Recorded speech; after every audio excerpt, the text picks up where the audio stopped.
It was near midnight, yet a bright light continued to glow towards a face with tired eyes. How did my life end up like this? Thought the young man named Vince Dalton wearily. He had been ordered to undertake an essential task due to recent mistakes by his upper management. Wrong budget estimations and impossible deadlines were the excuses provided to him. But, yet again, the success of his department's project falls into his lap as the technical lead. What an honor, he sarcastically thought. Vince Dalton has been working for this software and network infrastructure consultation firm for a few years now. There was plenty of hope and determination in his heart after graduating from university at the age of 20, especially the guaranteed spot in this current company following a successful summer internship he participated in during his senior year. 3 years have gone had passed. Most past worries such as stable jobs and income were close to gone, yet were replaced with emptiness and exhaustion.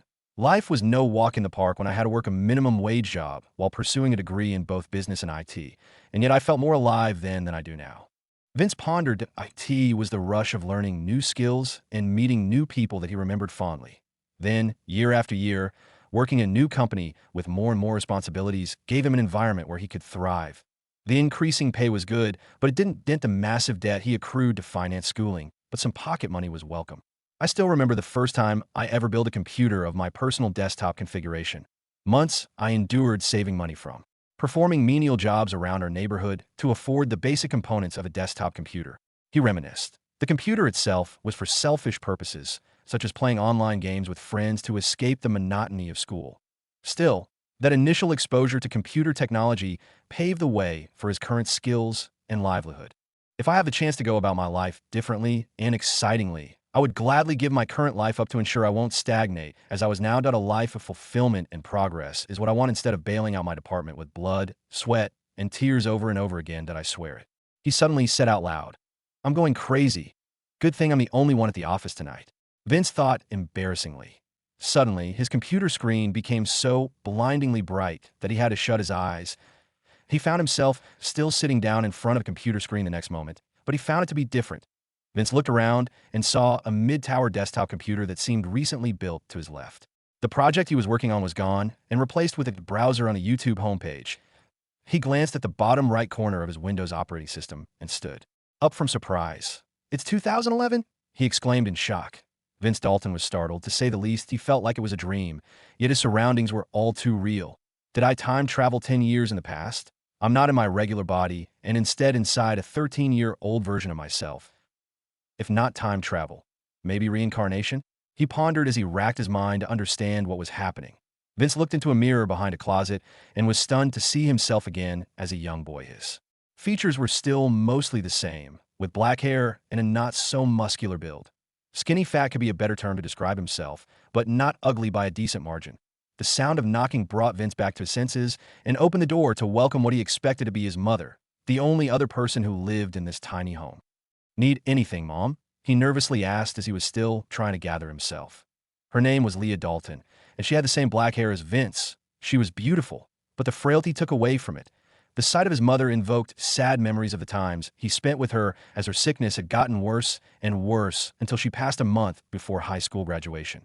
Money was never in abundance in their home, but Leah worked hard every day to provide for the son she loved so very much. She had been widowed only a few years into her marriage.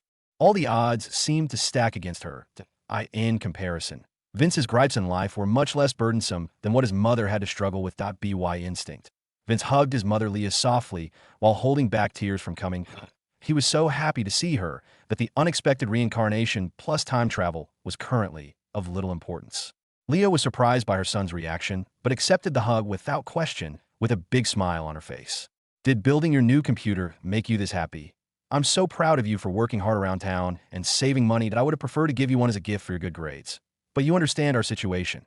You're a smart boy, and I'm lucky to have a son like you," she said with love and care. "I'm the one who should be thankful to have a mom that's as awesome as you," he replied with all honesty and gratitude. "Look, Mom, I just finished configuring the desktop computer after assembling it an hour earlier. IT was my first time, so it took me a while, but the operating system is already installed and in working condition," he said proudly. "Great job, Vince," she replied, but she didn't understand the specifics of computers and electronic devices in general, but knew how difficult it could be for a kid like Vince to do. "All right, I'll go and make some dinner and let you have some fun with that computer of yours, but remember that bad grades will force me to confiscate this from you. Do you understand? She said sternly. Of course, Mom. I never let you down, he replied. She walked away towards the kitchen and left Vince to his enjoyment. This interaction lit the fire in his heart and brought him purpose. He remembered his thoughts before suddenly being reincarnated 10 years in his past. Finally, it became clear to him. Vince would pour the need for excitement and fulfillment in his life towards his mother's salvation and their family's prosperity.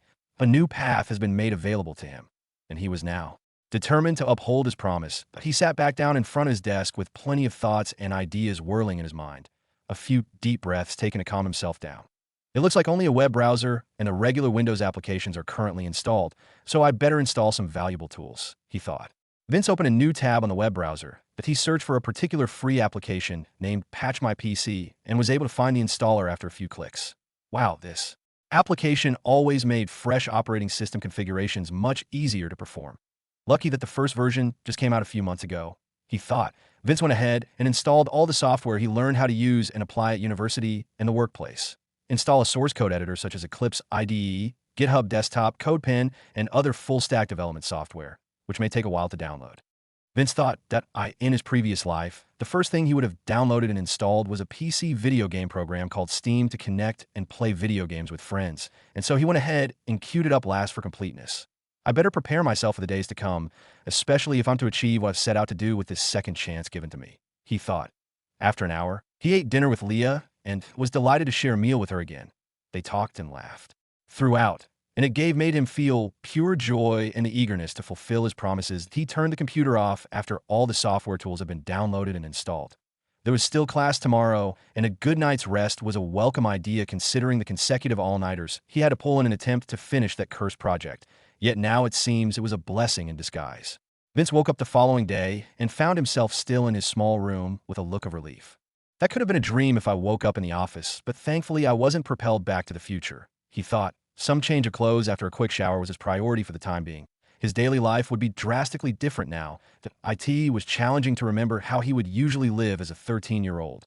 But it would be only a matter of time to accustom himself to high school life. He would have to attend school as expected, but his ambitions grew overnight after confirming his situation, and money was the resource he lacked the most currently.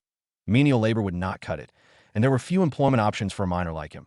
The classes wouldn't be a problem, and Vince was sure he would do decently. I can focus on finding and creating business opportunities for myself to gain the capital I need for my mother's experimental treatment expenses and future ventures. He pondered that on the bus to school. He found the usual seat he used and a friend he had not spoken to for a long time next to it. After graduating, keeping in touch with his high school friends and acquaintances was sadly too tricky for Vince, who worked so far away that he was swamped and engrossed in university and part-time work that Vince neglected his friendships. And he realized this was a chance to rid himself of that regret. Hey Kyle, are you still playing that mobile game? Jetpack Joyride, right? Vince asked, yet I'm still trying to get the golden piggy pack. That asset is so expensive, IT might take me a few more days to grind. What's up with you? Kyle asked, I just finished building my desktop computer yesterday. IT took me months of working simple jobs, but it was so worth it. Vince replied, Whoa, you build it with separate components. Kyle asked, a few YouTube tutorials and some documentation helped, but yes, I built it with off-the-shelf parts, he replied proudly. That's awesome, Vince. I didn't know you were into computers like that, I admit. That seems much cooler than getting a golden piggy pack on Jetpack Joyride. Kyle said with a depressed sigh. Creating something that works does feel satisfying, not if you ever attempt it. Let me know, and I'd gladly help. Vince replied honestly. I'll take you up on that offer in the future. Thank you. Kyle replied while closing the game on his phone and keeping it in his pocket. Kyle was a bright kid with a bit of ADHD and was always kind of Vince throughout high school. He got distracted quite quickly, but was a force to be reckoned with when he put his mind to something. Kyle was interested in what Vince would share regarding his new computer, as PC gaming was one of his favorite pastimes like many other kids his age, including Vince. I'll be able to play some Team Fortress 2 and Counter-Strike with you guys now, with much better frame rates, and do other things like developing software like video games and websites. Vince mentioned, I knew you would play some online games with us, but developing websites, when did you ever get ideas like that? Kyle asked, it does sound out of left field, showing interest in something like creating programs and applications, considering I didn't decide on my career path until later in senior year. Better make an excuse fast, Vince thought. I found some tutorials online while I was building my computer yesterday, and they piqued my interest. So I bookmarked them. but I haven't done any major developing yet. Vince replied, you'll get a leg up on us when a new school year starts at HTML. Will be one of our classes next year. SO, I'll have to lean on you when the going gets tough. Kyle said, I'll help as much as I can. Kyle, don't worry. Vince replied. The bus stopped in front of South Main High School. All the students started to get off the bus and start their school day. Vince went directly to his class after saying goodbye to Kyle. They were neighbors, but didn't share homeroom. Kyle looked at Vince as he was walking away. Whatever Vince is doing seems more interesting than just playing video games in my free time. Kyle pondered while walking towards his locker. It took Vince a few minutes to find his homeroom before sitting near the door. He then prepared himself for his first day back in high school. A woman in her late 20s walked into the room, named Taylor Miller, or Ms. Miller as we called her. She was a brilliant and kind middle school math teacher who facilitated Vince's homeroom. She balanced kindness and strictness, and I always respected her professionalism. Vince thought, we will be counting attendance in a minute. Ms. Miller said in a sweet yet commanding tone. Taylor took attendance. And the classes after were the usual. Vince found himself in the cafeteria during the lunch break and sat at the usual spot after getting his food. Soon Kyle and a familiar girl sat around him. Her name was Jessica, and she was part of their friend group. Where are the others? Vince asked. I saw them behind us at the line. They should be here soon. Kyle replied. Jessica asked Vince what he did yesterday. Kyle said excitedly. Vince retold his experience of building the new computer to Jessica casually. Don't get too full of yourself by building a computer. That I can probably do it too if I followed those tutorials you mentioned. She said jokingly. I believe you, Jessica. I know you're smart, and I wouldn't let such a thing affect my ego. Vince replied with his banter. Both laughed out loud while Vince reminisced about the simple days he experienced during middle and high school. Point two other people sat around them. Point one was a boy named Rick, and the second, a girl named Sarah. They all greeted each other and started eating. They spent some time chatting amongst each other while eating lunch. The group parted ways after, and Vince found himself taking the day easy. He boarded the bus with Kyle on the way back home and received some rather rigorous inquiries from Kyle regarding software development, which surprised him. I didn't expect this from Kyle, but I need allies, so I might as well get him on my side. Vince pondered. He ate dinner with his mother and found himself even more determined each time he spent with her. A new day awaits. But Vince knows his plans for the future will have to be set in motion soon. The first weekend of Vince's reincarnation arrived, and he decided to invite Kyle to his home. He asked Kyle to bring his laptop, but Kyle already had that in mind, probably to play some online game. After eating breakfast, Kyle entered through the front door with an excited smile on his face. Vince assumed he was hyped to play some video games, but was surprised to see him more interested in his new computer. How many components did you need to build this thing? That a fair larger than the desktop computers I normally see? Kyle asked inquisitively. The case or chassis will dictate how large a computer will be. A larger chassis like this will allow more and larger components. A motherboard will follow the standard of the case itself. This one uses the ATX standard and a decent current generation Intel Core. A 5 processor. Point two other vital components are needed to start the machine and enable access to the software programs within the components. These two are the RAM sticks, 16 gigabytes in total. And finally, the power supply for obvious reasons. Vince explained nonchalantly. Kyle was amazed by the detailed explanation presented to him. How do you know so much about computers? This was your first time building a computer, right? Kyle asked. I studied the components before I bought them while saving up the money. You can also say I watched too much Linus Tech Tips on YouTube. Vince jokingly replied. Vince knew he was heavily invested in learning more about this topic based on Kyle's look in his eyes. What are all these applications I see on your desktop that I can recognize Steam and Chrome, but the others I haven't seen yet? Kyle asked in excitement. Vince explained each application for about an hour, and Kyle was still on the edge of his seat. He's so excited about this, it's off-putting. Vince thought, you mentioned that one can use the Eclipse program to write programs and games. That I guess it's hard to make games. Kyle asked, it's tough to make games like Skyrim that's coming out soon. That IT takes hundreds, if not thousands, of collaborators for something like that. But there are exceptions like a straightforward game on mobile. Point one skilled person can make a game. But of course, more people will reduce the development time. Vince replied, have you learned anything like creating mobile games with those YouTube tutorials you bookmarked the other day? Kyle asked, you can say that. Vince replied with a smile. How about this? We can skip the gaming for today, and I can show you some of the things I've learned. Vince asked, please, yes please. Kyle said as he nodded with vigor. Vince opened Eclipse IDE and wrote some lines as a force of habit. He wanted to show Kyle the basics of mobile game development and had the perfect example project to start. Flappy Bird had a throwback to a time when going viral was still a novelty. Many aspiring game developers start their journey by writing a clone of Flappy Bird. IT was an infamous game that went viral a few months after its release. IT was a relatively simple game with only one input. touching the screen. Millions of people played the game, but it never reached the peak it had the potential to achieve because the developer took it down the App Store due to personal concerns. Vince explained what the code he wrote meant, primarily as a template with certain functions related to how Flappy Bird played. See this line right here? It controls the object based on input from a user that I'll make this object jump and hover similar to how Jetpack Joyride works, but with fewer frills, of course. Vince said that he explained the parameters and the other lines of code they were working on designing. Then Vince decided to change the static object mesh and downloaded a chicken image file and stuff like fences and ceiling beams. He organized them all within the project folder and imported them into Eclipse. The sample project turned from bare bones to looking like a video game people would play during their downtime. Kyle was amazed again by what Vince created in a matter of hours. It would be so epic to make my own game with my ideas that I should start reading and watching those tutorials soon to create games quick and easy. Kyle thought. Vince finished the game he called Wingin' Chicken. A few moments later, IT was a game that worked exactly like Flappy Bird. The objective was to maintain the chicken's flight using the mobile device's touchpad. The chicken needed to avoid fences on the ground and other impediments. The IT gets harder and harder with more speed and obstacles until the chicken dies.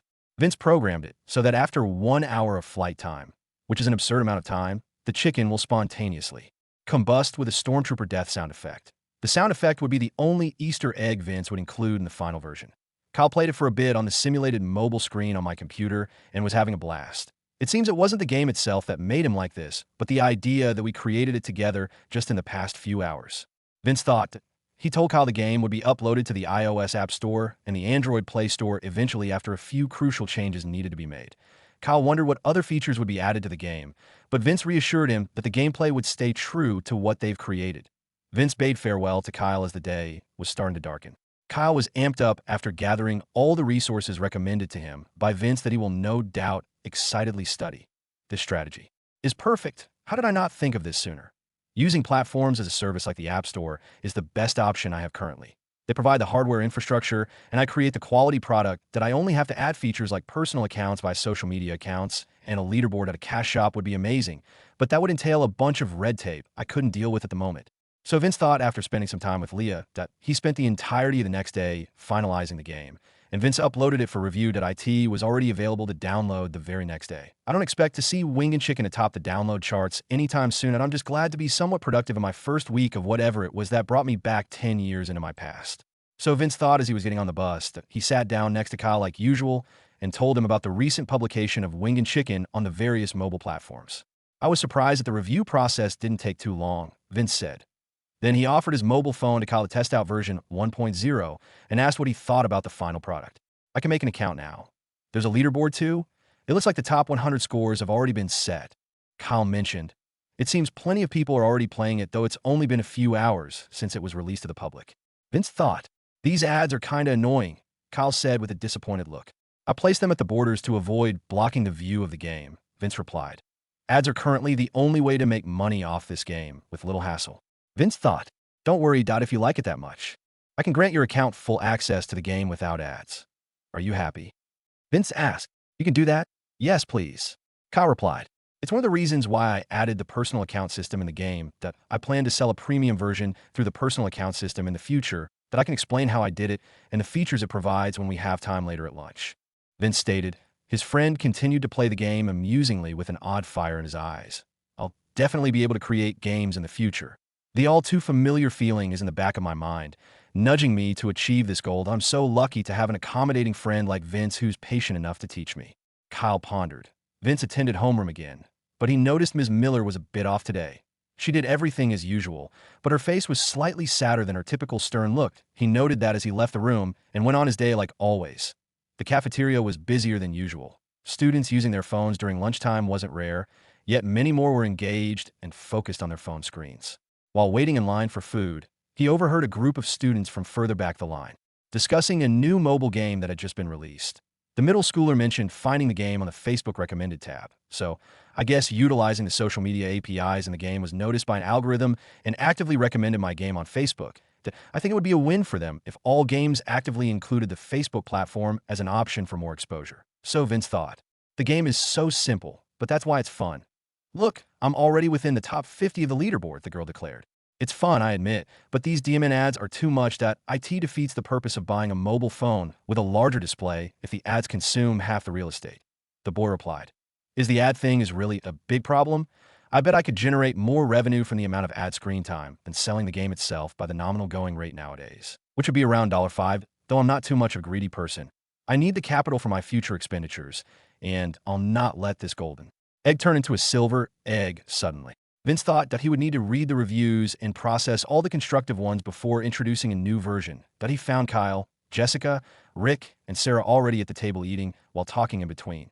Vince sat at the table, and three of them gazed at him with curiosity. Sarah was the first one to ask him about winged chicken. Kyle provided a surface-level explanation when he first brought it up with them, but he suggested asking Vince instead. They asked questions one by one, and he answered them concisely. Jessica showed interest in the technical side similar to Kyle. Still, Rick and Sarah were interested in the game's aesthetic, like the continuously looping barn background where the chicken was trapped. Vince knew that they both shared a passion for the arts and would often join art competitions to try and defeat each other. They would beat all the other participants, though, that's for sure. Soon, most people at school would learn that one particular middle school student made the game people were playing crazily. But, of course, this information would come by boast from his dear friends that on his way back to the bus, Vince saw a group of senior high school students walking towards him. Rugged was the word to describe their group, but the student leading them was even more ridiculous. The kid looked like Mike Tyson on fight day, with similarly short hair to boot. He clearly wanted to speak to Vince, and he complied without question or doubt. Maybe a bit of fear in there. Hey, you Vince Dalton? The big guy asked. Yes, I am. Glad to meet you. May I know your name? Vince replied. Tom furied. I don't want to waste time. Did you make this game? Wing and chicken? Tom asked. Tom seemed like an amiable person, so Vince replied with honesty. Yes, I did. Do you like it, Tom? Vince inquired. Like it. I love it. This game is simple and doesn't waste too much time playing .so. After a few attempts here and there, I am off to doing my reps. But I do have some issues with it.m, why hands and fingers are so large that I would accidentally touch the ads, and the game pauses until I close them manually. Tom declared. I'm glad you like my game, Tom. This game connected us when there was practically no chance of us ever meeting each other, and because of this sentiment, I'll grant you access to an ad-free version of the game as soon as I'm able. No one that has downloaded the game has access to the ad-free version yet, and you'll be the first. Vince exclaimed with confidence. Having a massive guy like Tom as an ally would only be beneficial to me, Vince thought. Tom looked at him and looked at his friends behind him. Then, Tom suddenly had a huge smile on his face and said, This is a true brother, right guys? Hell yeah, the others replied loudly. These are my account details and my contact info as well. Let me know if you plan on getting in better shape, that we train well in my family's gym, that you're welcome whenever, Tom said before leaving with his crew. What an eventful day, Vince thought. Vince spent the rest of his day on homework and updating Wing and Chicken that he granted premium access to all his friends' accounts via the platform APIs. While he was working on the game, he noticed the top post on the Reddit homepage was about Wingin' Chicken. Most of the comments were memes you would typically see on Facebook and Twitter, but it seems like the game is already making its rounds across social media platforms. It will take more than a month for any revenue to be paid out, but I should start looking for some legal counsel to protect my golden egg, Vince thought. His experience leading a vital team in his previous life demanded more than just technical and social skills. He was well aware of the need to conform to government standards and following protocol, especially when revenue is at stake. Luckily, his mother worked as a secretary at a medium-sized law firm. She performed secretarial duties for one of the senior partners that I will bring it up during dinner.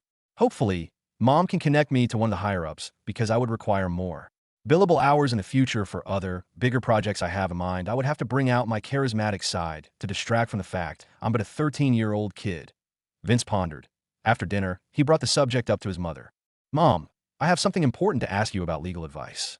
Ask away, dear, she replied curiously. Kyle and I created this mobile game last weekend instead of playing online games. I polished it before publishing it on the mobile app stores. The game is already within the top 10 most downloaded apps, and revenue will be paid out a month from now. It's a lot of money, Mom, he said as he handed her a mobile device to play the game for a while. So this is what you've been up to with that new computer of yours. That I'm so proud of you for being so creative. A lot of money, you say? How much is a lot? She asked. Leah did not know the revenue potential of popular apps, so she assumed it would be a few $100s at most, but she was still very happy for her son. Around $50,000, Mom, he added. She was surprised the game could make that much money. It was about the same as her own income per year. That is a lot of money. Son, I understand now why you would need some legal counsel, Leah said. She learned the basics of law from working at the law firm for years now. The taxes alone would be a headache, she thought. Mom, that it is $50,000 per day, he added. She was stunned to hear about the new piece of information added by Vince. I'll talk to my boss about this new venture of yours. It seems you would need a lawyer on retainer for something as profitable as this, she said after running out of words to say due to shock. They live in a decent neighborhood, and yet she knew no one that made $1.5 million a month. Even the top lawyers at the law firm she worked at didn't make that kind of money. The original creator of Flappy Bird averaged that amount of revenue every day until it was removed from the App Store. Vince thought, money not yet earned cannot be spent. I will have to wait until the money reaches me before I can tell Mom she will not have to worry about her medical bills anymore. Vince thought that he went about his week as a student would normally do, and it took only a few days for Wingin' Chicken to reach the top one on the most downloaded list. It took months before the original Flappy Bird went viral, but the added exposure from social media outlets did wonders for its current popularity. I'll add the cash shop once an agreement has been made with the lawyers, he thought. Sarah and Rick showed him some of their artwork, such as a different background and unique chicken. Avatars, Vince suggested. Sarah and Rick dabble in VFX and 3D modeling. They showed interest in learning new art forms, but they didn't have the necessary hardware to learn on. Graphics-accelerated programs like Autodesk Maya required powerful graphics cards to drive and operate smoothly. Even Vince's new computer doesn't have a graphics card yet. Tutorials and documentation were the only current option for both his friends. Jessica was trying to catch up with Vince and Kyle in programming. She was making great progress since we talked about programming during lunch break a week ago, considering she hasn't asked Vince for advice other than a few exceptions. It was the weekend when a lady that looked like a lawyer walked into their small house wearing professional attire. Leah introduced Vince to Marcia Kemp, attorney at law, Ms. Kemp for short. She looked like a fine lady in her early 30s and had an inquisitive look when they shook hands. Your mother told me about that game you made with your friend, Wingin' Chicken, if I recall correctly. The services of myself and the firm are very expensive. You haven't made any money yet from your game, but I looked into it a few days ago when your mother mentioned it to me. The partners at the law firm are experienced in dealing with emerging markets like this and are willing to represent you for no cost until we see your first payout. We can negotiate the new terms after the initial payment. I already discussed this with your mother, and she knows my terms are favorable. There is no need to waste money on a venture that may or may not pay handsomely. I assume you agree. Ms. Kemp asked softly. Where do we sign? He asked excitedly. Ms. Kemp opened her leather document case, procured a few sheets of paper from within, and placed them on the table. It stated the initial terms of his new business that will be set up and represented by the Lewis Jacobs law firm. The business name was blank and assumed it was his decision to name the business that he wrote Future Technologies on the blank space and signed his name at the bottom. His mother co-signed the document as his legal guardian. His mother provided access to a new bank account set up for this business to Ms. Kemp. The law firm worked closely with a fairly large accounting firm, which was part of the deal. Ms. Kemp, thank you for giving us this opportunity, free of charge. Your firm won't regret it, Vince declared. You better hope so, she replied with a smile. Ms. Kemp, I would like to add more monetization in the game that I assume your team will be able to handle all the necessary procedures. Vince asked, you've thought this out thoroughly. I'm surprised you're aware of these small intricacies in business. Of course, more potential revenue is welcome. You'll have to update our team on the following patches you plan on pushing. This is a business email address you can send the information to. You're a talented kid, and I would assume you have more products in mind for the future. Let us discuss this at a later time, she replied. Leah and Vince bade their farewells before Ms. Kemp left to enjoy the rest of her Saturday. Things are shaping up now, Vince thought. Vince can take advantage of his years of experience honing his software development and hardware infrastructure craft, but his very eager friends do not have the same luxury. Kyle and Jessica were free to explore the basics of programming using their regular school-issued laptops. Still, Rick and Sarah struggled to practice 3D modeling and visual effects on Blender without hardware. They were excited when Vince recommended Blender, a free and open-source 3D graphics tool set, but unfortunately, performance on the laptops was less than ideal. Even Vince's computer didn't have a graphics card to facilitate the 3D processing. I need some cash to support my friends quickly. Waiting for the first payout a month from now will be too long, and I want them to succeed based on their motivation. The addition of regular microtransactions in Wingin' Chicken will eventually come, but that doesn't fix my cash flow issues currently. Thought. Vince sank deeply in thought, attempting to figure out a solution. He was in his element and knew an idea would pop up sooner than later. Then he was compelled to open a new tab in the browser and Google search for Bitcoin market. Vince remembered that the first cryptocurrency exchange should have gone live in 2010 and planned to open an account. However, he was surprised to find how easy setting up an account on the platform was, probably because Bitcoin was still in its infancy stage. The price of Bitcoin currently in 2011 was hovering around $1 equals 1 BTC. an incredibly low exchange rate compared to its value in 2021 averaged $55,000 equals 1 BTC with some intense volatility. After installation, Vince downloaded the current version of the Bitcoin SDK, software developer kit, and immediately created his own personal Bitcoin wallet. He knew the safest way to store Bitcoin was to save them within the blockchain itself and not trust the public cryptocurrency exchanges that he connected. His Satoshi wallet to the Bitcoin market exchange with a separate key and stored the primary key, a string of numbers and letters, within a flash drive as a document file. Vince will store the flash drive in his mom's safe with a printed version in case the document file becomes corrupted. Vince worked on adding the cash shop to Winged Chicken, which was technically challenging, but not impossible. He used the Satoshi wallet deposit key as the account that will accept the payment and wrote the additional scripts to ensure the validation of the payment process. That he opted to use a subscription model like World of Warcraft for the premium access payment structure. An account can avail premium status that removes all ads and provides 50% more coins earned while playing to allow users to buy the in-game items. These coins can also be bought using Bitcoin and are perfect for consumer whales that love buying all the available upgrades and in-game items with real money. Bitcoin was technically a commodity instead of currency. Therefore, it was not protected and scrutinized like dollars and securities were. Cryptocurrency hasn't made a big splash yet, and the latest news of a person buying something with Bitcoin was for 2 Papa John's pizzas for 10,000 BTC. Nobody cared enough yet, and this was the perfect opportunity to make some quick cash by selling some BTC on the Bitcoin market exchange and hoarding most of it for use in the future. This update will be huge, and though I'm pretty good, it may take a week to finalize version 1.1 of Winged Chicken. He thought that it took him 2 days to finish the update, surprisingly.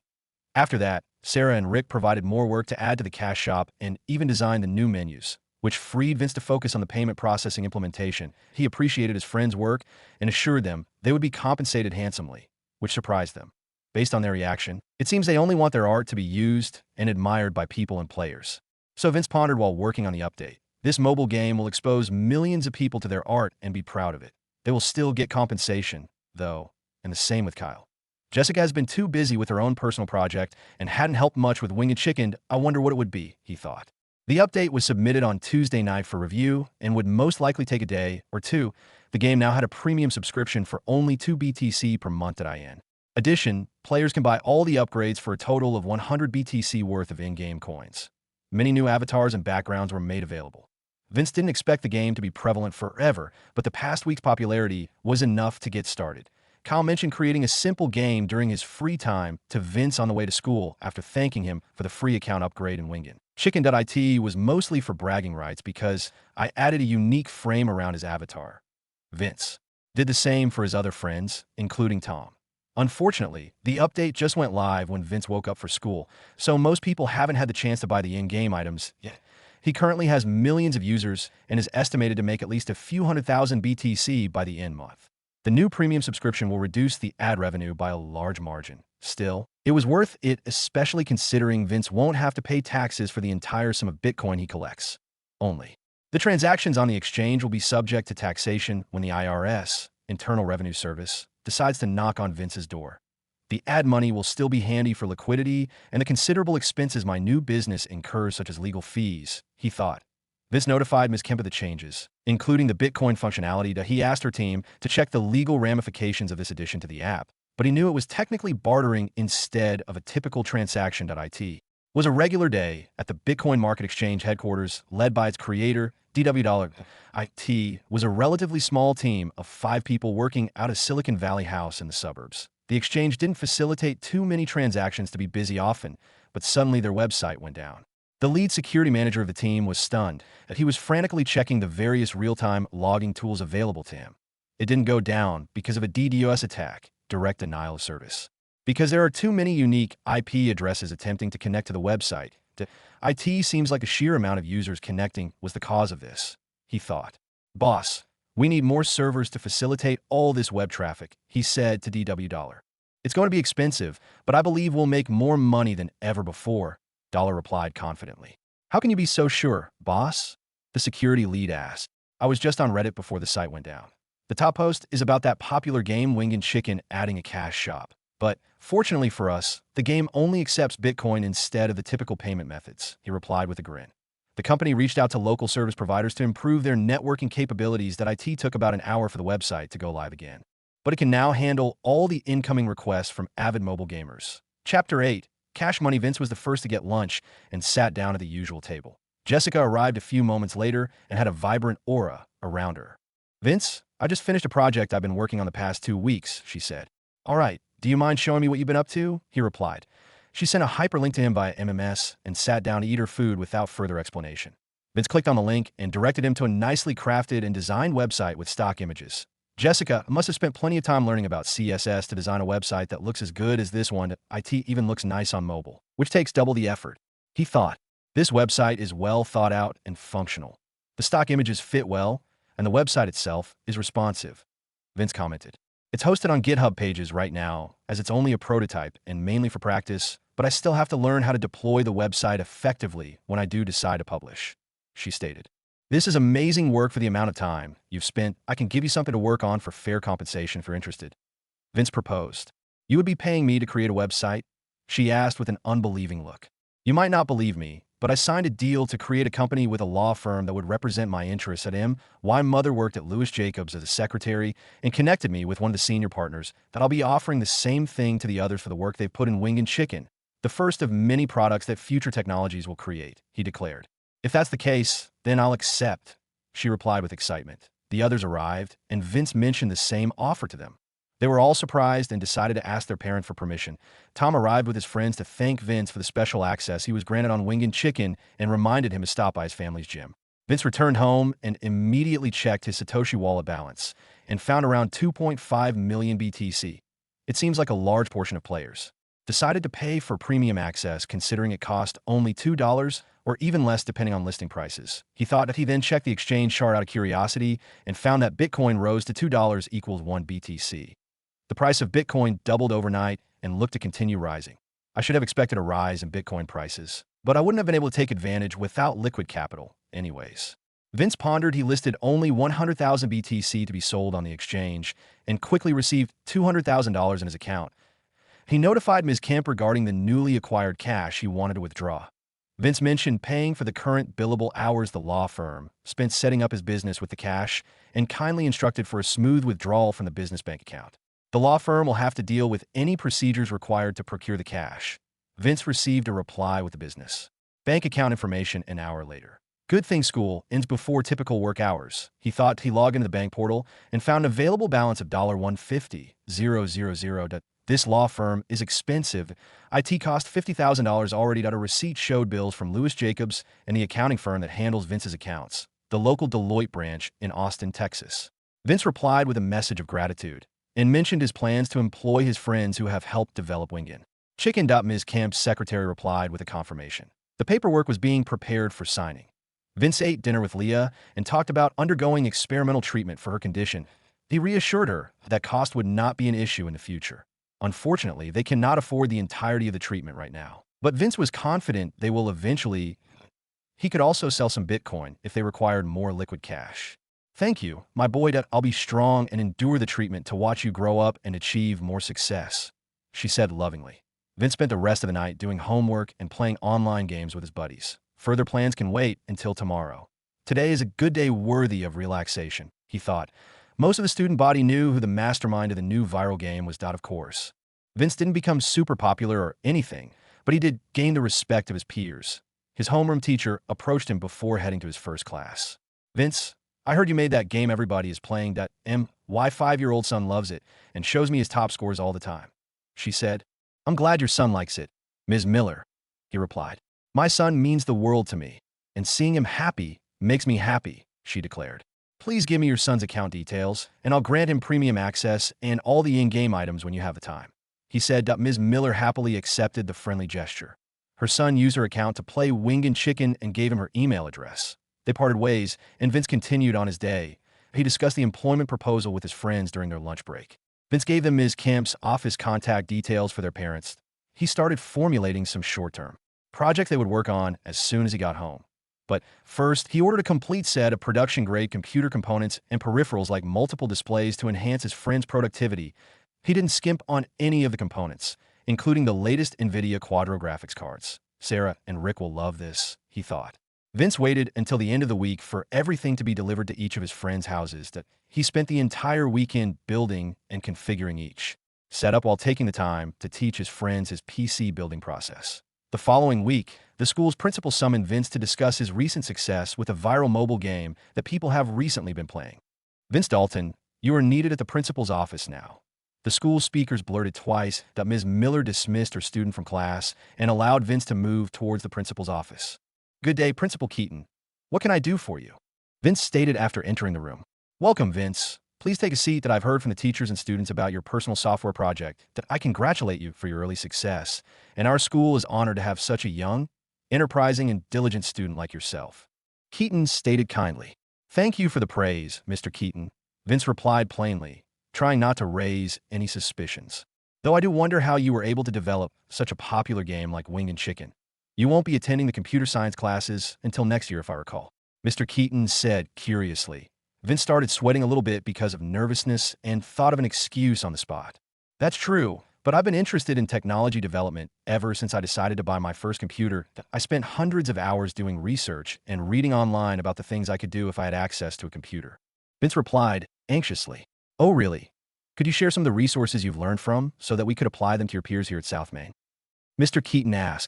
What got me started with my advanced studies was a fascinating and information-heavy lecture series on YouTube called CS50. Created by the Harvard computer science professors, that IT has everything a student needs to start their journeys in IT, such as general modern tech concepts and specific courses like Python and Java programming.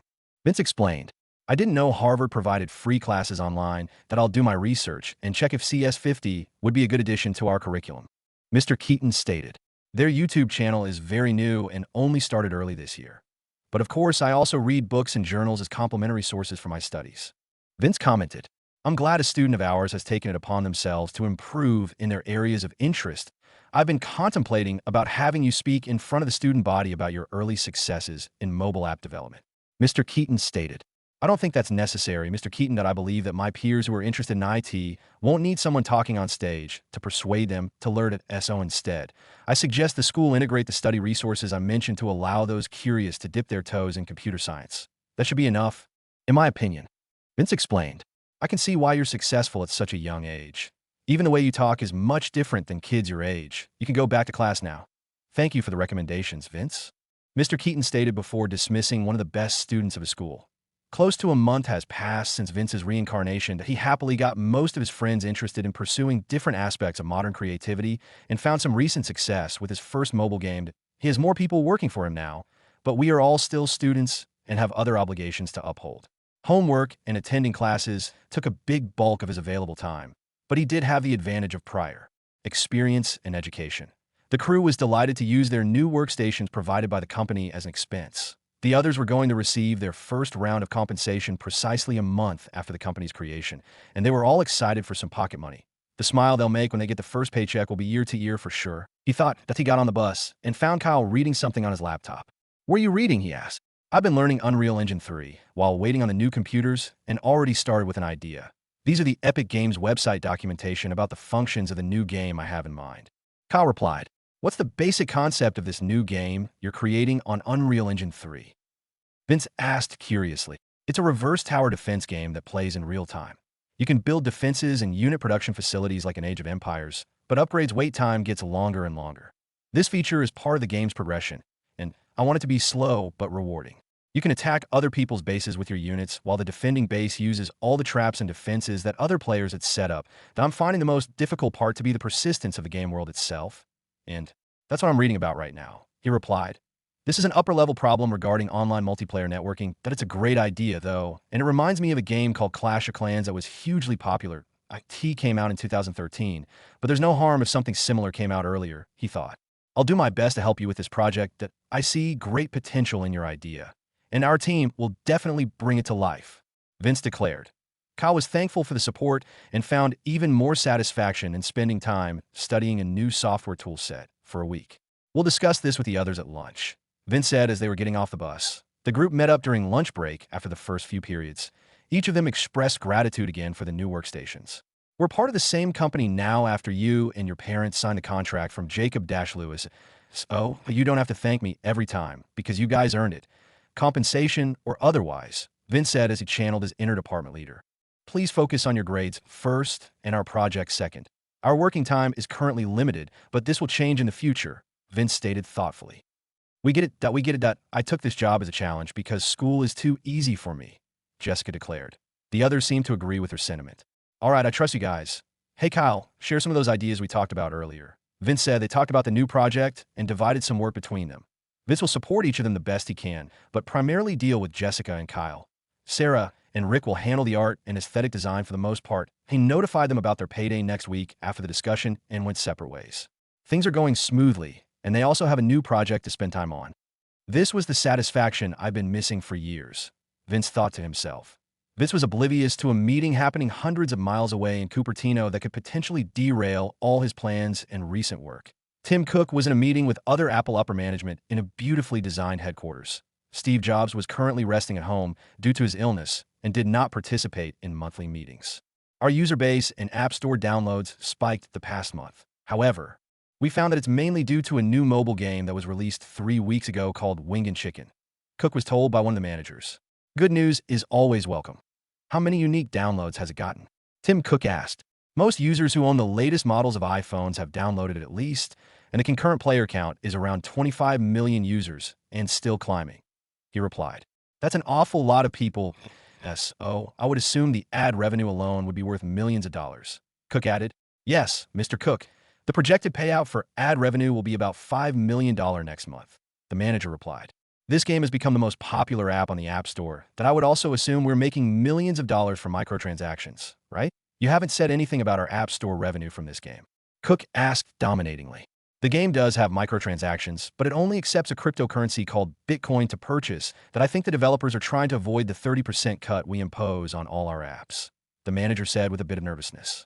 Then why is it on the App Store? We reviewed the game and still published it. Someone is getting fired for this. Tim Cook shouted angrily. The developer had not technically broken any App Store guidelines, and the already huge user base was the reason why it's still on the App Store, the manager replied. Take the game down as soon as possible and sue the developers for trying to circumvent our guidelines. I don't care if it was bartering or whatever. Sue them and set an example so that no one tries this ever again, Tim Cook declared. The meeting was dismissed, and the manager informed the Apple legal team of their new task. Vince woke up to prepare for school and instinctively checked the front page of Reddit. The top post was created by a person who recently bought the new iPhone and wanted to download Winged Chicken but couldn't find it on the App Store. The language used was pure rage and abuse, and many other Reddit users commented and upvoted it. Apple most likely removed it because of the microtransactions in the game. Apple can't make money from the game as it is now, a clever Redditor commented. Apple is just as greedy as always that I heard a 13-year-old student made this game. Imagine bullying a kid as a multi-billion-dollar company. Another Redditor commented. Both of these sentiments were also upvoted as high as the original post. This isn't good. I can't even log into the game, even though I have the latest version installed. I'll have to ask Jessica to help me create a website to import the video game and provide access to all the users who play for free or not, he thought. Vince checked his email and found a message from Louis Jacobs regarding a lawsuit Apple is pursuing against future technologies that he replied, saying to fight the suit the best they can and estimate how much it would cost to win it. Vince asked the law firm to announce the game will be available on browsers soon, and users will not lose any progress on their account, including what users paid for already. This will derail the production of our new game, but not too much, he thought. Mobile was a huge market for his games and would require cooperation from Apple and Google for more ambitious projects like their upcoming game, but he discussed the issue with his team during lunch that same day. Jessica, I'll need your help designing different aspects of the website for Winged Chicken. You can use your current work as a base to start with, Vince said. I'm mostly done with the layout, but I'll need some help with the server hosting. Millions of people will want to continue playing the game, and I don't know where to start regarding that problem, Jessica replied. Understood. In the meantime, collaborate with Sarah and Rick. They're currently working on interface art for the mobile game, but we can use those assets to beautify the website. Vince said that Louis Jacobs issued a public announcement regarding the status of the current most popular game.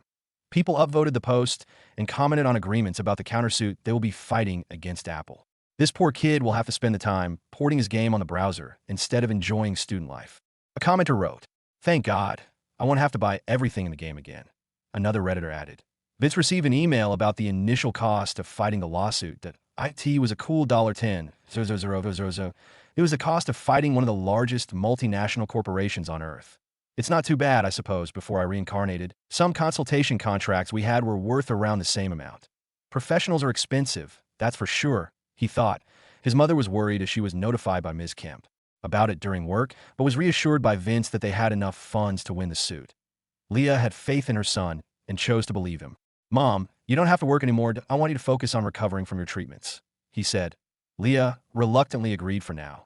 After dinner, Vince checked his Satoshi wallet balance and found 5 million BTC waiting there. The exchange listing price was much higher compared to the last time he cashed out some Bitcoin. That IT was currently $5 equals 1 BTC.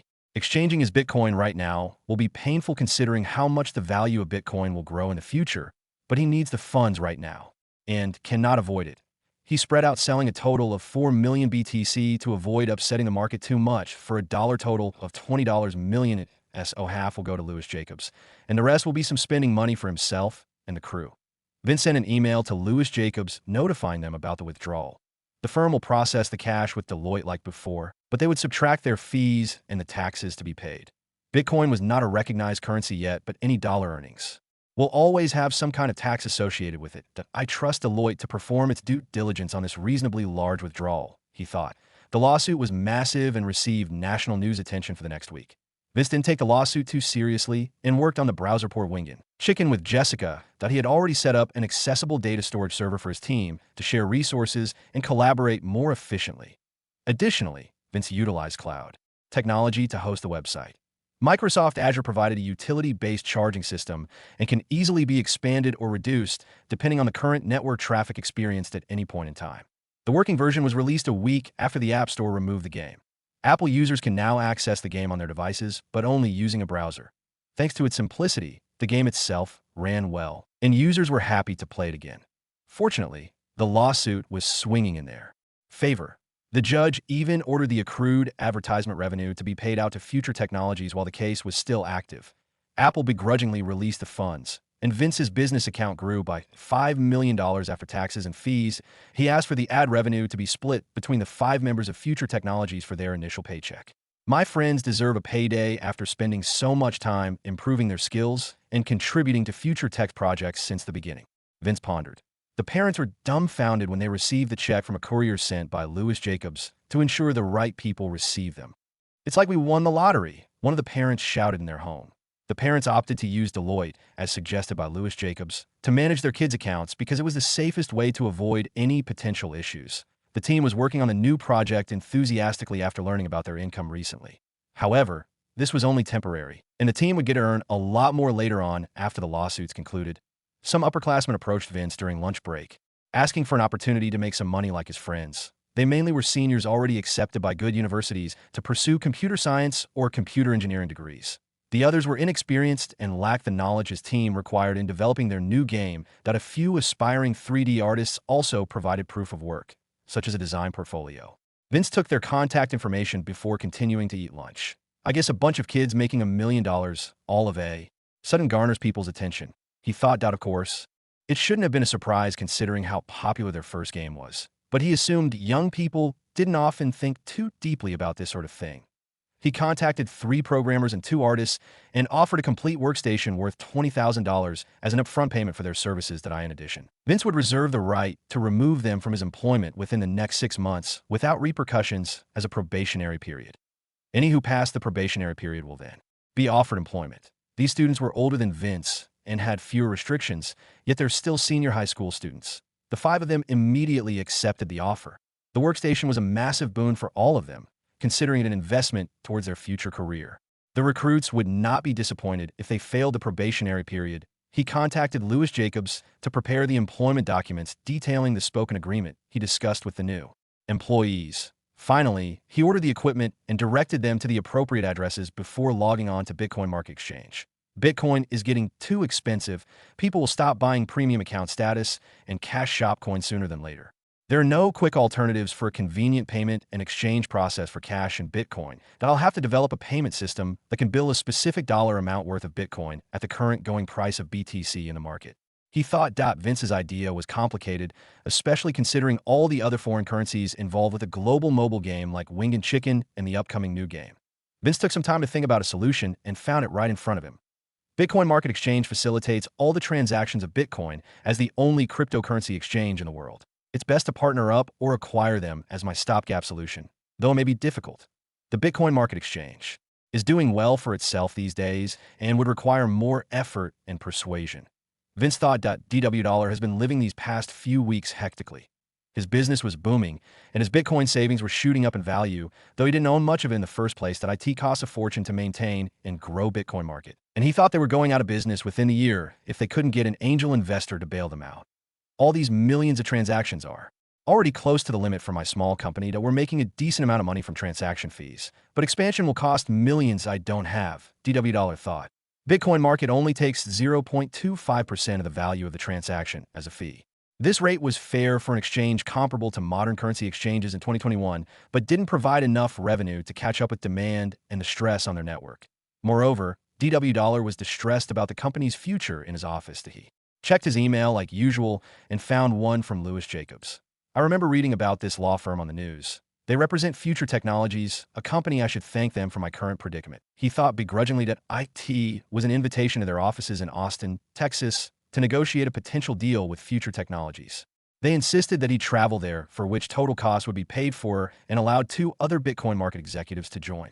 The business has stabilized the past week, and I cannot pass up an opportunity like this. He thought DW chose 2 of the highest-ranking employees they had and booked the highest-class plane tickets and rooms in a 5-star hotel.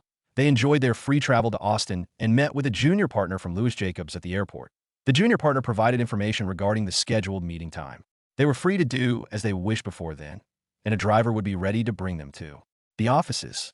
I appreciate the gesture of goodwill by sending a lawyer to welcome us. I forget that I am a CEO sometimes, DW said. Yeah, boss at IT seems like this meeting is important. We should bring our A game during the negotiation, whatever we're negotiating for. The security lead named Chun suggested. The 3 of them agreed and enjoyed the amenities before the allotted meeting time. They ate lobster, caviar, and other expensive foods and delight. Now, this is how life should be. Why can't it always be this fun and carefree? Dollar thought that a vehicle was ready to bring them over to the law firm around 4 p.m., and it arrived at the law firm headquarters after 30 minutes. The group was welcomed by Ms. Marcia Kemp and directed into one of the best conference rooms the building offered. Please take a seat while we wait for the others. Let me introduce myself, My name is Marcia Kemp, a senior partner here at Louis Jacobs. I'm glad to meet the 3 of you, Ms. Kemp said confidently. The leadership of Bitcoin Market replied in kind with their introductions. I assumed your law firm would have been too busy with the lawsuits everyone keeps talking about on the news, Dollar mentioned. I'm not at liberty to discuss it in detail, but I can assure you that our side will win both cases in a few weeks' time, Ms. Kemp replied. After a few minutes of waiting, the junior partner they met the day before walked into the conference room with a 13-year-old IT seemed rather odd to see a kid wearing a full tailored suit. I assumed the kid developer would be more like a nerd. This kid exudes much more confidence than most IT professionals I know, Dollar thought. All of them took the time to shake hands and introduced each other. Good day, gentlemen. My name is Vince Dalton, the lead developer of Future Technologies, that I've invited you here to negotiate a deal between my company and Bitcoin Market, industry leaders in the cryptocurrency market. You guys know how difficult it can be to process crypto payments and traditional bank charges. The price of Bitcoin is booming and becoming more volatile. As a result, it's getting harder and more expensive for my users to buy in-game coins with BTC and will eventually cripple the game's revenue potential. I cannot let this happen with both my old game and new projects I planned in the future, Vince said. He wasted no time with pleasantries and cut straight to the chase. That all makes sense. But what does Bitcoin Market have to do with this? DW asked. That is what we will be negotiating mainly. How should I call you, DW or Dollar? Vince asked. Dollar is fine. I admit that we're the largest cryptocurrency exchange at the moment, but expanding our product line is too much for Bitcoin Market right now, Dollar replied. This guy's gonna play hardball. It seems I don't want to waste too much time, but I need Bitcoin Market's cooperation for my plans to work. Vince thought. I'll share some ideas regarding a Bitcoin payment portal I want your help developing.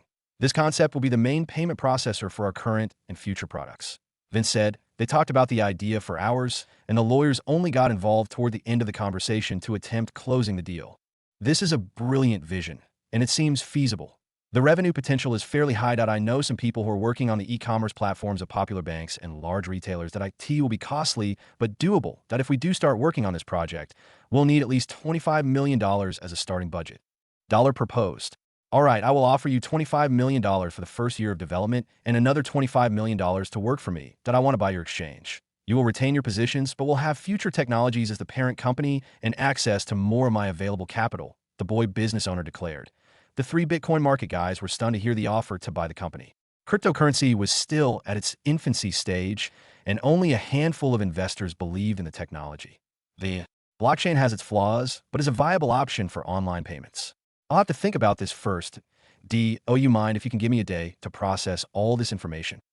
Dollar asked. Feel free to enjoy the rest of your stay here in Austin. Please talk to Ms. Kemp when you decided. Unfortunately, I have to leave soon, but it was a pleasure to discuss business with all of you, Vince said with gratitude. Vince left the office heading home while Dollar and his crew were thinking deeply in the conference room. Ms. Kemp gave them some space and time to make a decision. Then, a few hours into enjoying the 5-star hotel, Dollar called Ms. Kemp to prepare the necessary documents. He decided to sell his business to a boy, yet he felt, in his heart, this would be the best decision for his company. This luxurious life is too hard to pass on to. So Dollar thought as he was drinking champagne by the pool with a few young women.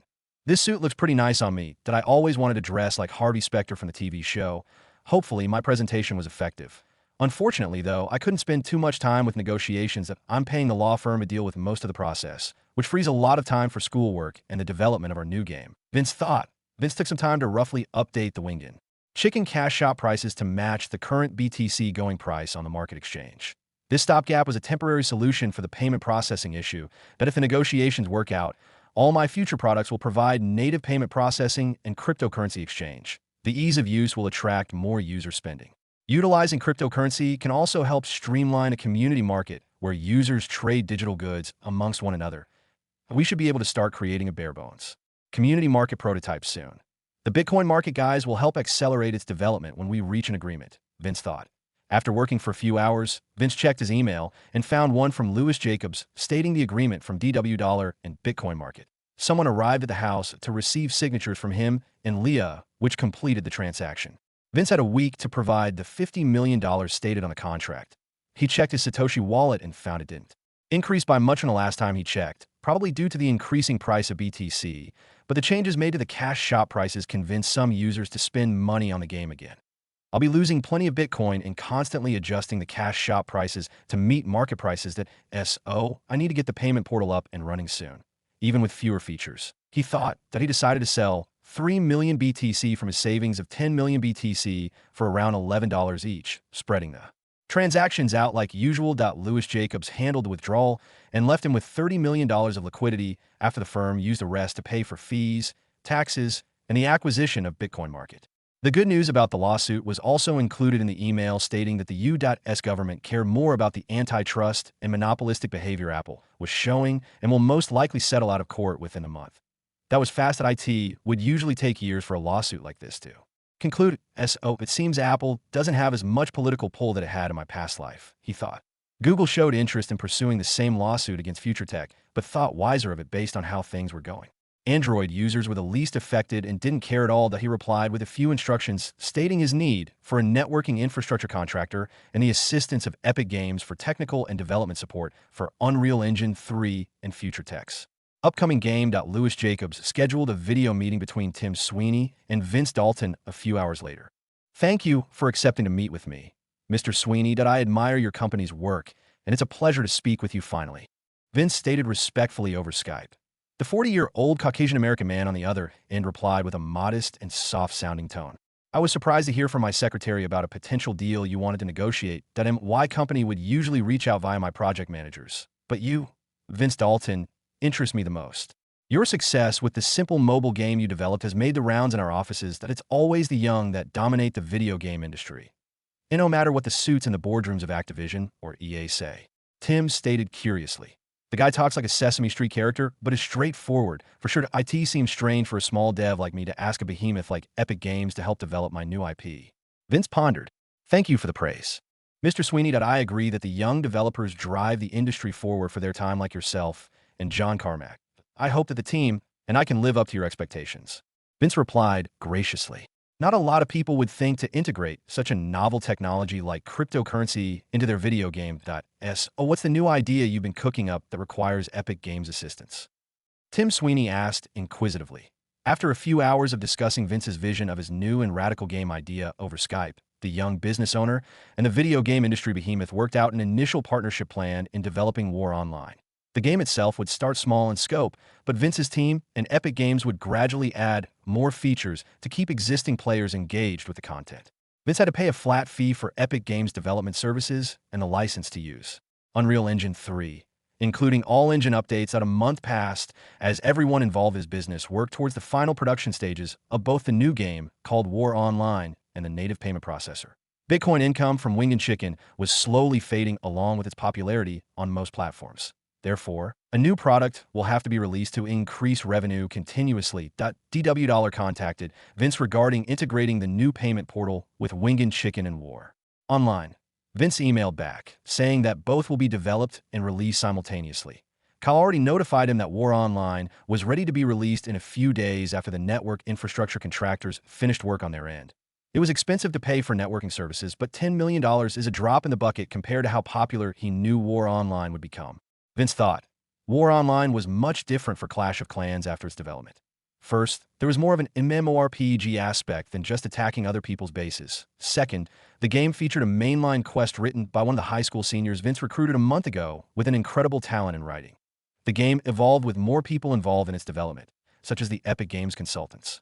Kyle and Sarah focused on the cash shop item designs while the other artist finished the base game art using assets like materials instances and static meshes provided by Epic. The three programmers scripted the game with the help of Vince, while Kyle worked with Epic Games to ensure cross-platform functionality would work as intended.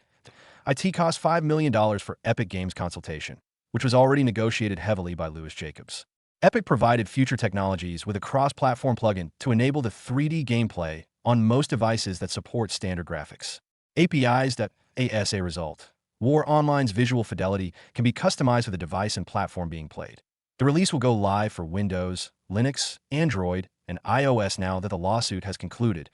Apple had to pay $10 million worth of ad revenue reparations for removing the game from the App Store. The judge declared that Apple couldn't force developers to solely use the App Store payment processor and allowed third-party payment portals for use. However, future technologies still had to pay a fee to enable their games on the App Store and negotiated a flat cost of $5 million per month. Vince decided not to publish Winged Chicken on the App Store and only publish War Online on the money-grabbing platform. Louis Jacobs signed the same deal with Google to cover their bases before War Online's release. The government inquired about future technologies' Bitcoin earnings and could not find any faults in handling capital gains. Deloitte treated as outgoing Bitcoin transactions like how they would for gold and other commodities, as Bitcoin was not yet a recognized currency, saving Vince millions in taxes. Vince attended homeroom like always, but was rather tired because of the recent future tech projects. The teacher today was a replacement rather than Ms. Miller. I wonder if anything happened to Ms. Miller. She was always stern yet cared for her students' education. Her math classes were fun compared to other teachers and always gave me advice in my past life. Vince thought. The group met up during lunch and talked about the release of War Online. The Future Technologies main website is ready to be deployed. Also, the guys at Bitcoin Market were a huge help in teaching me more advanced techniques with user-based governance on HTML, Jessica said. Sarah and I finished with the first collection of cash shop items and ready for the next project. Rick added, War Online is looking so good right now that I'm hyped for its release. Those Epic Games guys are geniuses. Vince at IT was inspiring learning from them this past month, especially Mr. Sweeney. Kyle declared, you guys have done great work.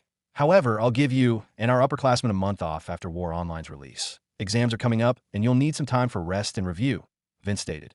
War Online might be the most ambitious project I have led myself. I've been involved in larger projects, but this was different. This project will be released under my own company. Vince thought proudly. Vince scheduled a meeting with Dalton and Louis Jacobs via video conference call to discuss the nearing release of War Online and their proprietary payment processing system as soon as he got home from school. It would be nice to have a headquarters, but that would be too expensive an expenditure right now, he thought. The meeting started, and Dalton was the first to speak. The new exchange and payment portal has been developed with the help of the networking infrastructure contractors and some of my contacts in the emerging e-commerce market here in Silicon Valley, Dalton declared. The new portal is called BitCash, and works similarly to traditional online banking.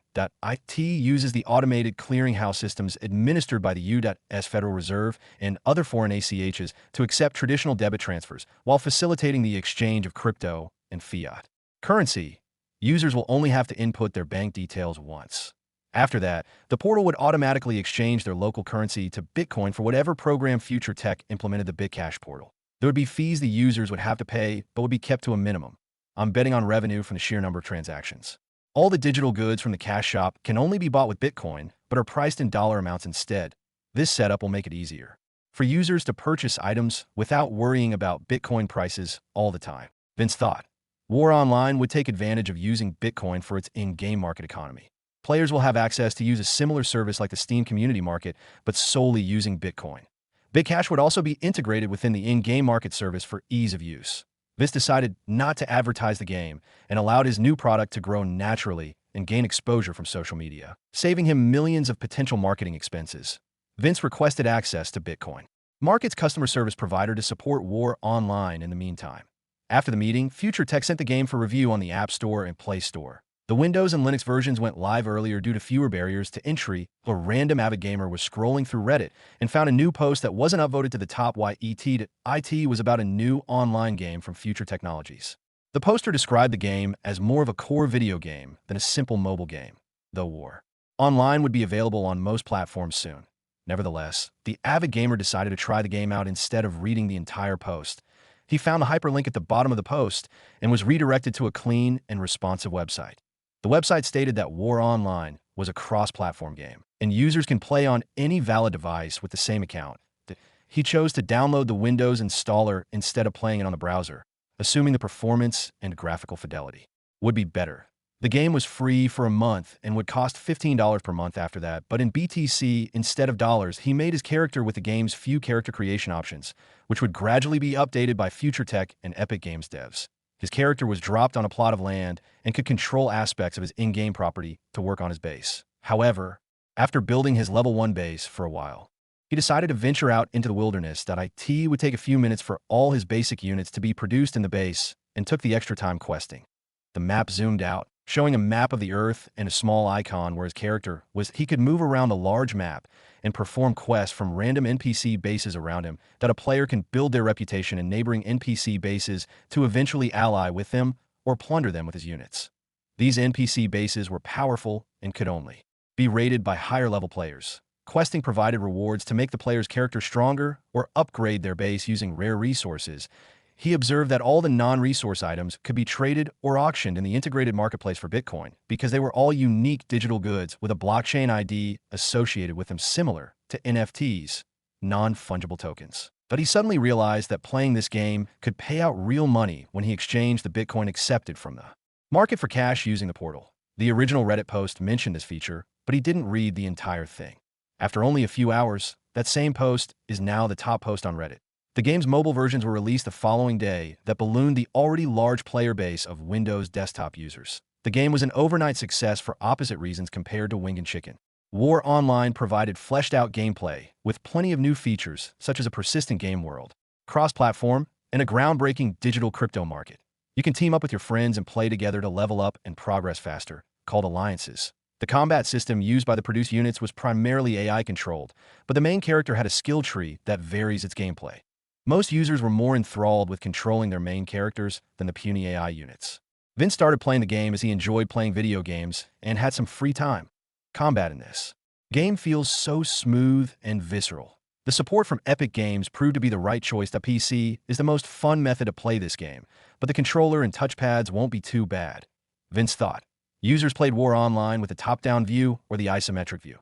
Players can control the camera freely within the area, like when raiding a base with their army or moving around their base. The skill tree wasn't too diverse, and the offensive and defensive skills were based on a weapon type and skill traits unlocked. So there's a lot more potential in this game than I initially thought. Vince pondered. The game contained the standard social features like adding friends and talking in chat. Vince wanted users to connect their accounts to any social media platform easily and had some new features like remote viewing. Friends can watch other people play on their game client if the user approves. Remote view mode cloned the display and presented it to the remote viewer's client as a clean video stream. Players can also stream their gameplay to Twitch, Facebook, or YouTube utilizing the Same technology as remote view, assuming they have enough bandwidth to support the feature. Mobile Wi-Fi is barely able to stream while gaming, so only players will use this feature mainly through computer desktop players on Windows, Linux, and Mac. The live player count at the bottom right of the display currently had more than 100,000 and climbing. Future Tech delivered advertisement banners to players with free accounts, but players can avail of the 1-month premium access for free courtesy of Future Technologies. Vince closed the game without worry because the game world was completely persistent and decided to turn in for the night. I'll have more time this upcoming month and be able to do things other than development and mentoring my team that I should head to Tom's gym after class to get some workouts in and learn kickboxing. Vince thought before falling asleep. Vince helped his mom buy groceries like they usually do every week and ran into Ms. Miller around the produce aisle. She looked a bit too distraught for a person choosing vegetables. She hasn't been teaching at school for a week now that I don't want to intrude by maybe I can help with whatever is bothering her. Vince thought. Vince told his mother he would talk with his homeroom teacher an aisle over and walk towards Ms. Miller. They shared greetings, and Vince asked why she hadn't been teaching recently. You seem like a nice kid, and you know a bit about my son that I mentioned him to you a month or two ago. Unfortunately, his dad took him a week ago, and I haven't seen him since I'll be filing for divorce to try and get my son back. But I'm afraid his father has too many connections for that to happen, and I'm sorry for burdening you with my personal issues. I haven't talked to anyone about this yet, and wanted to get it off my chest. Ms. Miller said apologetically. Thank you for sharing, and you don't have to be sorry. Here is the contact info for the law firm that I keep on retainer. They should be able to help you get your son back. Vince stated warmly. It's the least I can do that I've been so lucky since getting sent back 10 years in the past. I might as well help people who have treated me well during both my lives. Vince thought. Ms. Miller took the business card from Vince and asked, this law firm looks expensive that I probably can't afford them. Give them your information, and they'll handle it from there. I'll foot the bill that I'm sure the other students would like to get our brilliant math teacher back. Vince declared. Ms. Miller responded with gratefulness, and she looked much happier than before. They bade farewells, and he finished buying groceries with Leah. Vince trained with Tom for a few hours at his family gym near downtown Austin. Hey Tom, have you checked out our new game called War Online? Vince asked. Yes, I did. But I prefer Wing and Chicken cause the combat gameplay is too complicated for me that I can also beat people in competitions and spars anyway. So it's not that appealing. Tom replied. True that IT does sound more fun to beat people in competitions rather than randoms. That I share the same sentiment as a fan of sports and esports. Now that I think about it, War Online turned out to have a relatively tight combat system. The player's main characters fighting other main characters should probably make for compelling gameplay. I remember League of Legends and Dota 2 were hugely popular around this time in history. I'll explore the potential of War Online after getting home. Vince thought. Vince focused on transactional revenue using cash shops, payment processing, and designing the game with his crew setting aside other entertainment types. Game development was never his forte, but he and his team created War Online using personal resources he never had, like liquid capital. Collaborating with other companies did also help. IT took a lot of his time, but he was now free to delve into more subjects. War Online is available around the world, but only in the English language. This situation wasn't a problem with Wing and Chicken, but War Online is more complex with skills, traits, and questing, which require translations. Plenty of foreigners still play the game, but with the help of good-hearted gamers translating for them in the local chat. Vince decided to fix this localization issue first before expanding on the game. Wingin' Chicken's ad revenue for that month was only $10 million from all platforms except the App Store. Future Tech paid $5 million to Google for the negotiated platform fee, leaving Vince with around $3 million after fees and taxes. The accounting firm kept a portion of the money for tax season arriving in a few months, reducing Vince's available liquid capital further. His employees, including Bitcoin market people and the student part-timers, could update their contracts after the lawsuits concluded. They would be paid $1 million annually and reviewed for a raise every year. Additionally, the contract stated that all of the revenue from Wing and Chicken, War Online, and BitCash was controlled by Vince and his legal guardian, including the significant number of BTC already accumulated. All the innovations gained from Future Insight were all provided by Vince. But, unfortunately, this dilemma left him no choice, and he had to control his employees as such even though it pained him. My friends shouldn't mind. They understand how much I've helped in their recent growth. They would be paid a total of $2 million this year. Not bad for part-time work compared to minimum wage. Vince thought that he checked his Satoshi wallet, found it had grown since the last time he checked, now at 12 million BTC. I would never want to sell any Bitcoin unless I had to, but I need some cash to spend on the localization and new arena mode we've been conceptualizing. Investing in another company will not be an option anytime soon that I already sold a ton of Bitcoin to acquire Dollar in his company. Vince thought. Vince decided to add a traditional currency option for the cash shop items in both games to get more non-Bitcoin revenue other than from advertisements. He tasked the Bitcoin market division to update BitCash with these thoughts in mind. This decision will reduce Future Tech's overall Bitcoin revenue, but would still slowly gain more from the daily activity of BitCash users. Dollar replied with a confirmation and asked Vince for funding to expand their networking and service systems. Vince replied with approval for $10 million in funding for the project that Louis Jacobs provided Future Technologies with 2 dedicated junior partners at the law firm to handle tasks like releasing funds to his employees.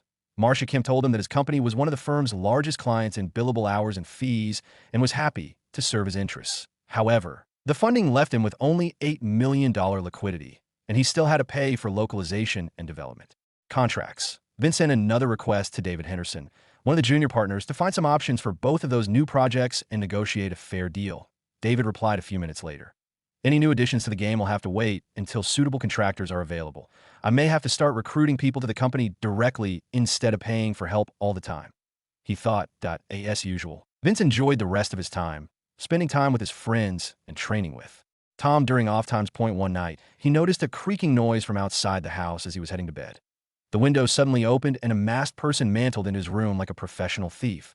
The masked man took out a knife and approached Vince slowly. "Oh my God. Someone's trying to kill me," he thought while his heart was racing. Tom taught Vince some BJJ, kickboxing, and self-defense during their training sessions over the past month. A result. Vince instinctively stood up from his bed quickly while picking up his pillow. I remember that using random objects around would increase my chance of survival. Of course, a blunt object like a lampstand would be better, but a pillow is my only option right now. Vince thought in a split second. The attacker abruptly lunged at Vince with a military knife. Vince caught the knife stab with the pillow he held and was able to trap the blade as it pierced through. The attacker had to let go of the knife, and Vince took that opportunity and performed a basic single-leg takedown technique he learned recently, dropping the masked man on his back. Vince stood back up with explosive force and was ready to fight till death, but was surprised to find the man unconscious. I wouldn't have stood a chance fighting this guy straight up, but he knocked his head on the ground, luckily. Vince pondered while catching his breath. Vince found some zip ties he used to cable manage the company computer setups and tied both the hands and feet of the attacker together. I'll add more zip ties to be safe, Vince thought while tying the assailant up like a sushi roll. Vince immediately called the police, and they arrived 15 minutes later before the attacker woke up. The lead police officer assured him that the police would detain his attacker while contacting his lawyers when they got back to the station. Leah was worried about their safety after seeing her son go through a traumatic assault meant to kill and talked to Vince about the situation. "Mom, I'm glad you're safe, but you don't have to worry. You should thank Tom and his family for teaching and training me that I'll be hiring a security team soon," Vince replied reassuringly. "I could have died tonight, and why safety is essential, but Mom would have been left with nothing if I had died and wouldn't have had the resources to continue her treatment. Security in any IT application has always been a priority, but security for my life, I could never gain the threat of murder in my past life. My experience with these kinds of situations is severely lacking. That same person could have snuck into our house and stolen our family safe containing my Satoshi wallet worth millions of Bitcoin," Vince thought worriedly. "I will have to make some changes in securing my family's safety and assets," he thought determinedly. Vince contacted his lawyer David directly and tasked him with taking care of the assailant and finding more about the attack using private investigators that he sent another text message to an accountant assigned to him by the accounting firm named Ralph about securing a safe place for his significant assets like the Satoshi wallet, preferably a service provided by Swiss banks. "I know I should rest after that attack, but the adrenaline is still pumping and I should channel it into something productive," he thought. Vince started working on a new project designing security measures for the withdrawal and deposit functions of Satoshi wallets and even contacted DW late in the night requesting support from his team. His accountant, Ralph, replied with some Swiss bank recommendations and financial reports for his personal and business accounts that have been the norm since the recent lawsuit win. His small sole proprietorship called Future Technologies has made quite the splash these past few months, especially after including his new products, BitCash and War Online. Wingen. Chicken hype is dying down, but there was some revenue from ads and players who initially avoided paying with Bitcoin but could now pay with debit bank accounts. BitCash was in its second phase of development in Silicon Valley and proceeding steadily, that a new addition to the service will be released soon featuring BitCash, an altcoin native only to BitCash that customers can buy from convenience stores like you would purchase Target or IKEA gift cards. Users can utilize BitCash to purchase BTC from the market and seamlessly transfer crypto to other BitCash users. The value of one BitCash was $1 before fees and taxes and would remain that way to provide users a more stable way to purchase items within the BitCash ecosystem. Vince suggested this idea to the BitCash department and instructed them to create a working version soon and provide the budget they would require. Ease of use was Vince's mantra in developing anything, though the minting process was kept confidential from the public, unlike most altcoins in the market currently or in the future that he wanted to foster the consumer-first mentality in the mind of all of his contract employees and believed this strategy would pay off soon. The financial report stated a net profit of $50 million from BitCash, War Online, and Wingen. Chicken. He replied to Ralph requesting $10 million transferred to his personal account and sent the remaining liquid funds to Future Tech. Vince preferred separating his liquid cash between the two for convenience. Next, he browsed the online real estate listings to find a new place to live, but none were to his liking, and he worried about security. Even though all these houses are in nice areas, it doesn't mean whoever wants me dead will stand back off all of a sudden, he thought. Vince decided to abstain from buying a new home before setting up security for his family and his asset safety. Vince didn't want to worry his friends, but took some time to call Tom to thank him for his training and to inquire about security. They talked for a bit, and Tom was glad. Nothing terrible happened to Vince. He then asked Tom if he knew any security or military personnel that could be trusted who may have trained at his family's gym. Of course, plenty of them train and get their belt promotions from ID, as so many of those guys love Brazilian Jiu-Jitsu, and my dad is one of the best in the city. Tom replied proudly. Do you mind asking your dad to set me up with a reliable group of veterans and private military contractors? Around 5 men would suffice. They would be paid handsomely for trustworthiness, loyalty, and skill. The annual contract will start at $200,000 and is negotiable based on ability. Vince requested sincerely. Tom was surprised by the amount of money Vince was willing to pay and quickly remembered that Vince was getting filthy rich off his products. No problem. My dad will be busy tomorrow, but should be able to call his students after teaching in the gym. Tom replied. Both bade farewell, and Vince ended the phone call. He messaged his friends, stating that he wasn't attending school for the time being and to enjoy their vacation from part-time work. Vince was finally able to sleep under the protection of 2 police squad cars outside his home. He woke up the next day and found different police officers outside his home. They could be acting as officers and would kill him the moment he stepped out of his home. But, of course, I'm just being paranoid, and they're probably just the day shift cops. Vince thought anxiously. David knocked on the front door and was welcomed by Leah. David wanted to update the family regarding the investigation, but they haven't found anything yet. David asked Leah and Vince if they needed anything. Vince asked David to find a reputable staff manager to assess his current and future contract employees. David took note of the request, bade them farewell, and left. Vince received a call from Tom informing him about meeting the potential security team. His father discussed Vince's request with his veteran students and scheduled a meeting later that day. Vince asked one of the police officers to escort him to the meeting in a few hours and spent some time working with the BitCash team instead of worrying and being paranoid. Then, Vince and Leah left to meet Tom at the gym with 2 police escorts later that day. The chief of police paid great attention to his safety after learning Vince was the kid who created a game his grandkids loved in a local viral personality in Austin. He assumed that the assassination attempt was financially motivated and sent his best officers to protect Vince's family. I should thank the chief when I get the chance. Vince pondered while the police squad escorted him around downtown. Louis Jacobs dispatched David to assist Vince with negotiating with the security forces at the gym. They met up at the lobby before proceeding to the gym's office. Tom introduced his fellow students to him, men twice their age, around 30s. Years old, Price, one of the 5 candidates, expanded further on his field experience extending from live combat. Unlike the others, the African-American man in his mid-30s decided to explain his military background in detail. I have field security qualifications earned from USIC and spent my last tour securing and setting up telecommunications for field outposts utilizing military cybersecurity protocols. Frankly, my master's degree in cybersecurity isn't all for show, Price stated proudly. Vince tested him in cybersecurity practices and techniques on the spot and passed with flying colors. I would assume you have experience in leading teams. Therefore, I'll promote you to head of my security department based on your qualifications and shall be compensated twice the typical market annual salary. Vince offered. This guy is the real deal. He looks far from cybersecurity nerd and more like a human tank, but he knows his stuff. Vince thought that S.O. David produced contracts for all 5 of them to sign, and Price started creating a rotating schedule for the 4 others protecting Leah and Vince. Price, I'll need your help and opinions with buying my new home. Any equipment that civilians can procure will be made available that Lewis Jacobs can provide more than enough funds, and our safety is the top priority, Vince requested. Vince instructed the other 4 to get ready that same day and provided them with funds to buy modified suits with body armor and their choice of weaponry.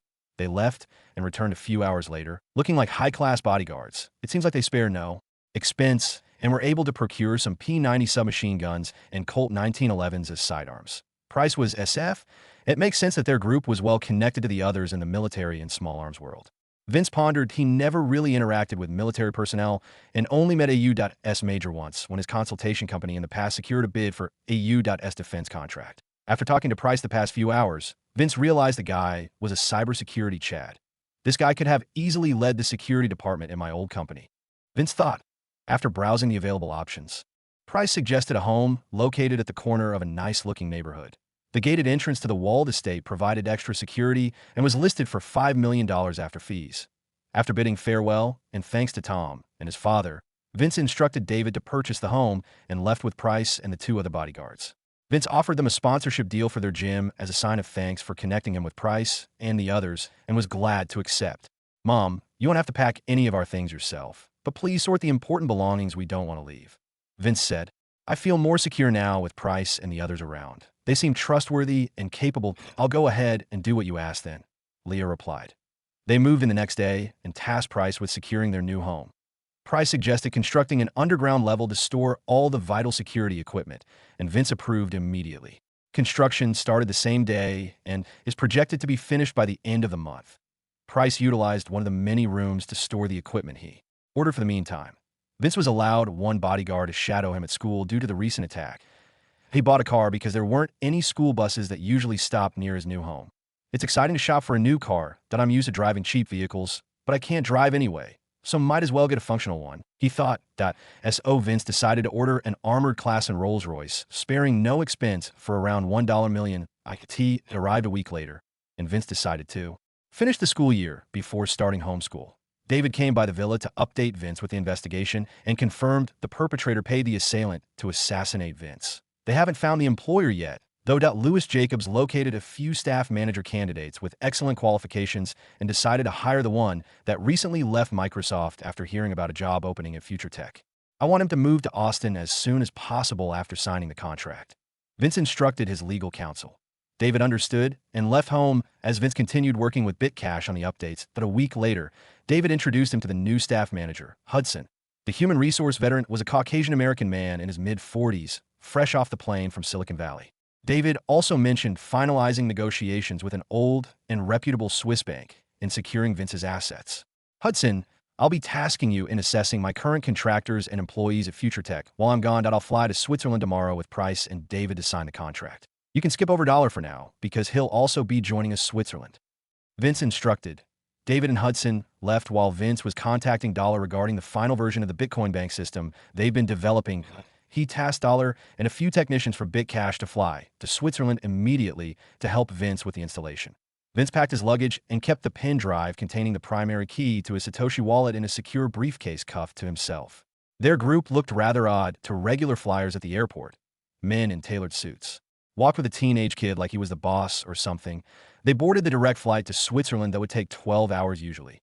I never thought that first-class seats were this comfortable. Well, I could never have afforded it in my past life anyway. So how would I know? Vince thought. The group went directly to the bank after landing in Zurich and met the bank manager. The bank manager wanted to know how valuable the assets Vince wanted to store so the bank could accommodate their group better.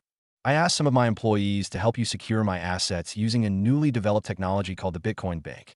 Most of my liquid cash gets spent in expenditures and expansion costs, but my most valuable assets are related to Bitcoin. Vince stated, I'm familiar with Bitcoin, if I recall. It's a type of cryptocurrency. The bank manager replied, you'll be able to see the value of my account once my employees finish installing the Bitcoin Bank. I will require a room in your vault with an accessible internet connection and ample cooling. My company will pay for the upgrade expenses. So don't worry, Vince stated plainly. Fair enough. I'll have someone notify you when the space is ready in the vault, the bank manager replied. The BitCash department and Vince designed the Bitcoin Bank balancing security with accessibility, allowing potential users to experience a completely digital banking alternative. Vince's main Bitcoin wallet will be the most protected and require two separate keys that regenerate every hour. Point one was with Vince and the other with the bank manager. Some of the wallet tiers within the Bitcoin bank can be accessed by the BitCash team, while most of the Bitcoin revenue slowly filtered towards the most secure layer after a few blockchain cycles. IT took Vince and his team a few days to install the system in the vault and ensure its security before going live. Vince and the bank manager tested their keys and successfully accessed the most secure tier that contained more than 10 million BTC. DW was surprised to see so much Bitcoin in one wallet, and he would probably never have the chance to see the balance again anytime soon. Even the bank manager was startled and understood why the teenage kid was keen on securing his Satoshi wallet in such a complicated way. Vince would start paying the bank next month, including the expenses for constructing a separate area in the vault. I'll have Price check on the cybersecurity status of the Bitcoin bank shortly after we get home. Vince thought. They bade farewells and all flew back to the U.S. a day after. Hudson met with Vince after arriving in Austin to report on his company contractor's performance. Hudson suggested lowering the annual salary of his first few collaborators. Vince denied the request as he wanted to reward the first few people who started his business, including Dollar and the Bitcoin market crew. Instead, Vince gave Hudson authority to assess the value of new contractors and subcontracted companies he works with from now on and represented Vince in negotiating pay in the future. Vince tasked Hudson to restructure future technologies, starting with the creation of future studios that would deal mainly with the development of War Online and other entertainment products similar to how Vince treated BitCash. IT would contain his friends and upper-level students as co-founders and ad staff from other companies that collaborated in the development of War Online that were willing to dedicate their time fully to future studios. Currently, Vince employs a few more than 100 direct contractors with an estimated $25 million a year in salary expenses. He assigned a quarter of the database specialists to join BitCash, while the rest would work for future studios. Hudson left the villa to perform the instructed tasks. Then Vince continued working remotely with BitCash and future studios on various projects before catching up on homework. Another month passed, with future tech projects and collaborative efforts were in full swing. David stopped by to update Vince regarding the investigation. A man with many connections paid for the attempt on his life. IT took a while to pinpoint his exact identity and find out it was Ms. Miller's ex-husband, that he was angry about losing custody of their son, and found out Vince connected Ms. Miller with Louis Jacobs. He knew that Louis Jacobs would have dropped the suit if the person paying for the lawyers had died, and hired a professional to do the dirty work. David then mentioned something about Price helping them with the investigation by tracing network logs from the assailant's computer. Vince thanked David and Price before instructing him to pursue legal action against the ex-husband. David replied, saying Louis Jacobs had already filed the complaint and worked with the police and district courts. It puts my mind at ease knowing the person who has it out for me would be behind bars soon. Vince thought. War Online had been hugely popular the past few months, and Ralph projected revenue to double soon. Future studios added minor updates to their cross-platform MMO hybrid, such as 10-player raids against sprawling bases and more PvP options, player versus player, like fighting other players during base raids. Still, the team also improved the AI for AFK players, away from keyboard. High-level players can choose to participate in the recently added battlegrounds to fight other online players without an army for support, solely focusing on their main character stats, equipment, and microcontrolling expertise. Winning gave rewards to outstanding users in the form of resources for their base and high-tier equipment for their player characters. Hardcore players would then sell equipment they didn't need on the BitCash market in exchange for Bitcoin or BitCash. Some of these players were making a good amount of money from just playing the game, and large guilds and alliances started forming to further their success and income. The Arena 1.0 version will be released soon, allowing players to PvP without needing high-tier gear. After remembering how enjoyable watching esports in his past life like Dota 2, Quake, and CSGO, Vince proposed the idea of an esports game made for War Online. The focus of the Arena mode was to provide a level and balanced playing field for players seeking a more competitive way to PvP rather than the war in the battlegrounds for loot. After the inclusion of the Arena, War Online would be able to cater to many different types of gamers, from very casual to hardcore and professionals. BitCash is doing quite well right now, that it's even promoting more players and engaging with the market. The games are profitable, but I would bet BitCash would be earning more in the long run. So Vince pondered while taking a shower in the master bedroom. So far, the only way to use Bitcoin to buy products outside the BitCash ecosystem like War Online and Wing and Chicken would be to sell it for regular cash through the BitCash portal. But unfortunately, users would have to wait plenty of time with this process. I need to find a way to add more products that use the BitCash system. For example, I can create more games to sell even more digital goods, but it takes too much development time. How about using other companies to utilize BitCash, like being able to pay for groceries at Walmart using the BitCash altcoin? That can work. Vince thought while changing his clothes for the day that he understood that manufacturing physical goods was only feasible if outsourced to foreign nations. Still, Vince decided to push his advantage in this new life and invest in AI manufacturing, like the norm in production powerhouses like China and the USA. In 2021, Vince called Hudson and tasked Hudson to recruit experienced engineers specializing in artificial intelligence, that a group of 10 will be a good start for future tech's new project. Next, Vince held a meeting with BitCash via video conference, outlining his plans for the new BitCash update. Right now, the amount of Bitcoin market transactions eclipses what it was before the release of both my games that utilize Bitcoin as its main digital currency. So, therefore, I want to expand BitCash and the BitCash portal to all consumers, digital or not. Next, Dollar, I'll assign you to lead the BitCash team together with a promotion, though you'll have to let some go to work on developing the hardware for this new venture that I've decided to hire expert engineers to design our own artificial intelligence-driven manufacturing suite to reduce labor costs associated with manufacturing ultimately. Vince declared passionately, I'll need more people to work on the main BitCash portal eventually, now that you're taking some of them away. Dollar replied, you can work with Hudson to hire more staff. I permit you to form a sub-team under your current department you can fill with as many people you need. Vince responded reassuringly. Hudson joined the video conference call midway through notifying Vince and Dollar regarding the 10 new AI specialists. Vince didn't care how much they would get paid and trusted Hudson that it was a fair deal. In addition, Future Tech provided recruits access to their secure repository to collaborate with the development as standard procedure. After the hours-long video conference meeting, Vince decided to relax around his new mansion at Barton Creek. Vince went to school and the gym for a week with his bodyguard and driver, spending most of his days on homework and designing the new products planned. It was winter vacation, and most of his friends decided to travel abroad with their families. Vince was glad his friends were enjoying their hard-earned income. However, he kept working while formulating ideas regarding the expansion of BitCash and decided to deal with the big players in e-commerce first, while Future Tech's production team was developing the hardware solution to be manufactured. The new project was called the BitCash Wallet and would be the size of a traditional credit card, even if the user had only a few cents in their debit bank account. Users would only need enough BitCash in their wallet. The portal would automatically pay for the traditional transaction as an intermediary and deduct the BitCash from the user's account. BitCash being equal to $1 made the existing system a lot easier. Still, manufacturing will take a few months before users can receive one in the mail. Vince pondered. He tasked Ralph with opening accounts in major e-commerce payment portals like PayPal and Alipay at the same time.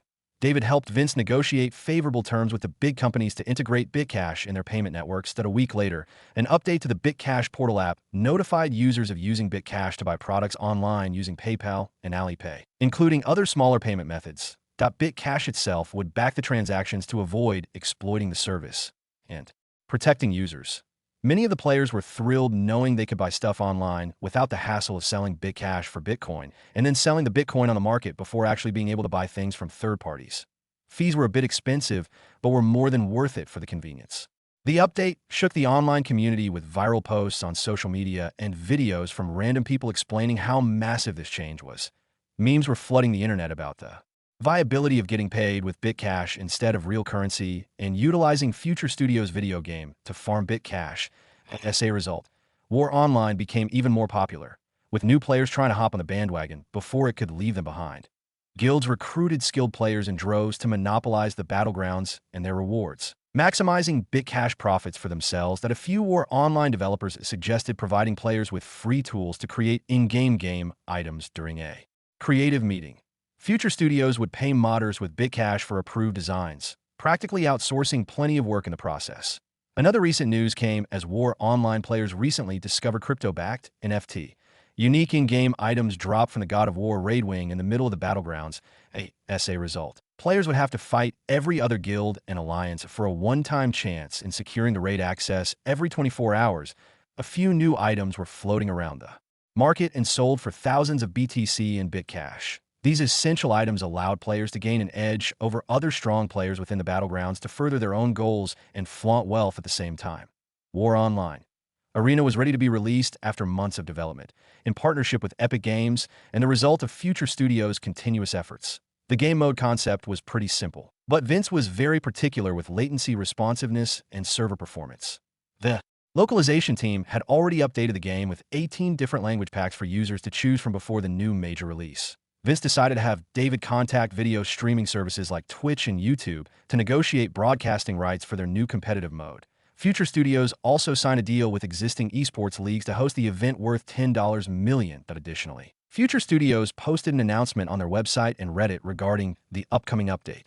There would be a professional league for the new game mode with a prize purse of 5 million Bitcash, with 1 million going to the winning team. It was a 5v5 version of the Battlegrounds with leaderboards and skill-based matchmaking, among other neat features. The teams would also earn in-game rewards throughout the league that their main characters could use outside of the arena, like in the Battlegrounds or raids. The arena would showcase the best players in the game purely based on skill and understanding of the meta. People on social media were excited to see what the update offered after reading the announcements. Online posts were going viral, and team recruitment was already underway. In addition, famous live streaming personalities online were given sponsorship deals to play and promote the new arena mode. The update went live a day after the announcement, with the open qualifiers happening a week later. Gaming news outlets reported on War Online, Arena, and the hype train grew further and further. Established esports teams started practicing and creating video content to promote their organizations. Even popular gaming orgs from other games like COD and Dota expanded, focusing on War Online. Arena, based on all the buzz from the gaming media outlets. Dollar contacted Vince via video conference call regarding expanding the Bitcash network to support the millions of new users. Vince gave Dollar's request approval and funding, and he started the expansion project immediately after. You should also expand the Bitcoin Bank. Contact some German, U.S. and Singaporean banks with the help of Ralph and David. Vince replied before dismissing his Bitcash executive. Hello, everybody. Welcome to esportsdaily.m. My name is Ashley, and here with me today is the team captain of Prime Alliance, Fortis. Thank you for joining us in discussing War Online Arena and the Professional League, or APL, Fortis. Can you tell me how Prime Alliance is preparing for the open qualifiers? Ashley asked over the microphone. As many active players know, the Prime Alliance professional team collaborates between 5 top guilds providing their best player to compete. Our fellow guildmates have been assisting the team with scrimmage matches and developing the meta. The team requires players to use varied weapons, skills, and traits to gain a strategic advantage over opponents, and we've been hard at work getting this right. Fortis replied as he acted professionally in front of the camera. Which teams do you think will be competing for the top seeds in the upcoming qualifiers? Ashley asked curiously. Other than Prime Alliance, I feel like Blitz from Germany, Nimbus from China, and Blizzard from Russia will do the best among all the teams, Fortis replied. The show continued for another hour before Vince decided to turn the live stream off. Vince checked the War Online user data and found close to 100 million concurrent players, shattering all existing video game records. Localizing the game to Chinese, South Korean, Spanish, and Russian was the best decision. That it seems like everybody is either practicing or grinding to gain glory for their guild, alliance, and country. Vince thought, the popularity of War Online stems from the cross-platform feature, but most professional players prefer playing on a desktop with a keyboard and mouse or controller. The touchscreen controls are decent, but are considered not as good as other options by most players. Vince then received financial reports from Ralph and decided to read them. Future Studios and Bitcash raked in $200 million after expenses since he last checked, coming from various sources such as transactions fees and cash shop item sales in War Online. Having a diverse revenue portfolio is truly one of the best strategies in increasing profits. So Vince pondered while counting Future Tech's hard-earned cash. The percentage of revenue from the video games was slightly lower than transactions from online stores like eBay. Nevertheless, the business combined total value is estimated to pass $1 billion by the end of the year. Vince then tasked half of Future Studios to focus on further development, while the other half would support the Arena Professional League. A week had passed, and the APL's opening ceremony went live on all the live streaming platforms. Future Studios subtitled the broadcast, and other markets like China enjoyed a localized broadcast, allowing more people to enjoy the ceremony in their native language. Welcome to our grand opening ceremony for the Arena Pro League Season 1. There will be more than 10,000 teams fighting for the top 32 seeds to qualify for the playoffs. Future Studios will hold the live grand finals at the Staples Center in Los Angeles in 3 months. The first qualifying game we'll be watching is Prime Alliance versus God's Temple. Please listen to our game analyst while we wait for the match to start. The show host said with confidence. The game started 15 minutes later. Fortis, the team captain of Prime Alliance, chose to play with sword and shield, utilizing taunts and battle auras to support his team. Fortis is the best tank in North America. Watch him closely. It looks like he wants to start the team fight with a shield crush. Oh, he landed the bash hit directly on Drax, the main offensive player for God's Temple. That initiation is a colossal blunder for God's Temple, and it looks like all 5 of them will fall soon enough, the shoutcaster said with vigor over the broadcast. Prime Alliance won the best of 3 matches 2-0 and moved up the qualifying rankings. The competitive war online. Community played thousands of league games, and Future Studios broadcasted only the most exciting matches involving popular teams live on Twitch and YouTube. Following league matches were to be played every weekend until the top 32 solidifies their spot in the rankings. Vince stopped watching after Prime Alliance played and continued working. He was used to working and collaborating with people via video conference calls, but the business had grown so large that it was getting more challenging to manage. Vince decided to invest in an office space located in downtown Austin where all his employees could work. Vince instructed Ralph and David with this critical task during their daily meetings. Ralph and David started bidding on office buildings located in downtown Austin. Most of the bids started at $50 million, and they were able to purchase a recently vacated office space with an available occupancy of 8,000 employees. Some of the local contractors collaborating with Future Studios decided to move into the building and paid fair rental fees in exchange. The building's network infrastructure and all other necessary upgrades cost $25 million, and the total cost amounted to around $100 million. Vince renamed the office building to Future Tech Headquarters and asked everyone involved in his projects to move in as soon as possible. In addition, Future Tech's partners like Epic Games and other contracted companies sent some personnel to work at the Future Tech building to collaborate on specific assignments. It took a month for most people to move, including the BitCash team from Silicon Valley. Dollar bought a house in Vince's current neighborhood, and some others opted to live in apartments around the building downtown. Some unused office space would be utilized for the AI manufacturing system when it eventually becomes available. It was Christmas time, and Vince planned a big party at the office for everyone. His friends would arrive from their travels in a few days and would be able to attend the Christmas party. Price added security personnel to man the Future Tech building. He was also heavily involved in designing and installing the new security systems while inspired by the Swiss bank security protocols and his military background. Unfortunately, the building was quite large, and Price had to recruit 100 more people for the security team. Vince had the highest floor converted to a living space for himself to hang out and entertain guests as a bachelor pad. The design was quite nice and modern looking, created by one of the game environment designers from Future Studios. The living space had a cyberpunk 2077 vibe like the one Mayor Perales lived in, but bigger. Christmas Day came, and everyone enjoyed the parties thrown for each department. Then, Vince went around the building to greet his employees with a Merry Christmas. He entrusted Hudson to provide all of the employees a bonus appropriate for their position in the company that cost $20 million in total. Christmas present, he recommended that all of his employees invest in Bitcoin by buying some before the value shoots up astronomically in 10 years, or start Bitcoin mining operations as a side gig. His employees took his words at heart. Considering Vince's insight in building a successful business like Future Tech, Vince had earned their respect a long time ago and was proud of their achievements as a company.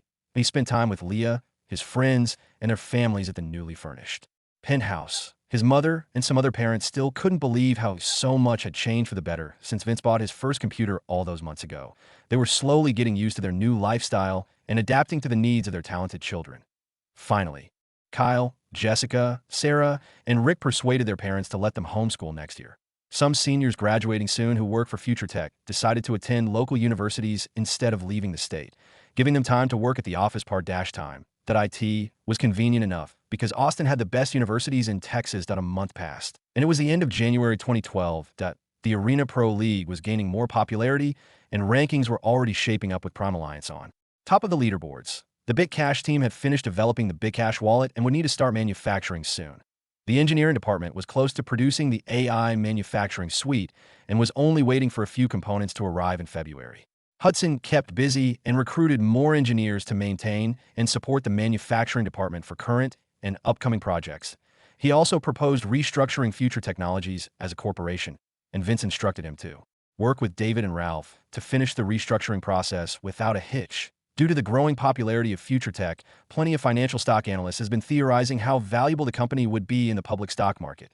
Vince decided not to go public until the company had no choice and needed more funding he could not provide and steered away from the idea of an IPO. Revenue was up yet again since last month, and the business is $250 million liquid currently. Finally, the last of the required components arrived at the headquarters, and the engineers started building the first few AI manufacturing drones. The drones varied in size and could manufacture all sorts of products provided raw materials were available. Unfortunately, Future Tech could only utilize a few drones with the headquarters' current computing power, as Vince didn't want to use the public cloud to power their proprietary AI. Nevertheless, the AI drones started manufacturing big cash wallets in batches, and Future Tech announced a pre-sale on the website and social media platforms. The Big Cash wallet was an expensive piece of technology and would sell for $100 each. Customers could use the wallets at any store that accepts debit or credit cards. The IT also came with an account contained within the customer sublayer of the Bitcoin banks located in plenty of countries worldwide. Since installing the first one in Switzerland, Future Tech invested heavily in the Bitcoin bank system. Future Tech needed more computing power to deploy more drones soon. It would be expensive to deal with semiconductor companies. Designing and engineering new microprocessors would be costly, but could also be the next business venture. Vince pondered he called Hudson to recruit some experts in the semiconductor industry and asked him to throw money around if required. The Big Cash wallet was selling like hotcakes, especially to war online veterans. Wallet holders enjoyed privileges like lower transaction fees and a reward system. However, unlike buying Bitcoin, Big Cash required associating an account with the transaction. Any violators of a user agreement could be pursued in court and would never regain access to BitCash or the Bitcoin Bank, which protected other users and Future Tech's interests. Future Technologies was now the biggest client in the Lewis Jacobs portfolio, and some significant changes occurred at the law firm recently. Ms. Kemp went through security at the headquarters and found herself meeting Vince at the penthouse living room. I would like to thank you for choosing our law firm when you started your business. Future Tech's success propelled my portfolio among all the partners, and Mr. Jacobs promoted me to name partner as a result. The law firm is now called Kemp Jacobs. I can't thank you enough, Vince. Marcia said before hugging him. I appreciate the kind words, but it's not a big deal. David and the entire law firm have been very accommodating that I wouldn't have found people as reliable as the ones Lewis Jacobs recommended. Excuse me, Kemp Jacobs. Vince replied before Ms. Kemp looked for Leah to thank her as well. The engineering department requested Vince procure a few high-precision industrial CNC machines to manufacture more complex components the AI drones couldn't create yet. Vince gave them approval and funding for the purchase. However, it would take a few weeks until the machines arrived from Germany. Hudson was able to recruit around 50 semiconductor specialists for the engineering department. I don't know much in engineering, so I'll have to trust Hudson with his decision. So Vince thought, while familiarizing himself with the new employees, that he had the engineering department start designing the custom processors for the AI-driven drones as soon as they arrived. Vince had to compromise and bought supercomputers from Japan and filled one of the basement floors, with 10 units costing $20 million, including the installation. These computers would serve the AI drones manufacturing BitCash wallets, which sold out during pre-orders. The Future Tech headquarters slowly transformed into the most secure location in Austin, with newly manufactured flying security drones patrolling the area. Price designed them to alert the central security system when the drone detected intruders in the building.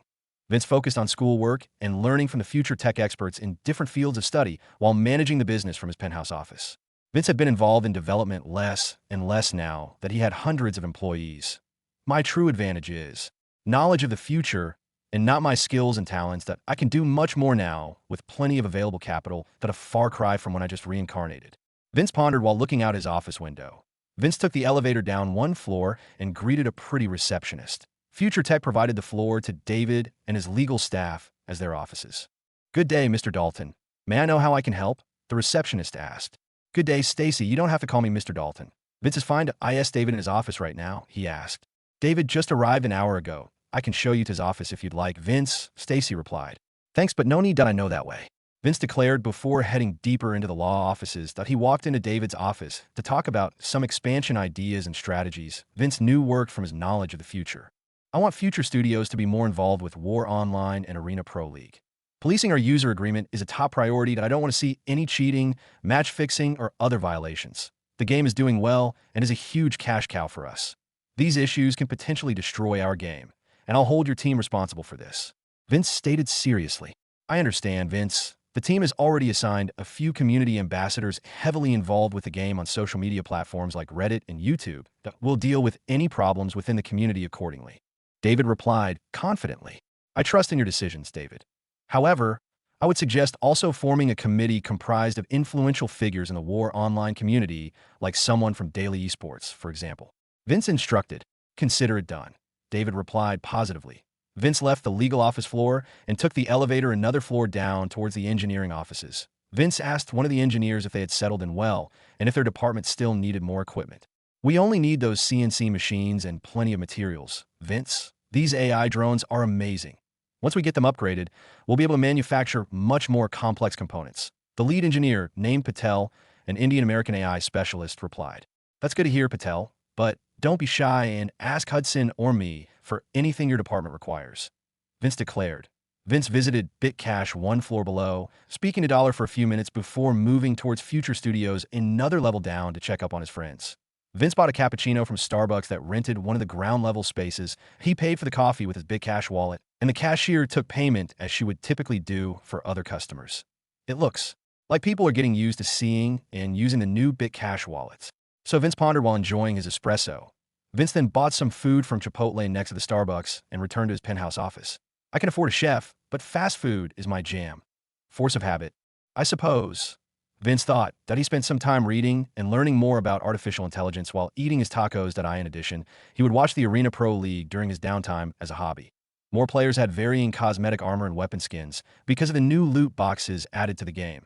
Instead of buying items directly from the cash shop, players can purchase loot boxes that provide cosmetic items of different rarities. Most were designs introduced by the community using the free modding tools released by Future Studios and Epic Games. Loot boxes were cheaper for players who wanted a chance at a random item worth next to nothing or very expensive on the BitCash market, practically gambling. Vince wanted to expand gameplay for casual players of War Online, thinking about adding features he loved in video games he loved. The game revolves around combat. War Online could be more appealing to a mass audience if more lifestyle gameplay options were available. For example, you could already build bases as a home for your main character, but what if you could design a house in-game to hang around with friends? Vince thought. He started writing down some suggestions for the new War Online update. Vince discussed it with the Future Studios staff after writing the initial draft. Vince, these ideas are amazing, but War Online's player base mainly enjoys combat gameplay. That I suggest creating a new game instead of diluting War Online. Kyle stated. Kyle was the junior executive at Future Studios, supported by Tim Sweeney and the rest of the game dev staff. You make a good point, Kyle. I feel like Future Studios should also appeal to casual players, though. Vince replied, Wing and Chicken was a casual game, but it was too simple and had limited potential. Do we have enough developers to support War Online's development and create a new game from scratch? Vince asked. Future Studios can have its manpower and be able to start creating a new game, but finishing it would be a different story. Kyle replied, what if we update our War Online toolset with more functions to collaborate with users with art design for our new game? Vince asked. That would help our design team, but the technical team will require more people eventually. Kyle replied, I understand. Your team can start working on a new project that I'll talk to Hudson about adding more developers soon. Vince instructed, it looks like stagnation will never be a problem for my business, that I'm already fulfilling one of the promises I made before reincarnating. Vince thought. Ralph called Vince to schedule a meeting at the penthouse. Good day, Vince. Thanks for meeting with me. I want to talk to you regarding a business proposal. Ralph said respectfully. No worries. Tell me what you need, Ralph. Vince replied. I know you focus on the development and path of the business and not worry much about the company's financials. Future Tech has plenty of expenses like salaries, equipment, and raw materials, but still holds so much cash we're wasting just piling up. Ralph explained. Get to the point, Ralph, Vince ordered. I propose creating a new department that invests part of our liquid cash in the stock markets. Ralph replied. I agree with your sentiments. An investment entity would benefit Future Tech's portfolio in the long. Are you into Oh, you need help from Dollar and the BitCash team? Vince asked. Dollar is a talented crypto market dev and analyst, but the stock markets are different. I need your approval to recruit market traders from a few Wall Street investment groups. Ralph said, approved. You can talk to Hudson regarding the recruitment. When the team is ready, I'll allow half of our liquid cash fund to be invested. I'll also recommend some stocks and businesses worth investing in. Vince replied while thinking about the most successful businesses in his past life. Thank you for hearing me out. I won't disappoint you. Ralph stated reverently. The lead accountant left after the meeting, and Vince decided to return home for the weekend. I noticed some admiration in Ralph's tone. That IT does make sense he thinks so highly of me. I'm probably the most successful person under the age of 18 that I should check how much cash the business has on hand. Considering it got Ralph so worked up. Vince thought. Vince opened the latest financial reports from his secure email that itemized a total of $1.25 billion in liquid revenue, mostly from transactions fees on the BitCash network from players and regular users. The new BitCash wallets have all been pre-ordered as well. The Bitcoin Bancor layer contained around 20 million BTC, and Vince also decided to sell a quarter of the amount on the Bitcoin market. There can only be 21 million BTC in existence, and most of the supply has already been mined by crypto prospectors due to the BitCash portal and how the transaction system was designed. Vince wanted more BTC to circulate in the market instead of hoarding most of ITS. He instructed BitCash to sell 5 million BTC slowly in the next month. Kemp Jacobs negotiated with the New York Stock Exchange and the SEC to eventually allow BitCash to sell options, such as Bitcoin commodity futures. Perfect for the numerous crypto traders who have adopted FutureTech's new and ingenious finance process. Financial vehicles like futures were heavily regulated and would require the government's cooperation, leaving Kemp Jacobs with plenty of billable hours. There were dozens of Bitcoin banks worldwide serving the BitCash network and ready for the next update. This new feature should solidify Bitcoin's status in the global financial market. Vince pondered profoundly. Ralph, who suggested using their cash laying around, gave Vince another idea. FutureTech should start supporting charities and other programs to help society and the less fortunate. That I've never been in a position to create a positive impact in my community until now. Vince thought that he met with David at the office and discussed the philanthropic idea. Then, of course, his legal counsel agreed and immediately worked to create a charity fund meant for organizations like Red Cross and United Way, among others. Hudson learned about the new fund a few hours later and looked for Vince to suggest something similar. I heard from David, we're supporting charities now. That's great, but I want to suggest another use for our funds, Hudson stated in a serious tone. Vince gave him a look of approval, and Hudson continued his pitch. I suggest funding vital research projects in universities around the world that will provide them with resources to complete their research in exchange for the use and application of their findings. Hudson proposed. This idea can also help with FutureTech's growing need for talent. Vince thought, your idea is approved. These researchers should be given a career opportunity in FutureTech as well, should they decide to work in the private sector. Vince replied sincerely, I'll see it done. Hudson happily stated. FutureTech hiring professionals straight from FutureTech-funded university programs is a sensible idea. For sure, MY Young boss certainly knows his stuff. The 40-year-old Caucasian-American staff manager pondered. The high-precision CNC machines arrived, and all the AI drones were starting to be upgraded by the engineering and AI development team. Patel and his engineering team estimated the microprocessor design to be ready for manufacturing within the next few months. Vince attended school as he had been since winter vacation. The school year was almost over, and most students focused on final exams. During one of the homeroom sessions, Ms. Miller announced that she would leave the school and start teaching at the University of Texas while continuing her math research. Most of the students were bummed to lose a beloved teacher, but were happy to see Ms. Miller smiling these days again. After the class, Vince approached Ms. Miller to offer her research project. Funding from FutureTech. Thanks. I gladly accept the offer, Vince. Now that my ex-husband is in prison, I can pursue my professional goals again. He always held me back after we had our son. Ms. Miller replied, You're lucky that the university funding program of FutureTech got greenlit recently. Vince replied before leaving the class with his friends and colleagues. Now, Vince finished the school year with decent grades and was already getting ready for the Arena Pro League playoffs in LA. He invited all of his friends to attend the event with him. Paid for by Future Studios. Of course, all of them brought their families as well. At the FT offices, Vince held a meeting with the Future Studios personnel, joining him at the live playoffs for technical support. Is everything ready for the event?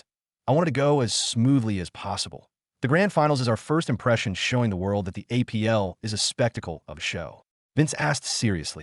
The organizers and our liaisons have already set up the stage and equipment. In addition, Price will ensure security in and around the arena with his team. Kyle replied, All right, that will fly on chartered flights tomorrow morning. Everyone, rest well. Vince instructed. Understood. His directors replied in unison. The following day, an entourage of people arrived at a private hangar to board the private jets that Vince rented for his guests and staff.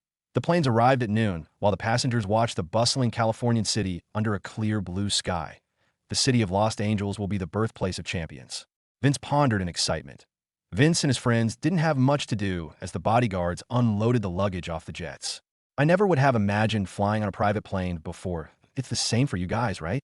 Kyle said.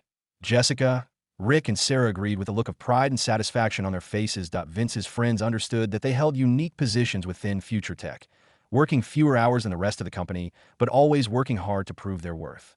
The Arena Pro League Finals will be your first public appearance. Do you feel worried? Or anything? Price asked. Unless Price was busy with his departmental duties, he still preferred guarding Vince whenever in public. I feel confident and excited. I hate to say it, but I'm rich now, and money can solve most of my problems. Vince replied honestly. Price, you do know that another bodyguard in the security team can accompany me. You're practically an executive in the company now. Vince said. You gave me my biggest break outside the military community. Vince, you hire me to protect you at first, and I am proud to perform my duty, especially during an important occasion like the finals. Price declared. All right. Then I hope you can drive a dual-clutch 7-speed manual. Vince replied with a grin that a local exotic car dealership parked an unusual yet fast-looking car next to a stretch limousine at the hangar. Is that a Koenigsegg Agera? Price surprisingly asked. No, Price, it's the new Agera that just came out this month. The first and only one in States. Vince replied excitedly. One of the Swedish future tech engineers Hudson recently hired was acquainted with Christian von Koenigsegg. Vince ordered an Agera as soon as he learned about it from his staff manager. He was always a big fan of Koenigsegg vehicles because of the technological innovations anyone can find in their cars. Koenigsegg was also interested in AI drone manufacturing and ordered one of the first batches that Future Tech would lease in the future. I'm going to love driving this. I can already feel it, Price stated confidently. Just get in the car and drive, Price, Vince replied. The group arrived at the hotel half an hour later. They enjoyed their luxury suites for a day before the grand opening ceremony the following day. Future Studios provided the Arena Pro League playoff teams with rooms at the same hotel, including their travel expenses. Vince wanted to make sure the professional players felt appreciated while competing for his new entertainment spectacle. The organizers also prepared practice rooms for the teams at the hotel's multi-purpose halls. The grand finals utterly sold out the Staples Center for the event. In addition, the live broadcast for the qualifiers had been an enormous success on all the live stream platforms. Future Studios decided to incorporate traditional broadcasts like ESPN on television for the playoffs and finals for more potential viewers. There was too much buzz on the internet, and the giant sports entities were curious how the APL would pan out in viewership and engagement. The finals will have 20,000 live audiences and an estimated 300 million viewers on all platforms. Sponsorships were fighting each other for a chance to be advertised on the broadcast. Vince decided to advertise the companies like Epic and PayPal that have collaborated with Future Tech for a long time aside from promoting BitCash and the new AI manufacturing suite. The APL was holding the semifinals Saturday and the finals on Sunday. Price drove the Agera towards the red carpet, waiting for Vince and his friends at the Staples Center entrance. Security operators drove the team limousines towards the back of the convoy on the way to the Staples Center. Crowds surrounded the entrance and were cheering for their beloved professional players as the convoy came closer. Hey, look at the sweet-looking car towards the front of the convoy. I wonder who's in it, an audience member asked. I heard the owner of Future Tech and Future Studios will be at the opening ceremony. Oh, it's probably him. One of the companions replied. Everyone familiar with Wing and Chicken and War Online was aware of the teenage prodigy that created their beloved games. Still, civilians knew not much publicly about Vince Dalton. The Agera stopped at the entrance, and two people exited the vehicle after the two doors opened upwards. One was a robust, yet clever-looking man wearing a tailored suit. The other was a young man wearing semi-casual attire and a few expensive accessories in his teens. I've had no chance to ball out like this in my past life, but better late than never, Vince thought. Vince gave a brief speech in the middle of the arena, hyping up the teams and viewers. After the loud cheers from 20,000 fans, 7 jets piloted by the Blue Angels performed an airshow above the stadium for the viewers watching outside the arena. Future Studios treated viewers inside the arena to a drone airshow designed and implemented by Patel and his department. LEDs covered the drones and danced in unison, forming images of War Online battles. The show was Patel's idea too.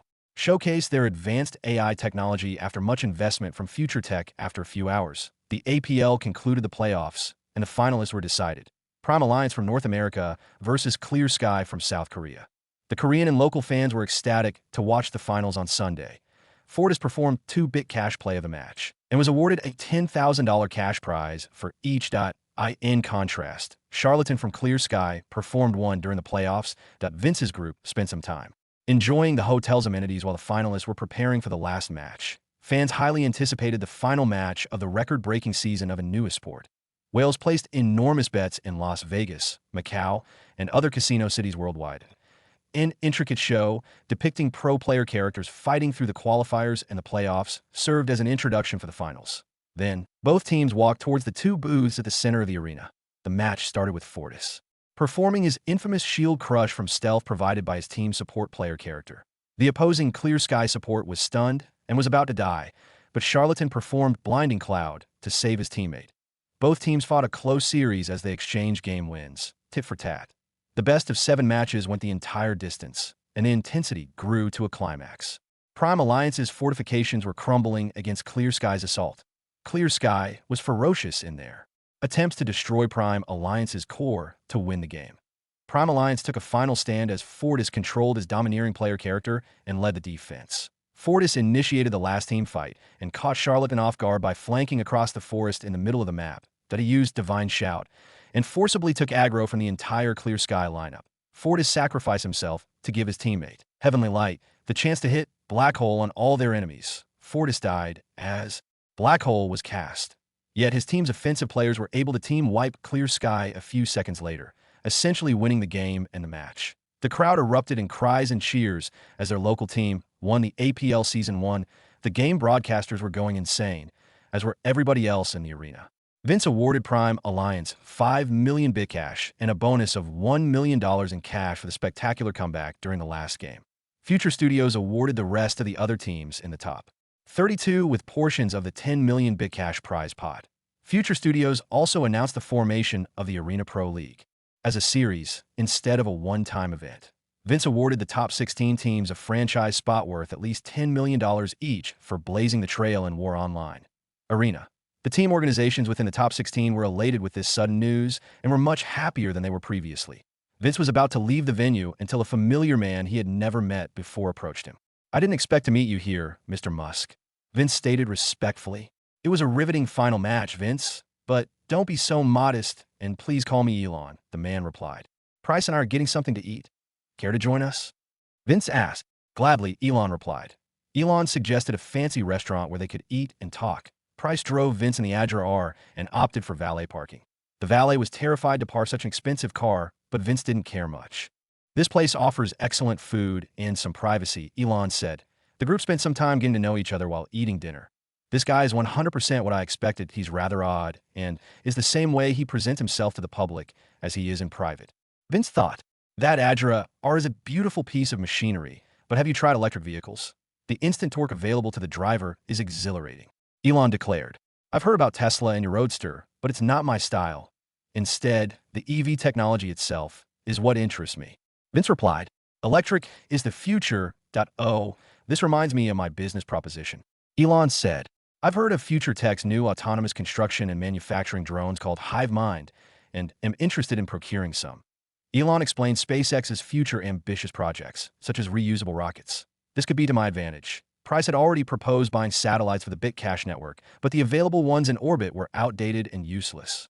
Vince thought, "I've done my market research and have concluded that Future Tech employs the best artificial intelligence developers and engineers in the entire world, and SpaceX also lacks the level of autonomy we require." Elon added, "You're asking a lot from me, Elon. Artificial intelligence is a core business of Future Tech. I can't just share it without compensation." Vince said with a poker face, "I can give you a 10% stake in SpaceX for the development of our rocket autonomy." Elon offered, "This isn't enough. Our HiveMind will be able to manufacture your rockets more effectively without the constraints of traditional equipment. IT can also manufacture mass-produced vehicle for Tesla. I've heard you've been planning to sell more Teslas to the general public. HiveMind can help you deliver your product on schedule with the highest quality." Vince declared, "You drive a hard bargain, Vince, that I'll offer a 10% stake in SpaceX and Tesla, including discounts for future satellite launch missions." Elon replied, "That sounds much better. Right price?" Vince asked jokingly. Price choked on his drink for a bit before nodding in confirmation. "You can contact Ralph, the department head of our financial division, for further discussion," Vince said. "You should stop by SpaceX tomorrow. I'll show you around the HQ," Elon offered. "Sounds good. That we'll see you tomorrow then," Vince replied. They bade farewells after dinner and waited for the Agera R. IT was still in one piece, but the valet who drove it back was sweating profusely. Random people took photos of the car and Vince as they were leaving. Posts on the internet were popping up with taglines like Future Tech X Tesla, with photos of Vince and Elon leaving the restaurant together. Tesla stocks soon started rising as the partnership hype went around the internet and newsrooms. Vince, Price, and some bodyguards stayed in California while others returned to Austin. He called Ralph to discuss Elon's partnership offer, as the finance department would manage it under Ralph. Future Tech Holdings have been slowly acquiring stock in major S and P 500 companies. Vince had written an investment plan outlining which companies to avoid and which ones to buy at a premium. Amazon and Tesla will eventually shoot up in value, while car manufacturers like Volkswagen will decline due to business practice scandals. And Adra are parked outside the SpaceX headquarters in Hawthorne, LA. Employees wondered if Elon bought a new car recently and thought he would never replace his Tesla for anything else. Two unfamiliar people left the car and erased their initial thoughts. Elon's secretary welcomed the two into the building and brought them to Musk's office. "Good to see you both again. Welcome to my beloved SpaceX," Elon said with a huge smile. "This guy's pretty happy today, probably because of Tesla stock price rising from yesterday. I'm not as knowledgeable in material science as in software and network engineering, but I'm rather excited to see rocket boosters and spacecraft up close," Vince replied. Elon brought them both to a massive hangar. SpaceX stored multiple rocket boosters and spacecraft shells located in this hangar. "This is the new Falcon 9 and Dragon spacecraft, the only reusable rocket in the world," Elon presented proudly. "Impressive. How long is the manufacturing process for these spacecraft?" Vince asked. "If building one from scratch, it would take around 3 months for an entire spacecraft," Elon replied. Price gave a small chuckle after learning about the long manufacturing time. "What's so funny, Price?" Elon asked. "It takes too long for SpaceX to produce its only product. The hive mind would take only a month to manufacture at its current configuration, but could probably do it within 2 weeks after the processor upgrade." Price replied. "How are you so confident in the hive mind?" Elon asked. "It may not look it, but I designed the cybersecurity protocol for the hive mind at SO. I have a deep understanding of its capabilities." Price confidently replied. "If what you say is true, then I'll be happier regarding our future partnership," Elon declared. "This is the VTOL, vertical takeoff and landing, testing area for the new landing system. Development has been slow, but it hasn't worked out for us and NASA yet. Falcon 9 and Dragon will require the level of autonomy that HiveMind exhibits," Elon stated. "Your team can contact Patel, the department head engineer for HiveMind, and the engineering department. Your VTOL system will work flawlessly soon, I can assure you," Vince replied confidently. Elon introduced Vince and Price to some executives and department heads at SpaceX while showing him some other areas. "Does SpaceX currently produce satellites?" Vince asked. "Not currently, but we've been planning to for a while now. Most of the satellites we'll be launching are made by Boeing or Lockheed Martin," Elon replied. "Future tech requires dozens of advanced satellite systems for the expansion of the Bitcash and Bitcoin Bank network. I suggest collaborating in the development of new satellites to reduce cost buying them from third parties in the future. The hive mind will also manufacture them eventually at a discounted price," Vince offered. "Sounds good to me," Elon replied. They shook hands before bidding farewell. "Space is the new frontier, I guess," Vince thought. Stats since last checked. 15 million BTC, $940 million in future tech, $4 million, personally 300-plus employees, 3 company contractors. Vince and Price flew back to Austin immediately after touring around SpaceX. Many things have changed over the weekend. First, the deal with Elon is enormous, and I'll need to check on the accounts for future tech's expansion soon, Vince thought. Vince took out a black laptop sporting a sleek design from his briefcase. Jessica and the software team had been working on a future tech operating system planned for use within the business. This laptop is a prototype, and Vince only uses it to review financial reports and access his Bitcoin bank account. Rick and Sarah designed the interface after focusing on UX design instead of cash shop products since the release of War Online. Let's see if Ralph was able to follow through with my suggestions, Vince thought. Dollar had sold 5 million BTC in the past month for $5 billion. The market price fluctuated around $1,000 to approximately 14 million BTC remained at the core layer of the Bitcoin bank. Even though Bitcash had mined all BTC through billions of transactions, mining Bitcoin was still profitable for small-time miners through compensation from the blockchain. The blockchain distributes a portion of all the Bitcoin processed on one block to miners who assist the blockchain. Dollar had purchased many large mining operations and converted them to future tech standards. Adding to the existing Geo Bitcash network, the Bitcash had bought an aging satellite to store the core layer backup. The IT would be the first of many future tech satellites eventually. Advanced satellites will require custom processors and components to be designed from scratch. Vince thought, good thing Ralph went ahead and splurged a bit of the newfound cash we had buying ARM for $2 billion.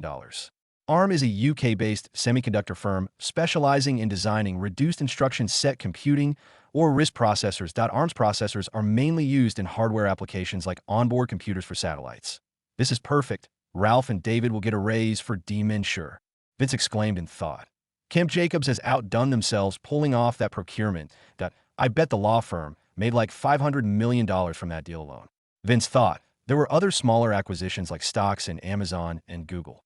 The business was left with $2 billion liquidity until this month's revenue cleared.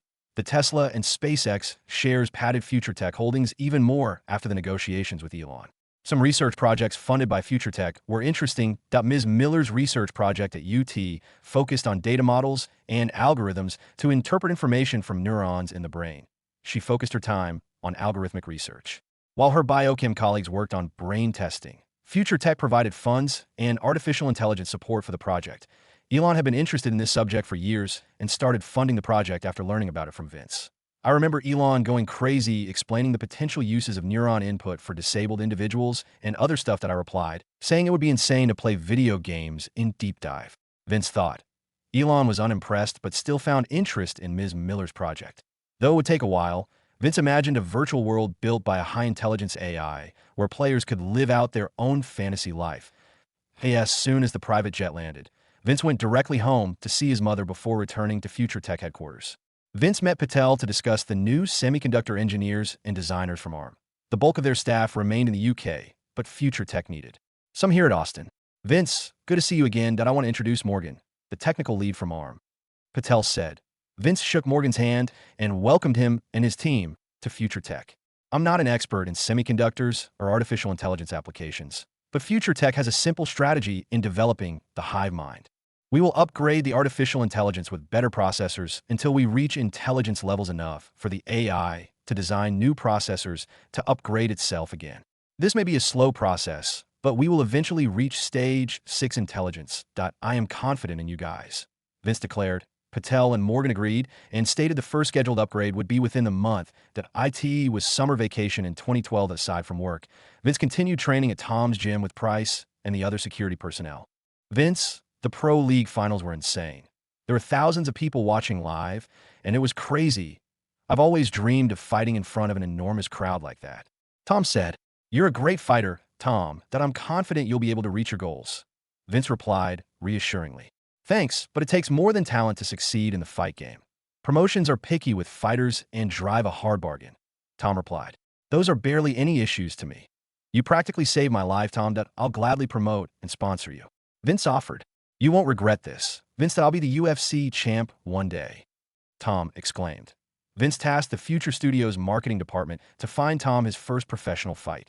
Tom had to win many fights to gain the recognition of international fighting organizations. Future Studios decided to book a local MMA fight in Las Vegas. That IT was a minor organization with its OSO total viewership count, but Vince was willing to splash some cash to promote the fight. The fight was scheduled to be a light heavyweight bout imposing unified rules. IT was the international standard rule set for MMA and used by top organizations. Future Studios would help broadcast the event using the same process as the Pro League qualifiers. The fight will take place in 2 months at the end of summer vacation. Tom Fury versus Adrik Kulikov. The current light heavyweight champion of the minor organization. Future Studios booked a medium-sized entertainment hall at the MGM Hotel with an option to upgrade if necessary. This fight will be interesting considering it's Tom's first fight. I've come to appreciate combat arms after my close brush with death that I hope Tom doesn't get too phased from the promotions. Vince thought. Stats last time checked. 15 million BTC. Currently trades at $1,000. $2 billion in FutureTech, $4 million, personally 300-plus employees, 5 company contractors, dozens of investments under FutureTech Holdings. Vince was busy working with Patel and the engineering team for the remaining summer vacation, providing support for the hive mind upgrade. After Hudson expanded the material science division, FutureTech started experimenting with more exotic materials like carbon. Nanotubes that were more efficient than traditional silicon and semiconductors have been in development in-house. Laboratories typically produce carbon nanotubes in small quantities and are in use by major processor manufacturers like TSMC. Morgan and Patel were able to apply the HiveMind AI in upgrading equipment bought from Texas Instruments to produce carbon nanotubes in larger quantities. This action voided the warranty of $100 million worth of fabrication equipment, but it was a drop in the bucket for future tech, fortunately. The headquarters was divided into office space for the 800-plus employees living in Austin and systems/manufacturing/fabrication space. Vince will be able to test the new processor designs incorporating carbon nanotubes soon. After testing, we'll estimate the manufacturing costs and compare prices to Intel and AMD. Morgan said, "We'll be competing with some of the largest tech companies in the world in this business. Is there any potential operational risk?" Vince asked. Hudson and Patel calculated our potential business risk for the past few months and concluded the HiveMind AI can meet the market expectations. Morgan replied confidently. "Though we'll need an increase in budget for all the materials the HiveMind will use," Patel interjected. "I'll have Ralph set up the new budget for HiveMind after our meeting," Vince replied. "The least advanced technology applied in the drones are the batteries. The material science department will have to innovate soon to provide enough battery life and power as we upgrade the HiveMind." Patel said, "I suggest for our engineers to work with Tesla in advancing battery technology for to both our benefit," Vince instructed. "I'll speak to Hudson about the collaboration," Patel replied. "All right, Price and I will be in Las Vegas for Tom's fight. Contact us if anything is needed," Vince declared. A few days after the meeting, Vince and Price boarded a private jet Future Tech had rented. Tom was already in Las Vegas, training for the fight locally. Vince and Price spent some time and money around Las Vegas, but as a minor, Vince couldn't do much anyway. The Adra was on a car hauler truck on the way to Austin, so Vince had to make do with a rented Ferrari 458 Italia from a local exotic car rental business. The light heavyweight fight gained a decent amount of spectators. Based on ticket pre-sales advertised on BitCash and the Pro League Season 2 broadcasts, the fight can be watched for free on all major platforms like ESPN or YouTube. Vince and Price visited Tom during his last training sessions before the fight. "How are you feeling, Tom? Did the promotion get you worried?" Vince asked jokingly. "Nah. It's given me the opposite effect. I'm even more pumped up to show the world I'm the best fighter." Tom replied. "Good that we'll see each other again after the fight," Vince said as he and Price left the Las Vegas gym. The event was not as big as the Pro League Season 1 finals, but was massive, considering it was Tom's first fight. The MGM Hall was full of spectators interested in seeing how a fighter promoted by Future Studios would do. The announcer introduced both fighters in the middle of the circular cage. In the red corner, the current light heavyweight champion, Adrik Kulikov. The local fans were cheering for the champ. In the blue corner, the challenger, Tom Fury. The rest of the crowd started cheering for Tom. The referees stepped in between both fighters and confirmed they understood the rules.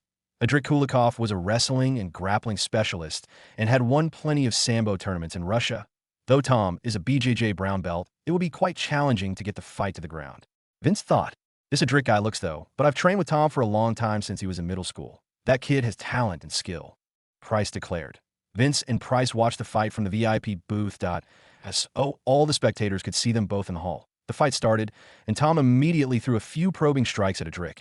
Adrik was unfazed and returned some strikes at Tom. Tom attempted a double collar tie and was able to grip Adrik's neck with both his hands and arms to break his posture. Adrik was too experienced to be controlled by a double collar tie and instantly gripped one of Tom's arms using the 2-on-1 technique. Tom understood his situation clearly and instantly let go of the double collar tie to protect his arm. The fight continued for 2 rounds while exchanging punches and leg kicks. Adrik led the fight with more significant strikes and left Tom on the back foot. Vince had a worried look as he watched his friend struggling against an experienced fighter. "Why do you look so worried, Vince?" "I can see what Tom is doing while Adrik is entirely unaware. Tom hasn't attempted a traditional takedown since the start of the fight." Price commented. 0.2 minutes remained during the last round. Adrik was confident in winning the fight by the judge's decision, but looked visibly tired. During a split second of Adrik lowering his guard due to exhaustion, Tom took the chance and performed a beautiful Imanari roll, catching one of Adrik's legs. Tom held onto the leg for dear life as he transitioned into a leg entanglement.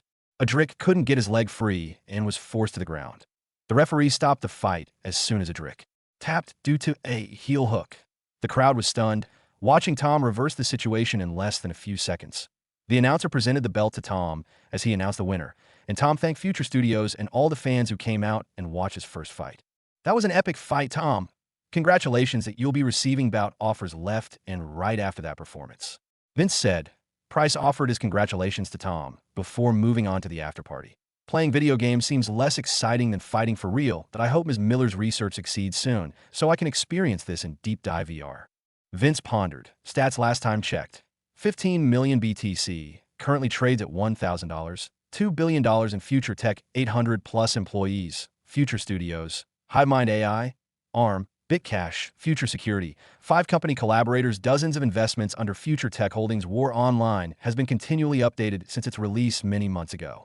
Updates like beginner tutorials and the main story produced partly by the HiveMind AI and viewer tools/features to keep Pro League fans engaged have been beneficial in its steady growth. The Pro League cross-platform portal featured creators from different countries providing continuous online video content to fans worldwide. Also, the Fantasy League was a massive hit as it paid out Bitcash for winning. Games like LOL, Dota 2, and StarCraft 2 weren't as popular as in Vince's previous life because players found them inferior in every way. Regular users couldn't even play competing games on cross-platform. Each Arena Pro League season would be around for months and occur twice a year. The off-season would broadcast minor league teams vying for a top 32 spot to qualify for the APL. Vince ensured that future studios would continually provide more content to their existing fan base and foster more viewers steadily. Advertising agencies have noticed quite a while ago that War Online catered to the most valuable demographic, young people aged 18-30. That marketing studies found that brands exposed to potential consumers around that age were highly likely to buy their products. Large organizations like Samsung and Sony fought for the last 16 franchise spots, and the lowest bid came out to be $200 million. DMN, people are high on War Online. So Vince thought as he was reading a Future Studios report that it was common to see random people walking around Austin wearing Prime Alliance jerseys or cosplayers dressing as their favorite player's main character. The esports scene in my previous life was niche at best that I would never have imagined War Online to be mainstream. Vince thought. Vince shouldn't have been surprised. War Online was chock full of game features yet to be explored by other video game developers in 2012. Now that summer of 2012 was over, Future Tech had already upgraded the available drone manufacturing suites. Future Tech sent HiveMind version 2 suites to Koenigsegg, SpaceX, and Tesla. Future Tech engineers were dispatched, including the equipment on rented cargo planes. The engineers would support Future Tech's partners and continue developing the AI remotely. Future Tech was only leasing out the HiveMind and reserved the right to shut down the suites if necessary remotely. Koenigsegg required assistance with developing their innovative free-valve system using the HiveMind AI, plus mastering the manufacturing process of their exotic vehicles and engines. Christian von Koenigsegg offered 10% stake in Koenigsegg Autos after hearing about Vince's deal with Elon. Tesla shared battery and photovoltaic systems technology with Future Tech, allowing the version 2 upgrade to include more efficient batteries for each drone. Future Tech would also have to spend development efforts advancing the current technologies provided by Tesla. The drone sported the new Future Tech microprocessors designed and developed using HiveMind AI, simply called AM. Jessica had been hard at work creating a consumer-grade operating system that could fully utilize the AI-driven processing power from AIM with Patel and the engineering team. Rick and Sarah continued their UX design success with a beautiful yet straightforward system interfaces. While motherboard manufacturers conformed to AIM standards, Future Tech would sell products under its own electronics brand. Apple will regret giving me a headache that I wonder how many Apple users I can eventually convert.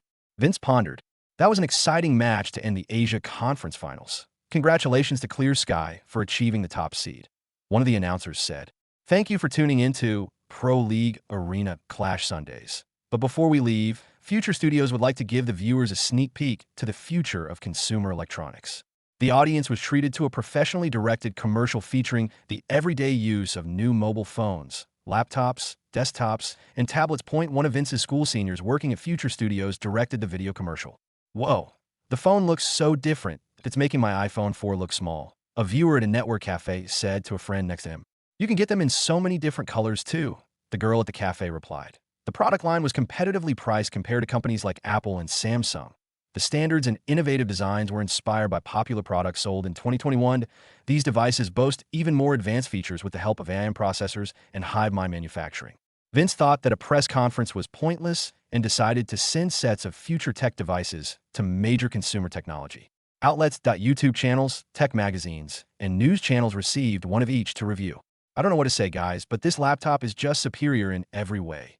The screen quality, high refresh rate, premium build keyboard, and 10 gig Ethernet are overkill." In addition, The future tech operating system can flawlessly run non-native Linux, Windows, and macOS applications. And this is only the first product I'm reviewing today, the YouTuber added excitedly. The benchmark says it all. Folks, I have no idea what kind of voodoo magic future tech is working with, but all I can say is rest in peace, Intel and AMD. The reviewers solemnly said. Intense workloads like AAA games on max settings don't increase the temperature much. In addition, the specifications state that the AIM processors consist of carbon nanotubes instead of silicon. This provides the device with much better performance and thermodynamic efficiency. The onboard AI will automatically optimize workload for the user to utilize all the compute cores within the AIM processors completely. The reviewer added, pre-sales on the Future Tech website were ongoing, and the release was planned to be in a month. Future Tech had bought a fabrication and manufacturing center outside of Austin in preparation for the product line release. Hudson's team hired 3,000 employees of varying skills and specialization for this new venture. Most of the manufacturing will be performed by the hive mind, but further development and support will take more staff. Hudson had also implemented the incorporation restructuring with the help of Ralph and Kemp Jacobs. All employees were allowed to renew their contract as full employees with benefits and options provided by Future Tech. Hudson heeded Vince's instructions, and the terms negotiated were better than the industry standards. Kemp Jacobs was able to get special exemptions for Vince and his school friends and were allowed to work in the business regularly, after much effort from the law firm. Vince became the youngest CEO at 14 years old as articles from Forbes and Time magazine were being shared around the internet. Stats last time checked, 15 million BTC, currently trades at $1,000. $2 billion in Future Tech, 3,800 plus employees, Future Studios, HiveMind AI, ARM, BitCash, Future Security. 5 company collaborators, dozens of investments under Future Tech Holdings. Jessica stopped by the penthouse to find Vince. She wore casual attire like most Future Tech employees. People see her black hair and Asian features under an oversized beanie that a futuristic sliding door made out of a peculiar material slid open. For the young American-Korean lady, as the security AI recognized Jessica. The security AI had been developed by Price and his cybersecurity department in collaboration with Patel and the AI engineers. The tiny cameras on the new Future Tech product line, such as the mobile phones and laptops, were embedded within the futuristic material used in upgrading the penthouse. Vince, you have a guest waiting in the living room. Should I serve some beverages to Jessica? An AI assistant asked Vince. If you will, please. Tell Jessica, I'll be out shortly. Vince replied. Aya was an AI bot assistant that Vince had been working on with the HiveMind robotics division. Vince named his humanoid assistant bot Aya, rhyming with Leah, the name of his incredible mother. Aya's intelligence level could only perform simple tasks, limited by the processing power provided by AIM cores. The humanoid bot could perform more complex tasks and calculations if connected to a local HiveMind network. Aya was wearing a blue, female butler suit designed by a talented artist in Future Studios. The outfit itself looked otherworldly and incomparable to any clothing in 2012. Vince will be out in a moment. Jessica, would you like something to eat while waiting? Aya asked. No need for food, Aya, but thanks though, Jessica replied. Vince and Patel programmed the Butler AI package to talk courteously, and it was only natural to reply to in kind. Vince arrived in the living room wearing semi-casual clothing, but was similar in design to Aya's. It was black-themed instead of blue, but still resonated with a futuristic vibe. You're looking fabulous today, Vince. What are you and Aya wearing? Jessica asked curiously. These are designs from the unreleased Future Tech fashion collection. IT uses the new fabric that the Material Science Division recently developed. Vince replied. Jessica approached Vince to touch the fabric. Wow, it's so soft to the touch. Does it get cold when you go out at night? Jessica asked. The material itself has an adaptive temperature function, but it only works where you wear it, Vince replied. I want a set of the collection, Vince. So unfair. Jessica angrily said. All right, you can meet up with Aya later to get your measurements, sheesh. Vince replied. What did you stop by for in the first place, though? Vince asked. The War Online new expansion event is starting in a few hours. Yes, we should gather the gang and play tonight. Jessica replied. I forgot the expansion release was tonight. Thanks for the reminder. All right, let's head to the Future Tech Land Center on the 10th floor. Vince stated. Aya, please get in touch with Kyle, Rick, and Sarah to meet us at the Land Center, Vince asked. Certainly, Aya replied and then bowed. Jessica and Vince took the private elevator from the penthouse to the 10th floor. On the way, they were joined by Kyle, who also had access to the private elevator. Kyle was also wearing typical casual attire, with his brown hair covered by a Prime Alliance cap. Kyle's Hispanic features showed more as puberty kicked in, such as a burgeoning beard starting to grow. Hey guys, good seeing you both. You guys excited for the game event? Kyle asked. Yeah, I deliberately ghosted the Future Studios story campaign meetings to enjoy the expansion at release. Vince replied. I like the drip. Vince thought, what's with the fabric? Kyle asked. It's an unreleased future tech product that you'll get a set of the collection too. Don't worry. Vince replied. The three arrived at the Future Techland Center, where employees could relax and enjoy video games. Rick and Sarah were already there raiding with their guild. Rick was growing taller every day, and his blonde hair and typical Caucasian features made him look like a runway model. Sarah was similar as she was Rick's twin, but boasted womanly features instead. Good to see you both taking work seriously. Vince sarcastically said. Shush, stop talking. We almost have the boss dead to rights, but one mistake can wipe our 10-man squad. Sarah replied. Rick didn't say anything and focused on tanking the boss. Vince, Jessica, and Kyle chose a future tech gaming computer near Sarah and Rick. They started logging into War Online and setting up their main characters. Yes, that's how we do it. FCKU Bahamut. Eat it. Rick started shouting. Rick, look at this staff that dropped for me, that it's legendary tier. Sarah shouted in reply. That's so unfair that I only got an epic tier weapon as a drop. Rick sadly replied. Let's group up before the event starts. Jessica declared. Jessica invited each of them to a party in War Online. The new expansion to War Online featured a new continent with different factions vying for control over it. The expansion release event started, and all players who opted into the event were transported to an enormous city square that IT was medieval-themed, but featured the unique aesthetic famously used by War Online. Welcome, brave champions. My name is Gilvantis, the Emperor of this continent. I thank you all for heeding my call, for brave warriors to purge these lands of my enemies and restore the Empire to its former glory. The NPC said. The expansion started with an intricate cutscene that slowly integrated players into the new continent. Future Studios designed the primary campaign with the assistance of the creative AI suite developed by Future Tech Vince, and his friends enjoyed the opening event for a few hours, testing the new skills, traits, and weapons. This bandit champion is strong, Jessica declared. Rick was focused on tanking the boss, while Sarah supported him with heals and buffs. Jessica, don't worry, I think our damage is enough to kill the boss before it phases again. Kyle replied. Vince stayed out of the way and utilized the new rifle, doing tons of damage from afar. I've been busy with work for a while that it's good just to relax and have fun with the gang while catching up on life. Vince thought. Stats last time checked. 15 million BTC, currently trades at $1,000. $2 billion in Future Tech, 3,800 plus employees. Future Studios, HighMind AI, ARM, BitCash, Future Security, 5 company collaborators, dozens of investments under Future Tech Holdings. I decided to add more descriptive prose to the characters in scene. Please suggest more things I can work on to make this novel better. Thank you. Leah's experimental treatment had been surprisingly successful with the assistance of Future Tech. She started taking more responsibilities within Future Tech, like managing and leading the charity fund and assistance programs. Her office was situated near the legal department on the second highest floor at the headquarters. Vince stopped by her office to ask if she needed anything. It's good to see you up and walking around again. M.D. Oh, you need anything? Maybe an AI butler bot? Vince asked Leah. I don't need a butler bot. Vince and M.Y. secretarial skills haven't faded yet, that I can handle things myself.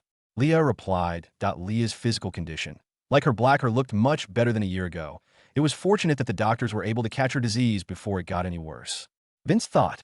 I decided to donate $100 million to Dr. Sarah and her team. You don't mind? Right, son? She asked. Dr. Sarah deserves it for what she's done for us, Vince replied.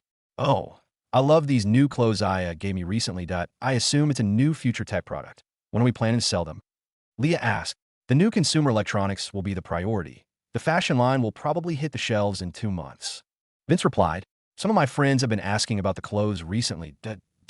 Oh, you mind if we start selling them in low quantities for now? Leah asked. That shouldn't be a problem. You can talk to Maria from the materials division to order some. Vince replied. By the way, you've been working too much this past year, son. It's not healthy. Go out more and enjoy your young life. Maybe even start dating. Leah said seriously. Oh, stop it, Mom. You know I like working. Vince replied. You have thousands of employees. Vince, don't give me that excuse. Leah replied angrily. She took a few seconds to calm down. I'm grateful for what you've done for our family the past year. But you should slow down and enjoy your success. Leah said calmly. All right, Mom, I'll take your advice. Stop nagging, please. Vince replied defeatedly. I'm not nagging. I'm doing my job as a mother, Leah declared. They talked about the charity fund and assistance programs for an hour before Vince left Leah's office. Vince then headed to the accounting department to discuss the financials with Ralph. Ralph was wearing his expensive tailored suit, as usual. His brown hair was cut short yet elegant, which complemented his Caucasian jawline. "Good day, Ralph. How are Future Tech's finances doing?" Vince asked. "The 3,000 employees have put a large dent on our annual expenses, but revenue is up due to the new expansion of War Online," Ralph replied. Ralph handed an updated financial report to Vince for reference. "Where did this $3 billion itemized as Arena Pro League come from?" Vince asked. "Oh, that's revenue from the 16 franchise spots in the Pro League. The bids averaged a bit below $200 million for each." Ralph replied. "Take $1 billion and reinvest it in the APL for marketing or anything future studios need to maintain our lead against our competitors," Vince instructed. The Arena Pro League didn't have to compete with LOL or Dota 2, as they were already considered small fry compared to APL's current size.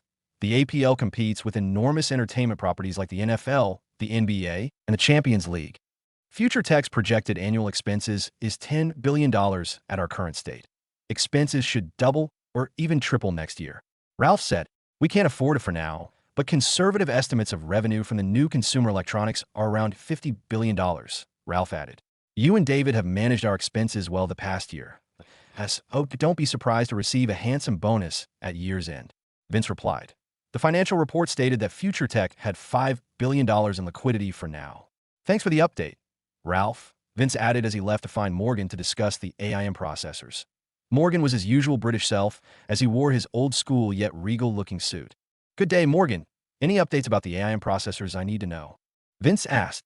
"The current AIM processors are performing better than our expectations, but future upgrades will be more difficult with our existing fabrication equipment. I request for more HiveMind suites dedicated to improving our current fabrication and manufacturing equipment," Morgan stated. "That's going to be a bit difficult. Patel's AI team and the robotics division are expanding the HiveMind suites. Still, Future Tech will use most of them to manufacture the current generation AIM processors and consumer electronics." Vince replied. "We are still developing the second generation AIM processors that our team can wait until new suites are made available," Morgan said. "Thanks for understanding, Morgan. I appreciate what ARM and your team have achieved this past year," Vince said. "We are Future Tech now. I would never have thought ARM would produce better performing processors than Intel and AMD. It's thanks to Future Tech's advancements in artificial intelligence and manufacturing," Morgan replied honestly. Vince and his friends continued working on various projects while attending homeschool classes. More HiveMind suites had been created and immediately started mass-producing the new consumer devices in the tens of thousands. An uncountable amount of transport trucks were heading to electronics stores around the U.S. to stock the new products, while shipping containers were heading to China, Southeast Asia, Japan, and other foreign countries for the same purpose. This release will be the new chapter in Future Tech's history. There will be a new tech giant to face behemoths in the industry, but we will prevail," Vince pondered as he was waiting to watch the Future Tech release event on his flat-screen TV. Hype levels for the new Future Tech consumer electronics line reached sky high as more positive product reviews were flooding the internet. Benchmark reviews from reputable sources demonstrated the superior performance of AIM CPUs and other Future Tech design components like the new AIM-assisted solid-state drives. Common bottleneck issues that high-end graphics processors from NVIDIA and AMD usually suffered from were not problems with AIM processors. Looking out the penthouse window, Vince could see a long line outside the Future Tech store located at the headquarters ground floor. Gamers, IT specialists, computer enthusiasts, and more were waiting in line patiently to experience the next-generation systems. This same situation could be seen in countless stores worldwide and was not slowing down anytime soon.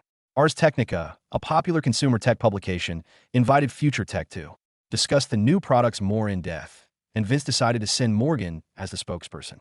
"Welcome to Ars Technica. Today, we will be discussing the new Future Tech products with Morgan, the lead AIM developer at said company." One of the most requested questions is regarding the battery life of the laptops and mobile phones. "People seem to think it's too good to be true," the Ars Technica interviewer asked. "It's only natural to think that way, considering the battery life in these products is multiple times that of our competitors," Morgan replied. "How is Future Tech able to do it then?" the interviewer added.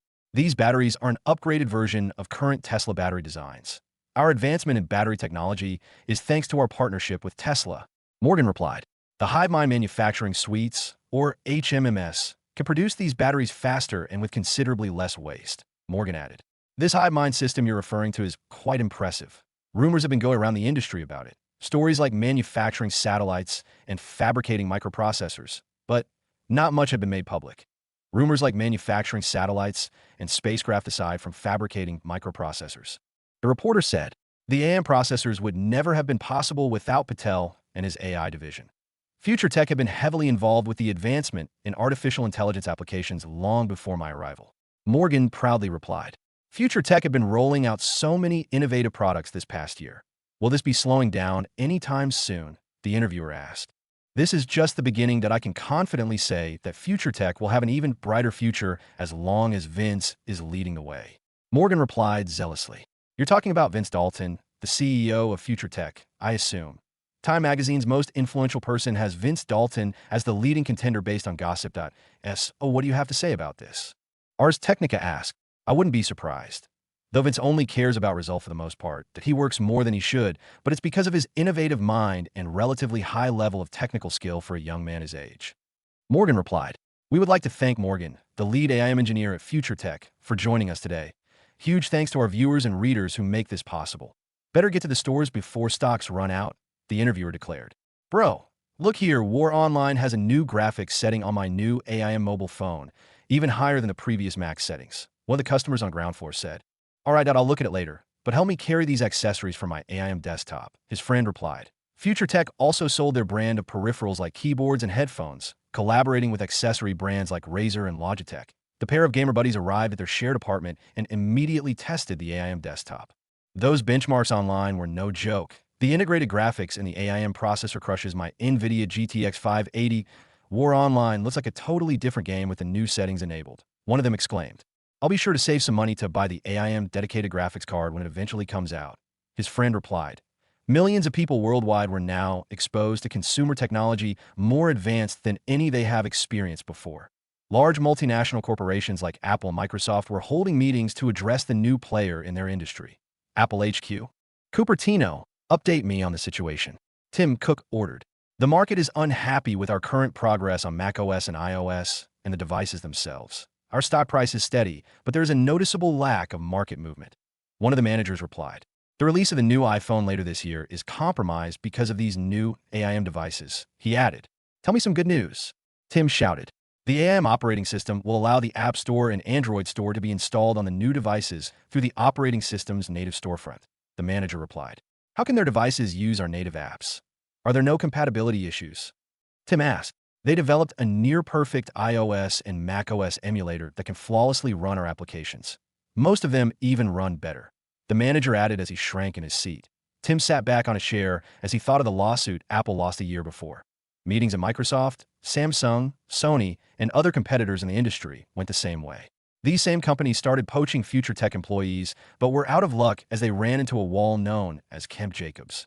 Austin, Texas began to feel like the center of technological advancement when looking at Future Tech HQ and the expanded manufacturing campus outside the city. Vince was enjoying the War Online expansion, but stopped because of a notification on his AIM phone. I'd like to meet with you to discuss the dedicated graphics cards yet released, Morgan texted. Vince made his way to the AIM department and found Morgan talking to mid-level managers. What's the issue, Morgan? Vince asked. Our department recently received motherboard prototypes from MSI, EVGA, and other manufacturers. But unfortunately, none of them are even half as good as the ones in the AIM desktops.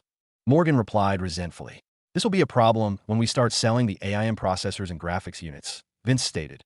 We'll just manufacture the motherboards ourselves. That I know it will strain our production line, but low stock is better than a mediocre product, Vince added. Future Tech will set the new standards that I cannot compromise after we've achieved so much already. Vince thought solemnly. August 2012, a week after Future Tech released the AIM devices, Elon scheduled a video meeting with Vince to discuss their cooperation. Good to see you. Vince said, I know you're busy with plenty of things at your company, but I just want to notify you about the SpaceX satellite we've designed with Future Tech's assistance. SpaceX will launch the first one you ordered next month, and we'd love to have you there to witness it. With our advanced AIM satellites and refined manufacturing process, we'll be able to undercut Boeing and Lockheed Martin in satellite sales. Elon added, Thanks for notifying me that I'll send Morgan and Dollar to Hawthorne to check on the satellite in a few weeks and meet you all a day before launch. Vince said. They bade farewells after some small talk, and Vince continued working with Patel and the AI department, He understood that most of their success had been thanks to advanced AI technology. Close to a month had passed, and sales had been too good for future tech, and the company had to stop pre-orders before fulfilling their current ones. The sheer demand was taking all the efforts of everyone to keep up. Morgan had to postpone the release of the new motherboards and dedicated graphics cards because he had no other options. Future Tech had to focus on manufacturing more HiveMind suites because no other OEM could be contracted to produce their proprietary components. Sales projection was entirely off as everyone, and their mother wanted to own a Future Tech device. The company was currently $80 billion richer, and Vince decided to use $10 billion to purchase materials for more drones, based on Apple's 2012 net revenue. Vince brought Aya to watch the SpaceX launch live from Mission Control. They flew on a private jet with a few security operators and landed at the Hawthorne Municipal Airport a few hours later. The group rented a few black SUVs and headed to the hotel to freshen up before going to SpaceX. Elon, Price, and Morgan welcomed them as they arrived at the headquarters. Elon showed them around and eventually brought them to the mission control room. The rocket and satellite were being launched from Cape Canaveral in Florida while they were watching the live feed and experiencing how SpaceX operates. The launch will begin soon. IT will take a few minutes for the pre-flight checks, Elon said. Vince and Elon talked about Aya and AI bots while waiting for the checks to finish. They watched as the rocket pierced through the sky a few minutes later, delivering their first advanced satellite containing a Bitcoin bank backup and satellite networking functionality. Watch, the autonomous landing is the cool part, Elon said with a smile. With the use of future tech AI, SpaceX developed the autonomous VTOL system, enabling the reusable component to land itself 4 years in advance. The SpaceX engineers started clapping, and some had tears in their eyes while Elon just stood there with a grin while watching the feed. SpaceX streamed the entire launching and landing process live on various video streaming platforms and received plenty of congratulations on the internet. Elon, what if my satellite blew up while testing this new rocket? Vince asked inquisitively. Don't be so modest, Vince. You could just pay to get another one made. Elon jokingly replied. DM that Elon's right, but that's still $500 million. Vince thought. After the launch, Vince and his group immediately flew back to Austin. Vince still had plenty to do, but the new HiveMind suites produced made life less stressful for everyone at Future Tech. IT took another month before all the pre-orders were fulfilled and the additional stock was delivered. HiveMind suites were made available to Morgan's processor division, and Future Tech used some to upgrade the headquarters similar to the penthouse fully.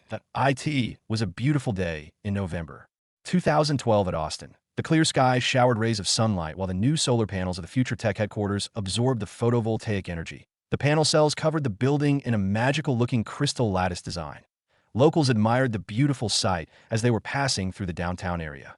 What people couldn't see were the large battery units on the basement floors of the building. A large, bald Swedish man, wearing semi-casual attire, spoke to Patel at the AI division while Vince was on his way to meet them. Christian, it's great to meet you in person finally.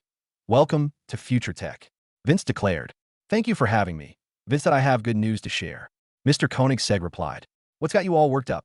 Vince asked. We got it to work. Free valve. The most significant innovation in engine performance was electronically controlled injection systems. With the help of Future Tech AI, we were able to develop an AI-controlled air valve system. Christian replied excitedly. The engines are now much smaller without the need for bulky timing belts and camshafts. Engine performance is night and day. So it was more than worth giving you a 10% stake in my company. Christian added, I'm glad for your success, but you could have told me over a video meeting, Vince replied. I flew from Sweden to attend the 2012 Austin Formula One Grand Prix to meet with Gene Todt. He's the FIA president. I'll be pitching the free valve system for use in the following Formula update, Fédération Internationale de l'Automobile, and I also brought you a little present, the new Adra SFV containing the new engine, Christian said with a grin. I have the Adra are parked at the ground level. So we can compare the two at the Circuit of the Americas outside Austin. Vince offered, and Mr. Koenigsegg immediately agreed. Vince called Aya to rent track time at Coda, which surprised Christian as he'd never seen an AI butler bot before. Christian is quite happy after developing FreeValve. IT makes sense because he had to form a separate company in 2015 to develop the technology. He saved time and money working with us. Vince thought that a burly man in a suit named Greg, Vince's personal security for today, accompanied Aya, Vince, and Christian to Coda. They took the Rolls-Royce class and Phantom, while another security operator drove the Adra are behind them. The Adra SFV was initially brought into the country on one of the cargo planes used to transport HiveMind suites. IT was picked up by a hauler from the airport and was brought in the Coda pit lanes. This is going to be fun, Vince thought excitedly. The Circuit of the Americas usually required track rentals to be booked weeks in advance, but they made an exception after learning Vince Dalton and Christian von Koenigsegg were arriving. The Coda track manager welcomed Vince and his group before showing them the facilities available. Coda offered Vince and Christian assistance from a professional driver based in Austin who trains Coda customers. The first Formula One race to be held here in Coda will be next weekend. I assume both of you will attend. The Coda manager asked. Yes, of course. Vince here had never been to an F1 race before, and I'm sure he'll be joining me. Christian replied that a young professional driver arrived after the group conversed for a few minutes. This is Randall. He'll provide you with driving tips and can entertain any more questions about the circuit. Please enjoy your stay. The Coda manager said before leaving. Vince had Randall take him around the track on the Agera SFV first to experience the difference between the two cars. The Agera was fast, and Vince already knew that, but the Agera SFV was quicker and lighter. Christian drove the Agera trying to chase Vince and Randall on the Agera SFV, but couldn't even get close. After an hour of racing, the group took a break for a while. The Agera SFV is far and above the fastest Koenigsegg, Vince stated. I know that's why I'm confident in pitching free valve systems to F1 manufacturers for next year. Christian replied, how confident are Koenigsegg in designing a Formula One car? Vince asked, it will be challenging to beat the current top teams, but it's theoretically doable. Why do you ask? Christian replied inquisitively. I was just curious, Vince replied with a smile. Formula One is an enormous property that Red Bull was able to gain massive value in buying a team to promote their product. Maybe I should do the same. Owning a team sounds fun too, Vince thought. Vince was always interested in owning a professional team in APL, but David told him it was inappropriate. A well-built Caucasian man in his semi-casual attire arrived at the Coda pit lanes. Price came over after learning about the track day Vince had rented. Vince, let me have a go in the Agera SFV, Price asked excitedly. All right, go ahead and knock yourself out, Vince replied. Price went on track with Christian and raced around for a few minutes. Vince spoke to Randall while the adults were having fun on the track. Randall, you look pretty young to be a professional race driver, Vince asked. You look pretty young to be a self-starred billionaire. Randall jokingly replied. Okay, you got me. But seriously though, what's your deal? Vince asked. I'm an Austin local, but haven't been home because most Formula 2 races are in Europe. Now that we have Coda here, F2 will be the secondary entertainment for next weekend. Instructing at Coda is a recent gig to earn a bit of cash. Racing is expensive as hell. Randall replied. You're quite lucky to have a home race, that I'm sure you'll do well with all the local support. Vince replied assuringly. I sure hope so. One more win is all I need to get my super license. The license can help with negotiating a seat in Formula One. Randall added. Tom has been doing great work remaining undefeated in the UFC. He should receive a title shot soon from all the fans and wins he'd built up. Kyle, Jessica, Rick, and Sarah are slowly becoming experts in their field with access to great mentors within Future Tech, the education you can't find in any university. I look at people like them and see the potential. Unlimited access to resources and support that I didn't experience much of in my previous life undoubtedly helped them become more outstanding individuals. Vince pondered. I've been thinking about buying a Formula One team for next season to promote Future Tech and our partners. I'll give you a seat if you win your race next weekend. No pressure, Vince declared. The 18-year-old Texan race driver was stunned to hear Vince's sudden offer. Don't go looking for me in the crowd. I'll be in a meeting with Christian and the FIA president on Saturday. Vince jokingly added. Price and Christian arrived after their conversation. They switched around cars earlier, trying to chase each other. Vince drove his new Agera SFV for half an hour with the assistance of Randall. This thing is sick, and with my new special exemption driver's license, I'll be able to drive this car around town feeling like a badass. Vince thought. The few fun hours of rented track time were over too quickly for their group. Vince invited Christian to stay at his villa for the week after bidding farewell to the others. Christian graciously accepted Vince's offer. They took the Phantom and headed to his mansion. The house itself was very different from when Vince initially bought it more than a year ago. The design was similar to Future Tech headquarters, and Christian found it appealing. Vince introduced Leah to Christian before instructing the housemaids to prepare a room. They ate some dinner while getting to know more about each other. The maids served classic Texas barbecue and sides that Christian enjoyed very much. After dinner, Vince received a call from someone he hadn't spoken to in a long time. Ms. Miller, it's been a while. How are you and your son doing? Vince asked. Things have been great the past year for both of us. I wanted to tell you great news about our research directly. My team had a breakthrough yesterday. We developed the neuron output prototype for comatose patients. The tests involve volunteers and induced deep sleep. The prototype then projects photorealistic dreams into the subject's mind. Ms. Miller explained. All right, so people asleep can watch movies in the first person as if they were awake. Do I understand this correctly? Vince asked in confusion. The AIM CPU and dedicated graphics processors render the world around the subject, similar to a movie. Yes. Ms. Miller replied. I've been teaching the future tech AI my algorithms, and the bioengineers built the prototype, but it's currently limited to output with no input capabilities yet. Ms. Miller stated. The team has succeeded in our current research scope and will be wrapping up soon. However, most of the research team wondered if future tech could employ us directly to continue developing the input functions. Ms. Miller offered. Their achievement in this field is a historical landmark. They're expecting a big payday for this research. Vince thought cynically. Though this prototype is one enormous step closer to deep dive VR, he pondered. I welcome your team. To Future Tech, you can contact Hudson for further negotiations. Vince ultimately replied. Future Tech had invested heavily in Ms. Miller's research team to the tune of $250 million the past year.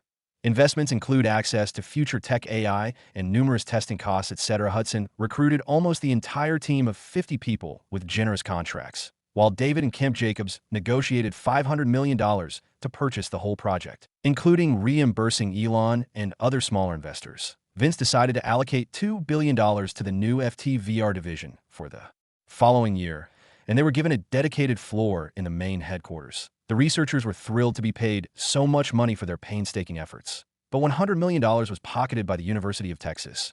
Vince drove his Adra SFV with Price and visited his futuristic manufacturing campus outside Metro Austin to check on its progress.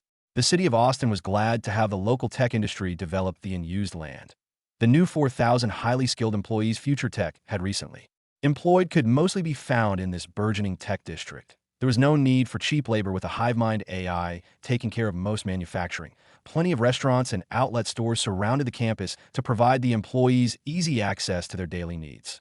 Vince met the campus manager for an update regarding how device manufacturing was going. A Hispanic-looking man in professional attire greeted Vince. Good day, Vince. My name is Andreas, and I'm currently overseeing the Future Tech campus. Andreas said as he shook Vince's hand. Nice to meet you. How have the new HiveMind suites been coping with our manufacturing?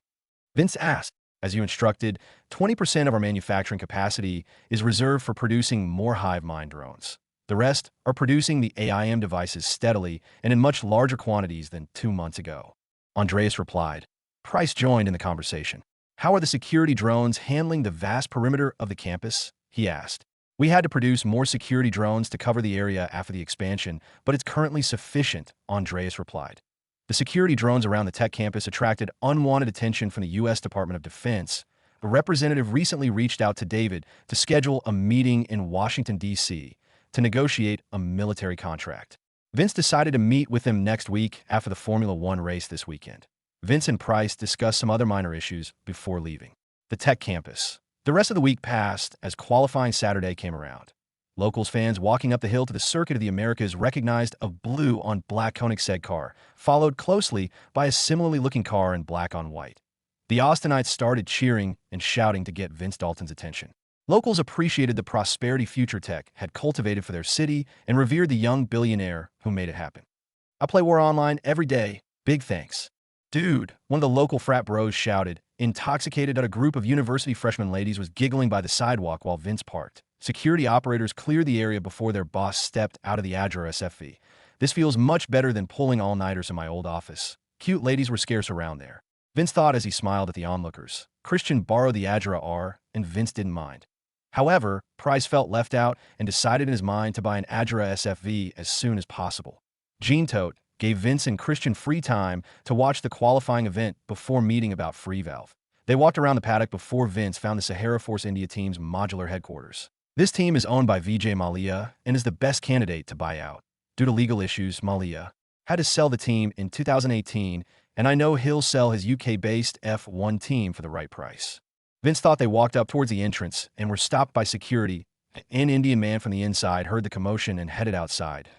He found his security being stared down by a large and muscular man in a working suit. Next, he noticed a group of important-looking men, including a young man he'd heard about before. Stand down, stand down.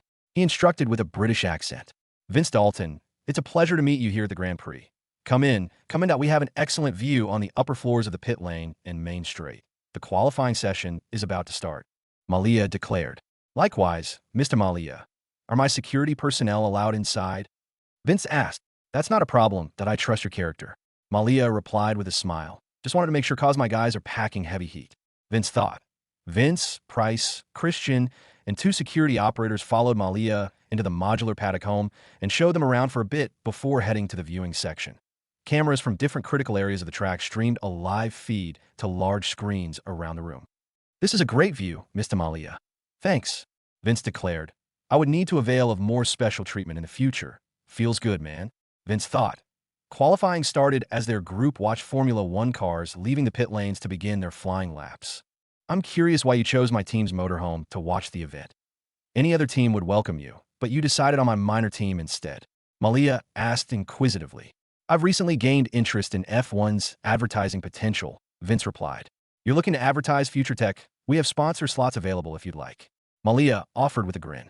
I'm more interested in something similar to what Red Bull did a few years ago, Vince added. You want to buy my baby, my Sahara Force India? Malia asked with a fake front. He'd already started negotiating. I'm thinking about it. Williams F1 seems like another good option, right? Vince replied. Malia got a bit nervous after hearing about Williams. Their teams are close in performance, but Williams has a more storied legacy in the sport. I have to buy a current team. Creating a new team and bidding for a spot in F1 will be more of a headache. Vince thought. How much is your offer then? Malia asked. $150 million sounds fair. Vince offered. Vince, you wound me with such a low offer, Malia said sadly. You've been such a wonderful host to our group today, Mr. Malia. $250 million then?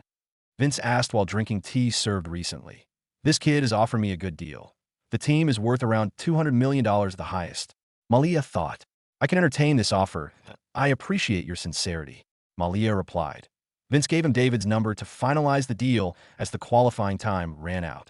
We have a Sebastian Vettel at Red Bull taking pole position, while Lewis Hamilton is starting in second place for McLaren. The other Red Bull of Mark Webber will trail them in third position.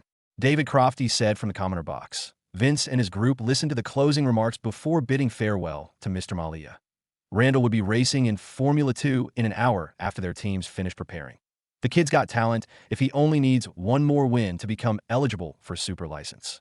Vince thought as their group walked to the FIA meeting room. An old French man with white flowing hair wearing a business suit was waiting inside. Vince decided to leave the two security operators and felt safe enough with Price around. Christian introduced Gene Todt to Vince and Price before sitting down around a meeting table. I've reviewed the specifications of the free valve system Koenigsegg Motors recently developed, with your assistance. Of course, young Dalton. Mr. Todt stated with an air of class and a French accent. You can tell by the performance tests that free valve should be involved in the pinnacle of motorsport, Christian said proudly. I understand the gravity of your innovation and engine performance. But government policies are forcing Formula One to reduce emissions and manufacturing costs. As a result, free valve may be too expensive for our next Formula update. Mr. Todt replied. Free valve engines are 20% more fuel efficient than a current Formula One car, and Vince's HiveMind manufacturing drones have significantly reduced the engine's manufacturing cost, Christian added. If future tech can bear some cost in implementing free valve in Mercedes, Ferraris, and McLaren's engines, then this deal is most certainly possible. Gene Todt replied with an amiable smile. Engine manufacturing is the most expensive expense in Formula One cars. The FIA is taking full advantage of my involvement in this deal. Vince thought. The meeting was quick and done in 10 minutes. Gene Todt was forthcoming and wasted no time. Malia had called David to negotiate the deal, and David sent him a contract prepared beforehand. David arrived at Coda within the hour to sign the deal with his power of attorney. He was fully prepared because Vince discussed his interest in purchasing a team with him last weekend. The Formula 2 race was about to start in 15 minutes, and Randall was preparing himself. But he heard some commotion around the paddock. Good day to all our viewers watching the Formula 2 feature race here at Austin, Texas, that we have several young drivers racing today on the cusp of winning the F2 championship. Luciano Bacheta, Matthew Tusher, and Randall Stevens, a local here at Austin. David Croft said in his British accent as he started the broadcast. Martin Brundle and David Croft were talking about the upcoming race. David interjected Martin's monologue after receiving a note from the Sky F1 staff. I've just received notice of a new owner in Formula One, Martin. The local fans will love this news. Crofty said mysteriously. All right, Tell us before I lose my patience. Martin replied jokingly. The young Austinian, Vince Dalton, had purchased Sahara Force India for $250 million. So Martin, what do you think about this deal? Crofty asked. Firstly, both seats in the team are now in limbo. It will affect the driver's market for next season. Secondly, rumors of a new engine proposal from Koenigsegg and FutureTech will significantly impact the entire formula. Martin replied. Regular Formula 2 viewers started posting about the news online. Subreddits like r/Formula 1 and r/Auto Racing were filled with an excited buzz while sports news outlets were preparing their content to release. Around 20 Formula 2 cars lined up at the main straight after doing their formation lap. Randall started in third and had a good view of the first steep left turn while revving his engine and idle .5 red lights started to blink and the race commenced. Randall had a great start and went left, going side by side with Luciano. Luciano was brave, tried to take the outside racing line on the brakes, but he misjudged his braking point that he narrowly missed Matteo, who started in second place and lost 2 positions. Randall took the lead by taking the inside racing line and drove through the famous Coda S's in blistering speed. Matteo fought hard to keep up, but lost the tread on his tires too soon and pitted for new tires early. Luciano tried to go for the long strategy and stayed out and waited for Randall to pit. The strategy didn't work out as Randall re-entered the race far in front after pitting. Randall won the race with 3 seconds to spare and ultimately won the championship at the last Formula 2 race of the season. What a fantastic performance from our young drivers. Congratulations to Randall Stevens for winning the race and the championship. Crofty declared through his microphone. Martin walked down towards the pit lane to do the winner's interview. Salutations to you, young Stevens. How does it feel to be the Formula 2 champion for this season? Martin asked. I feel amazing. I want to thank my family, the team, and our sponsors who made this all possible. Austin, make some noise. Randall shouted to the mic. The crowd started cheering for their town hero for the day. What does this one mean for your prospects in Formula 1? Top teams like Ferrari or McLaren want a young and hungry driver like yourself. Martin asked, I'd already made my decision last week. FutureTech F1 will be my new home next season. Randall replied proudly. I didn't expect that answer. We've only known about the acquisition since before the race began. Martin said curiously. Vince promised me the seat last week as long as I won this race. Randall replied. Fair enough. Congratulations, and I'll be looking forward to seeing you in Formula 1 next year. Martin replied before ending the interview. The kid is quick, all right. Vince thought after watching the race. Vince met with Randall and invited him to dinner with his group. They ate at a barbecue place Price suggested. Randall rode with Christian in the Agera, while others drove in the Phantom. Vince spent some time getting to know more about his new F1 driver, while the older gentlemen were drinking to celebrate our new deal with the FIA. They planned to watch the Formula 1 race the next day before bidding farewells. I heard you bought an F1 team. Why didn't you tell me? Christian asked. I still wasn't sure which team I'd buy and just decided on the spot. Vince replied with an excuse. Okay, but I'll persuade Gene to allow Koenigsegg to supply your team with engines for next year. Christian insisted. Good luck with that. We'll have an advantage as the developers of the free valve system. Gene will disagree. Vince said, I have my ways in dealing with Gene. Christian replied confidently. After arriving at Vince's villa, he contacted Kyle, instructing him in a portion of Future Studios and FTVR to work with his new F1 team's simulation division. I didn't mention it to Mr. Malia, but I also wanted physics simulation engineers to help develop the new FutureTech VR system. Value deal right there. Vince thought. Christian, Vince, Price, and Randall returned to Coda the next day to watch the Formula 1 race. News reporters were approaching their group to ask Vince questions about his new F1 team. Randall had already taken 1 seat for next year. Have you decided on a second driver yet? An interviewer asked Vince. I trust my team's current race director to fill the role before the new season starts, Vince answered. On a separate subject, Time magazine had named you the person of the year, beating out President Obama and Tim Cook. What do you feel about this? The interviewer asked.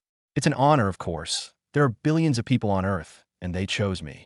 Vince replied, Future tech has changed how our society interacts with the digital world. Yet there's more to come, Vince added confidently. Thank you for taking the time and answering our questions. The interviewer said humbly. The race started an hour later. T was the typical battle between the major teams in F1 that Sahara Force India didn't do too well, and Lewis Hamilton overtook Sebastian Vettel mid-race, eventually winning. A larger crowd from yesterday were cheering after enjoying the Formula 1 race, held in the USA for the first time since the 2007 Indianapolis Grand Prix. Lewis Hamilton completed the podium with himself at the top. Step. Music was playing as the 3 drivers popped their huge champagne bottles in celebration. Gene Todt officially announced the new regulations for the next season, featuring the free valve system. Koenigsegg would join Mercedes, Ferrari, and Renault as engine manufacturers, supplying future tech F1 a few hours later at Vince's home. IA reminded Vince about his meeting with General Douglas he'd been putting off the next day.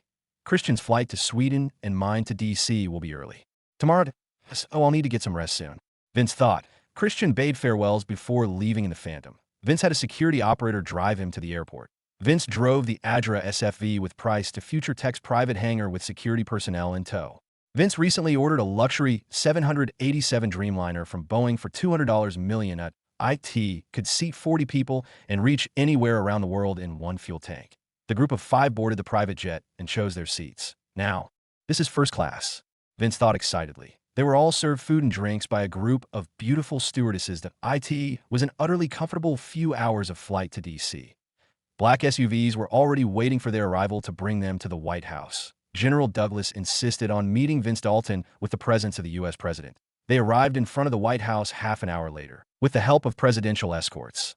The Secret Service insisted on disarming my security for a good reason, Price gave them his pistol while the other security operators were removing all their weapons. They surrendered heavily modified machine pistols hidden in their suits, extra ammo magazines attached to their body armor on their lower backs. They also handed over assorted knives and security accessories in their pockets. The Secret Service agent was dumbfounded in how heavy Vince's security rolled. Secret Service brought Vince and the others into the Oval Office. The White House is a fortress that I've only seen the outside of the White House in my previous life. Vince thought that a Caucasian man in a military uniform in his late 50s sat across Barack Obama, one of the most powerful men in the world. General Douglas introduced himself and the president after. It's a pleasure to meet the 2012 Person of the Year finally, President Obama said with an amiable smile. The pleasure is mine. It's an honor to meet up in person, Mr. President, Vince replied. Vince introduced Price as his head of physical and cybersecurity while the others stayed outside for the meeting. Are you aware of why we've scheduled this meeting? General Douglas asked. The request was vague, but I do have a rough idea, Vince replied. Our NSA agents have reported Future Tech employing security drones at your tech campus. General Douglas mentioned. That is indeed the case. Our patrol drones assist the local police department in quickening their response times in case of emergencies. Vince replied. The Pentagon would like to use your autonomous drone technology in our war efforts in Afghanistan, General Douglas declared. I knew this would happen eventually. I have my principles, but would need to compromise. Vince thought. How exactly do you want our autonomous drones to assist in the war? Vince asked. We'll install them on attack bombers. General Douglas replied. That's too much. That I can't have the military dropping bombs autonomously using my technology. Vince thought angrily. I understand that the U.S. military uses unmanned predator drones already. It would be redundant. Vince replied. You're but a child. You don't understand the military as much as I do. General Douglas angrily replied. Calm down, Douglas. That I'm sorry about his sudden outburst. He's very passionate about the military. Obama said. I can see that, Vince added. You understand future technology more than Douglas, or what would you suggest, Vince? Obama asked. I understand that unmanned drones have pilots. However, it's ultimately these pilots' decision to shoot or drop bombs. They're human and are capable of making or changing their choices that AI drones do not. Vince said. I suggest providing these pilots with more intelligence and information about their targets. Then, ensure they destroy the correct buildings and eliminate their chosen targets, with the use of autonomous recon drones in the sky and on the ground. You can outfit your current aerial recon drones with Future Tech AI, and our robotics division can supply each infantry squad with a terrestrial recon bot that can clear urban environments and tag targets in rooms or buildings. Vince added, I can't just say no to the military. The DoD will drag me in front of the Senate and force a deal down my throat. Vince thought that a similar case happened with Microsoft in his previous life. They found out the Army was using the HoloLens to train and equip infantry units. Microsoft didn't want anything to do with direct military involvement, but was forced to sign a deal officially selling batches of HoloLenses to the Pentagon. Those ideas sound quite compelling. What do you think, Douglas? Obama asked. It will give our pilots and boots on the ground some reassurance. The general replied. I feel generous in giving ideas at the moment. How about IED sweeper bots to help clear the main Afghan roads and highways? Vince added, I'm open to working with the government, but there are lines I can't cross. Vince declared. The president and general were satisfied with Vince's ideas. Price inserted himself in the conversation. A large portion of the future tech security operators are interested in taking contract deals to secure forward operating bases or performing other missions, for the right price, of course. Price pitched. He was in charge of future security and was within his rights to offer their services. It seems like the guys in the security department are itching for action. Guarding me, or our buildings can get boring, I guess. Vince thought. General Douglas took note of the offer before negotiating the specifics of the DoD's partnership with Future Tech. The initial deal was for $30 billion worth of upgrades to current drones and the new equipment. The U.S. government provided favorable tax agreements and allowed Future Tech to expand the current transcontinental and transatlantic fiber optic cables for their sole use. The fiber optic expansion deal is more than worth the hive mind manufacturing hours. Vince thought happily. November 2012, Oval Office. These initial terms are satisfactory for the Department of Defense. Accordingly, I'll be sending a military attaché to Afghanistan to serve our partnership there at my behest. The stern General Douglas stated. We're currently expanding our military influence in the Balk province. Price, your team will be joining the 1014th Engineer Company in the Dadi district in securing a forward operating base that DoD will assign more missions based on your performance, the general added. This is my business card. You can notify me regarding the mission briefing when it's ready. Price replied, all right. Now that our negotiations have concluded, you can leave us, Douglas. President Obama instructed. The good general bade his farewells and left the Oval Office. I feel like the president will give me the talk. Vince awkwardly thought, you're a young man, and I respect what you've achieved with Future Tech in the past 2 years. This war in Afghanistan is crucial in our efforts in the Middle East. The U.S. is spread thin between East Asia, the Middle East, and NATO defended territories. I would like to know your thoughts about this, as one of my highest tax-paying constituents, Obama stated. I'm only 14 years old, but I understand some of the intricacies of this issue. With your defense budget, the government can produce advanced weapons continuously, but I don't think any of that will lead to a U.S. victory. Vince honestly stated, why say that? Future Tech can potentially earn an absurd amount from military contracts, yet you're against developing weapons technology. Obama replied confusingly. Price was listening in to their conversation with eagerness and curiosity. I don't want to detract from the military's efforts, but I'd like to propose a different strategy, Vince said as he started his pitch. I recommend providing locals an opportunity to learn and integrate into a capitalist society. Due to globalization, South Korea and Japan have flourished, and I feel like the Middle East and Africa share the same potential. American society is not perfect. Americans work their entire lives as slaves to the dollar, including Price, you, and I. Yet, Americans tolerate this lifestyle because of our privileges, freedom of choice, equality, a chance for a better life through education. Instead of buying more weapons, sending more soldiers, dropping more bombs, build schools, medical buildings, mosques, expand infrastructure, keep the locals busy in forming fulfilling lives away from radicalism. Vince added. The president and Price had a look of disbelief. Young people are much more optimistic than us oldies. The president thought. I feel your sentiment, Vince, but a project like this will be prohibitively expensive, Obama replied. Have you heard of the Future Tech campus in Austin? Vince asked. Future Tech built that entire complex in under a year. Building structures and products are our specialties. This massive undertaking is not possible at our current scale, but I'll take the project seriously if the U.S. government can supply raw materials. Vince proposed. Hive mind drones are easy to produce, but require difficult materials to acquire in large quantities. Vince thought. You want to build a tech city in Afghanistan? Obama asked. The rough idea is to build infrastructure and employ teachers, engineers, anyone who is willing to work for fair pay. Will provide education and technical training, awarding careers in local companies or even Future Tech if they're talented. Vince replied. We can start small and expand the budget after reviewing our impact in local Afghan society. Vince added. Obama went silent and thought about the proposal for a few minutes. I'll speak to Leon Panetta, the Secretary of Defense. We'll be contacting you soon about your proposal. Thank you for meeting with Douglas and me. Obama said sincerely. Thank you for having us and asking for my input. Until next time, Vince said before shaking the president's hand. Price did the same before both left the Oval Office. Vince and Price reunited with the other security operators and were escorted to the private hangar by the Secret Service. Do you really think a war could be won by building instead of destroying? Price asked. Yes, I do, Vince replied plainly. 2020 hindsight. The U.S. will lose the war in 2021, no matter how much money the U.S. government spends to win it. Vince thought. The group boarded the Dreamliner jet and enjoyed the luxurious amenities while flying to New York City. Vince received a call from Aya, on his AIM mobile phone, connected to the jet's private satellite network. You'll be attending a meeting at the Time magazine headquarters in New York tomorrow that I've already prepared your stay at the Ritz-Carlton. Aya said over the phone.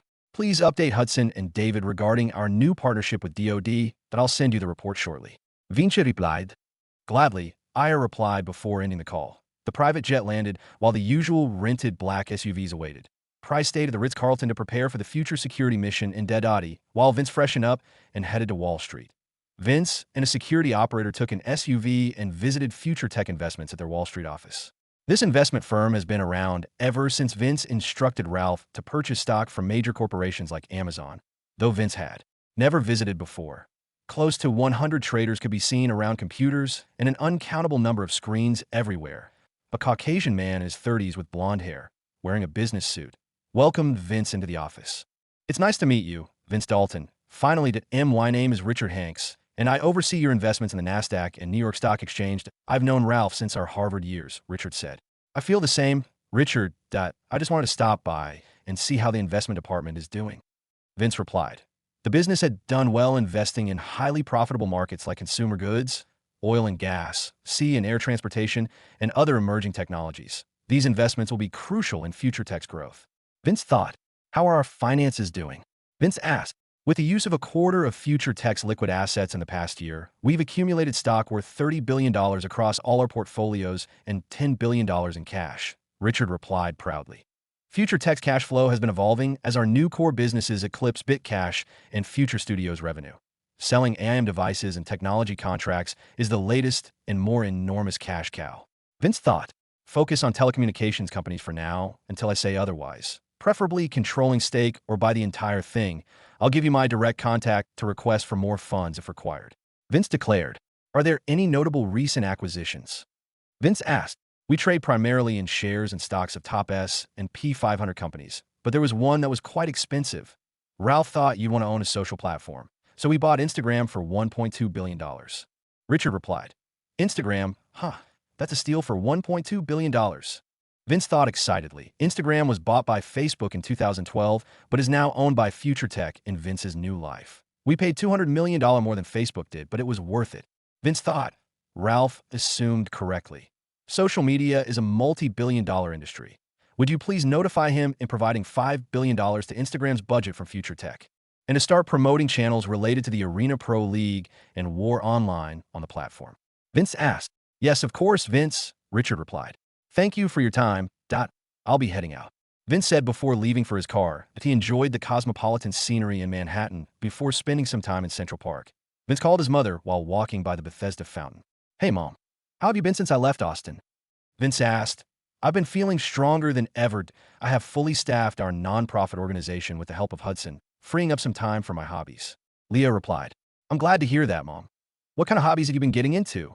Vince asked curiously.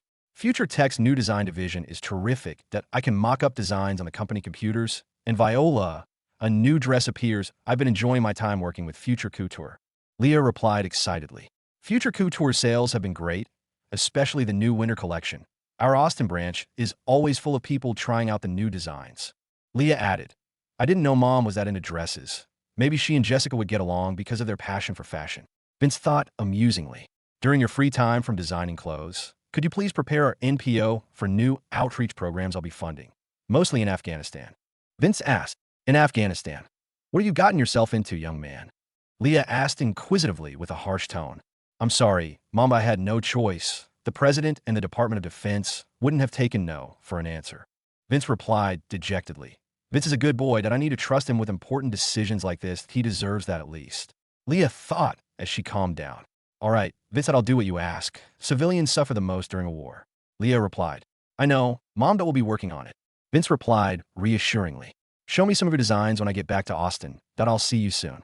Vince said before his mother told her farewells that he looked around and watched the beautiful Central Park landscape.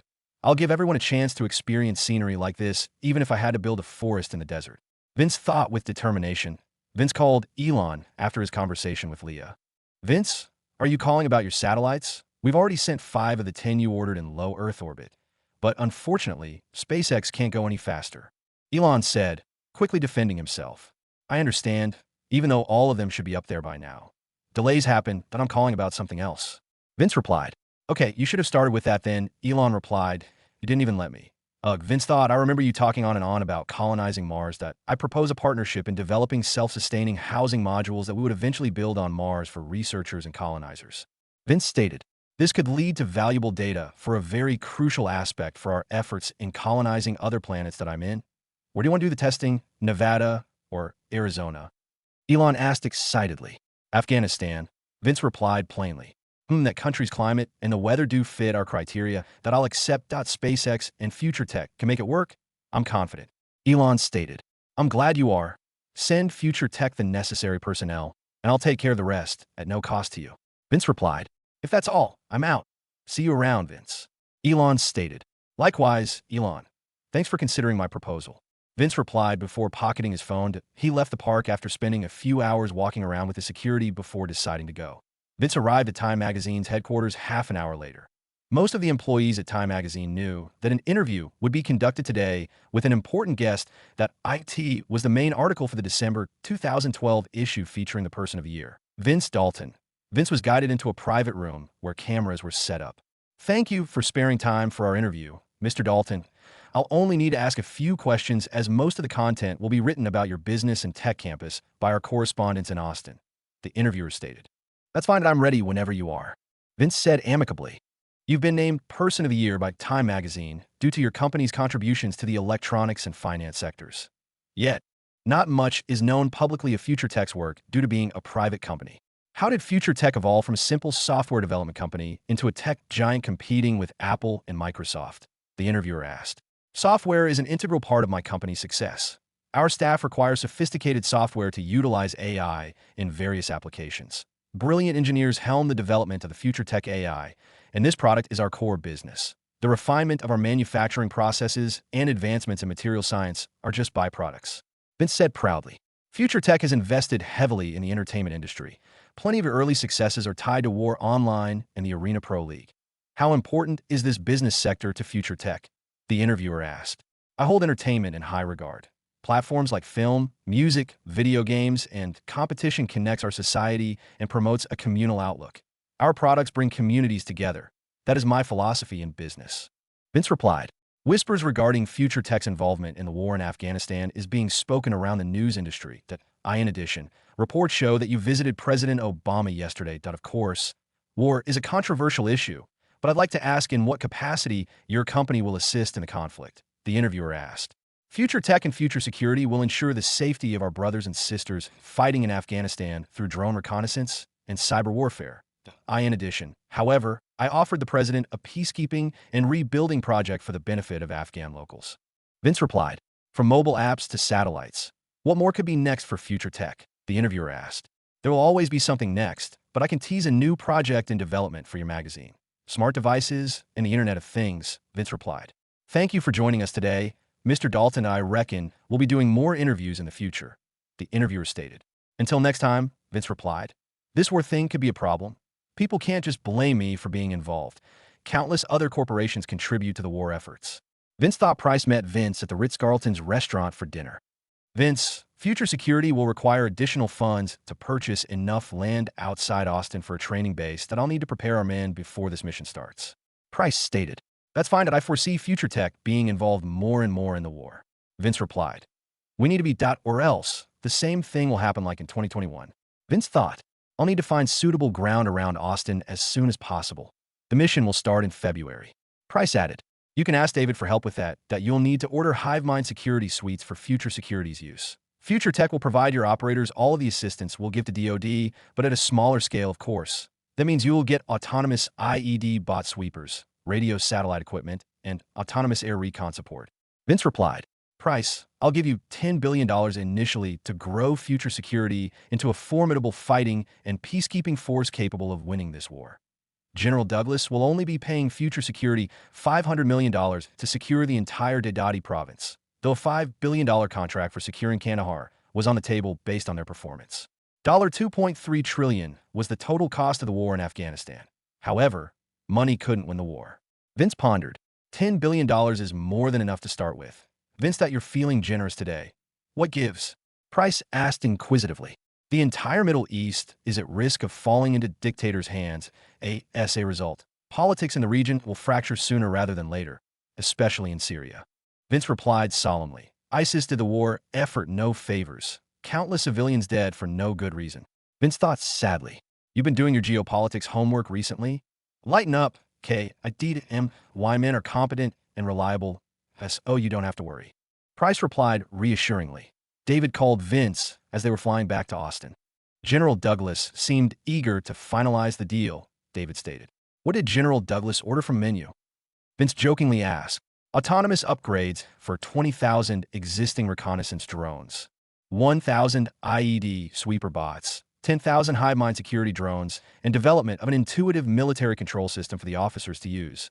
Upkeep and maintenance of all future tech assets will be our responsibility, David stated. And how much was the general's bill? Vince asked. $50 billion for the first year. More contracts are on the table based on our product's impact in the war, David replied. War is indeed profitable, Vince thought. December 2012 at the Future Tech Penthouse. It was a week after Vince met with the president. He was busy working with Jessica and the API development team in creating a military control and monitoring system, easy enough to be used in the field.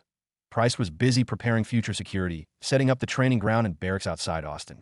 Price had recruited 3,000 operators after U.S. military veterans heard the news of Future Security's direct involvement in combat areas in Afghanistan. Future Security was currently 5,000 strong. 2000 as a reserve force and headquarters security, while FS would send 3,000 overseas. These operators are not your run-of-the-mill soldiers. All of them left cozy posts to join Future Security instead of guarding rich kids like me, Vince thought.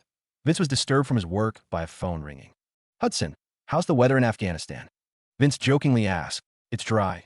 Very dry. I'd rather not be here, but you're the boss. Hudson replied. How is our technical school doing? Vince asked. We were able to purchase a large building in downtown Kandahar with the help of the U.S. government. I've recruited every local with enough competence to work and learn for decent pay. Hudson replied. The people we train will become essential personnel for future tech eventually. Maintenance and field support for our products is our top priority, but do treat them with care. Vince instructed. Even without the government support yet, I'll start providing an alternative life to people who want it. Vince thought. There's no need to rush their training. That we need competence, not numbers. The defense contract duration is 1 year. So you'll have enough time. Vince added. The school will require future tech engineers, but unfortunately, we only have a few Arabic speakers that can teach here. Hudson stated. Future tech employees who are willing to teach at Kandahar will do it in rotations like the FS operators and with bonus pay. Moreover, language won't be an issue with our new smart device feature, real-time language translations. Students will only need a pair of earphones, and every word of the instructor will be translated and played in their ears, Vince replied. That's convenient that I should be able to work this out now. That language isn't a problem. That I'll contact you if I need anything, Hudson said before saying farewell. Formula One teams are famous for their aerodynamic expertise, and Vince decided to use it to his advantage. Vince called Kevin Lawson, a British man who directs the Future Tech F1 team. How is the Deep VR racing simulator project with Ms. Miller doing? It's early days, but progress is steady. Though our new AI-empowered traditional racing simulators are far and above those of our competitors, Kevin replied. Does the team have a second driver already? Vince asked. We've decided to keep Nico Hülkenberg for next season alongside Randall Stevens, Kevin replied. How is the development of the new 2013 car? Vince asked. Most of the aerodynamic package has already been developed with the help from Future Tech and our previous experiences at there won't be any issues fielding 2 cars in April of next year. Kevin replied. Good, because your team will be busy with a new project, though bonuses and promotions are on the table. Vince stated. What do you need us to do before the 2013 season starts? Kevin asked curiously. You'll be designing planes, specifically long-range/high-altitude surveillance planes that I'll sell to the military and transport planes like the Globemaster IN edition. You'll work with SpaceX for the radio satellite functionality and Koenigsegg for the engines and weapons for now. Vince instructed plainly. The British racing man was stunned to hear about his new project. You're the boss. Vince, Kevin replied over the phone before Vince ended the call. I would have never imagined designing vehicles for military use, Kevin thought. As soon as Vince arrived from New York, Future Tech recruited local gun machinists for his new venture, Future Arm.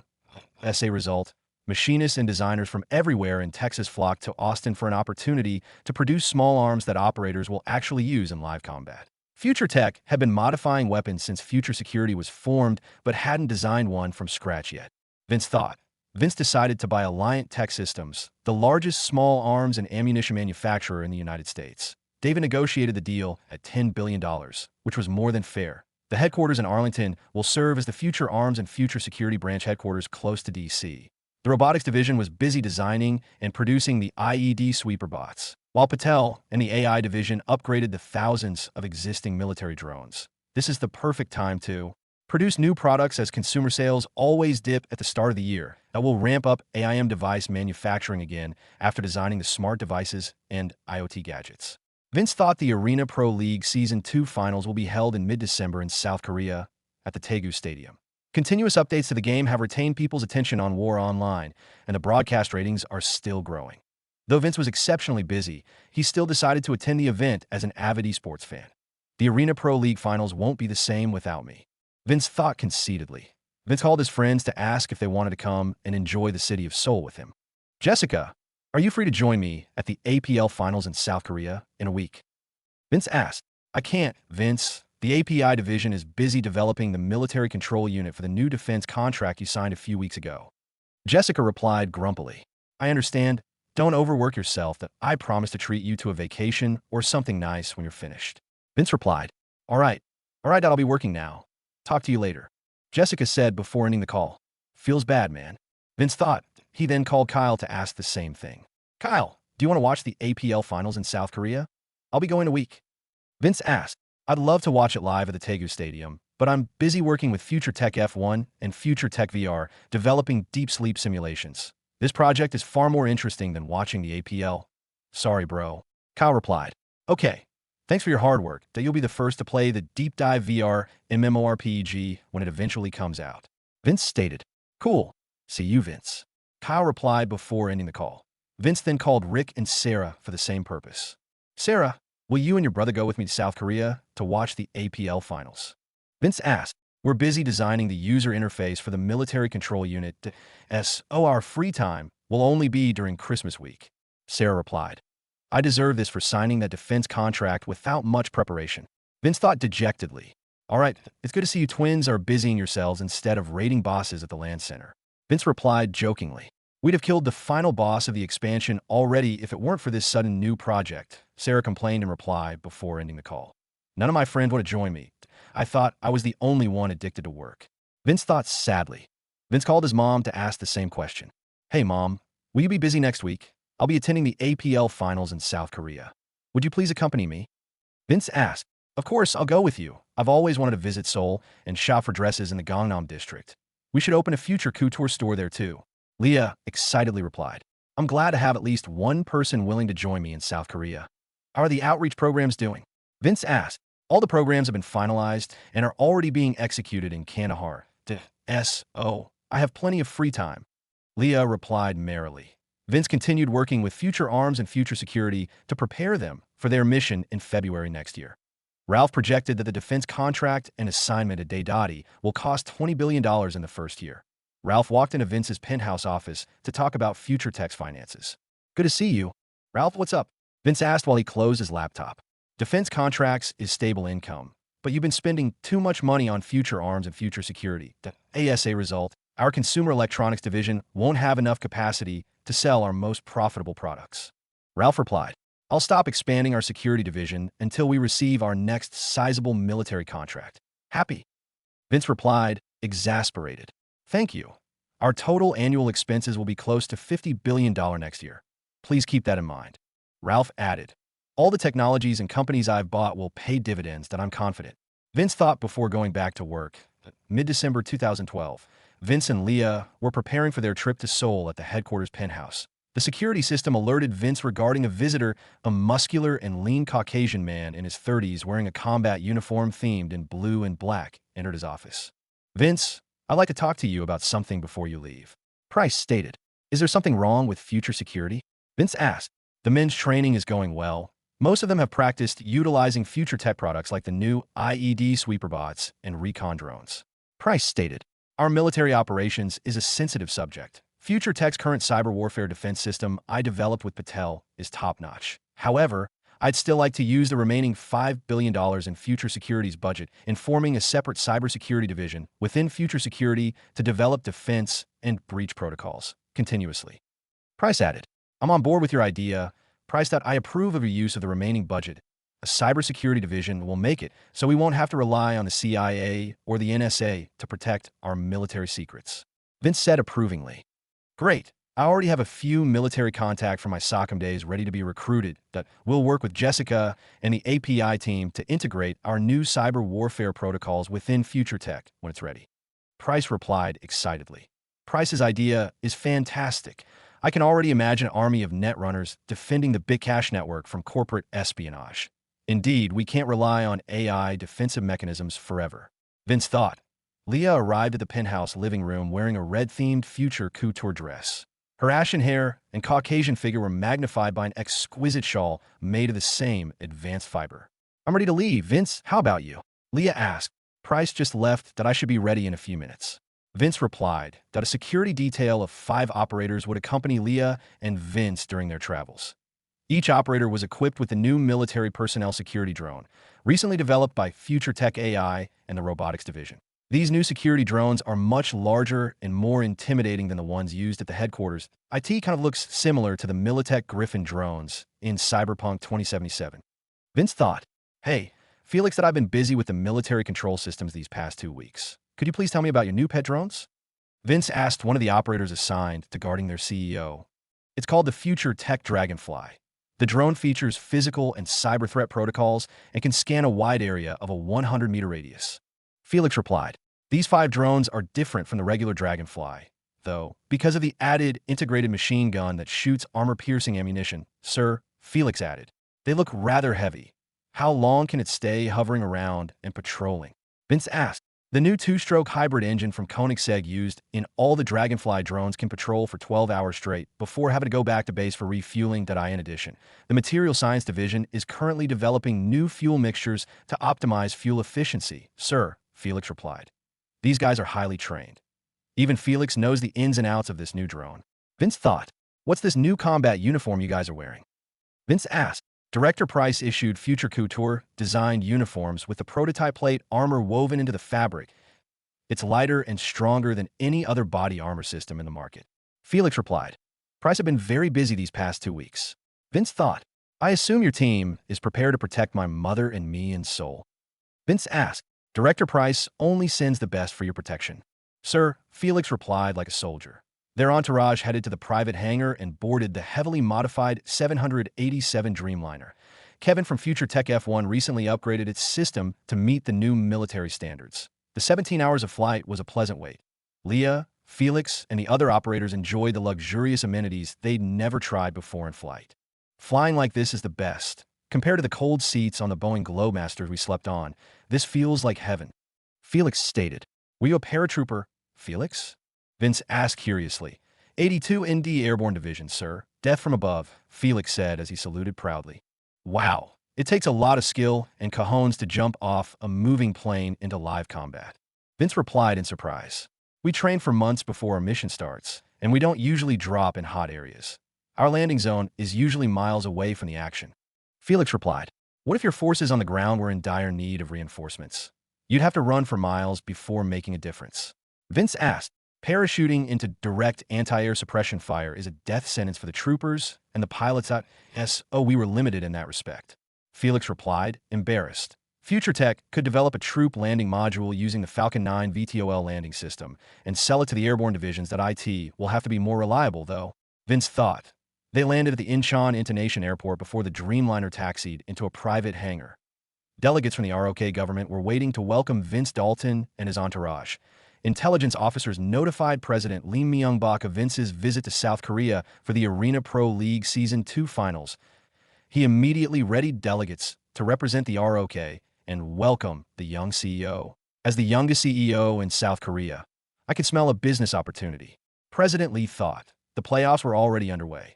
The defending champions, Prime Alliance, are expected to take the top spot in Group A, While Clear Sky was dominating Group B. Devices of every variety were playing their local Arena Pro League broadcast worldwide. A television screen in a Seoul coffee shop showed images of the Korean professional players from Clear Sky, while a commentator was talking. Clear Sky has brought their peak form here in the APL Season 2 playoffs. Charlatan is playing better than ever, while their team cohesion has reached a new level. A female broadcaster said in Korean.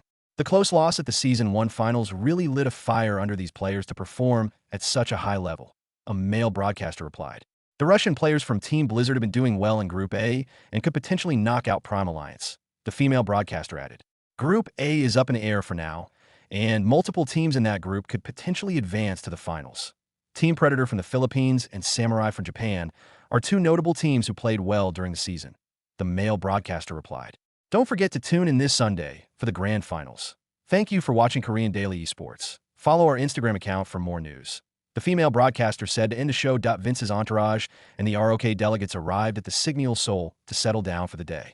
Leo was excited to try out the 5-star amenities before going shopping at Gangnam. But a middle-aged man surrounded by bodyguards arrived at the hotel. He looked more like a businessman than a politician. Regular. Hotel clientele quickly realized that the president of the Republic of Korea was walking through the lobby, but a delegate notified Vince of the president's arrival and gave him time to prepare for the unaccepted meeting. Vince met with President Lee at one of the hotel's meetings rooms. My name is Vince Dalton. Good to meet you, Mr. President. Funny enough, you're the second president I've met this month, Vince said as he shook Lee's hand. I remember this guy from international news coverage. He was involved in bribery, embezzlement, tax evasion, and abuse of power during his presidency. He was good enough to evade the law for a few years, but was eventually convicted. Vince thought chidingly, I'm glad of your visit to our beautiful South Korea, from entertainment to industry. We can provide, Lee said amicably. Your future tech products have been quite popular here in South Korea. Corporations like Samsung have not been happy this past year, though our government is still open to doing business with you. Lee added, even though this guy is crooked, he's still the CEO of Hyundai Engineering and Construction, and I should be on guard, but it doesn't hurt to hear him out. Vince thought, as a man of technology, I assume you know how advanced our telecommunications technology is currently. Your future tech has been buying out telecommunications companies worldwide and has been successful so far, but building more infrastructure will be demanding from your side of the world. Lee said, I propose future tech partner with Hyundai Engineering and Construction to upgrade and expand communications towers in East Asia. We carry influence across the Asian continent that, of course, the Korean government can expedite the sale of our local telecommunications companies to future tech as a little bonus. President Lee proposed with a smile. As long as I can gain access to future tech's data, stealing and selling technologies will be more profitable than this deal. Mr. Lee thought nefariously. Future tech does need help in expanding cellular tower coverage in Asia, but I know precisely why this smug bastard is offering me such a favorable deal. Something underhanded will be going on with those upgrades and expansions that I'll play along, but don't feel so sorry later. Vince thought, we're both businessmen, Mr. President. Let's talk numbers. I estimate our current projected total cost of expanding our East Asia coverage is $20 billion for 2 years. What's your offer? Vince asked. So expensive. We can do it for half the cost with the support of the ROK government. What do you say? Mr. Lee asked. I appreciate your sincerity, Mr. President. The deal is as good as closed. I'll provide you with my lawyer's contact information after our conversation. Vince replied with a fake smile. They conversed in some small talk before ending the meeting. Future Security's cybersecurity division will soon have its first mission. Vince thought, stats last time checked, 15 million BTC, currently trades at $1,000. $85 billion in future tech, 8350 plus employees, Future Studios, HiveMind AI, ARM, BitCash, Future Security, FTVR, Future Tech F1, Future Tech Investments, Future Arms, Vehicles, Class and Phantom, Adra R, Adra SFV, Boeing Luxury 787 Dreamliner 5 company collaborators, Epic, Koenig-Isaac, SpaceX, Tesla, Hyundai, dozens of investments under Future Tech Holdings, Instagram. Vince arrived at his hotel suite and waited for the Dragonfly drones to sweep the area for listening devices and other privacy threats. Leo was getting ready to leave and go shopping as she saw Vince enter his room. Vince, I heard you met with the South Korean president while I was swimming downstairs. How was it? Leah asked curiously. He treated me well and with respect, Mom. He also offered me a value deal in expanding our East Asia coverage. Vince replied, That's good to hear, son, that you've been busy with work while on vacation. You should relax a bit. Leah suggested. I can't relax for now. The deal with Mr. Lee smells fishy. It's too good to be true. Vince replied. Kids like you shouldn't need to be dealing with politicians and the stresses they bring. Leah said sadly. My vision for future tech is expanding. I need to practice in dealing with these types of people, Vince replied. Mr. Lee could have easily deceived me if it weren't for my old memories of the future. Vince pondered. The Dragonfly drones confirmed Vince's privacy within the hotel suite. Vince decided to call David and Price. Hey David, are you awake? Vince asked. It's the middle of the night. Vince, what do you need? David replied. Representatives from Hyundai Engineering and Construction will contact you soon regarding a deal I've struck with President Lee. Unfortunately, something isn't right with this deal, but we'll play along for now. Vince instructed. Understood, boss. Can I go back to sleep now? David replied. Go ahead. Thanks, David. Vince replied. Vince then called Price regarding the counterintelligence mission. Price, did I catch you the wrong time? Vince asked. I'm just working overnight. What's going on? David replied. David will be finalizing a deal with the South Korean president soon. The agreement itself is too good to be true, so I'll need cyber spies from Future Security to monitor our dealings with Hyundai E&C. I suspect they want to steal future tech intelligence and technologies using the telecommunication hubs we'll be upgrading, Vince instructed. I won't let that happen. Vince will perform cyber intrusions in retaliation if they try anything suspicious. Price replied determinedly. Take what you can get before your people get caught. I wouldn't say I like snooping into other people's business, but actions against future tech or me will have dire consequences. Vince stated. It puts me at ease knowing that cybersecurity is Price's forte. Vince thought. Vince and Leah decided to roam around Gangnam to spend some time with each other. It was a beautiful but snowy day in Seoul. Naturally, though, the cold didn't bother them much under future couture clothing. Look over there. An entourage with flying security drones. That should be Vince Dalton. He's in South Korea to attend the APL finals.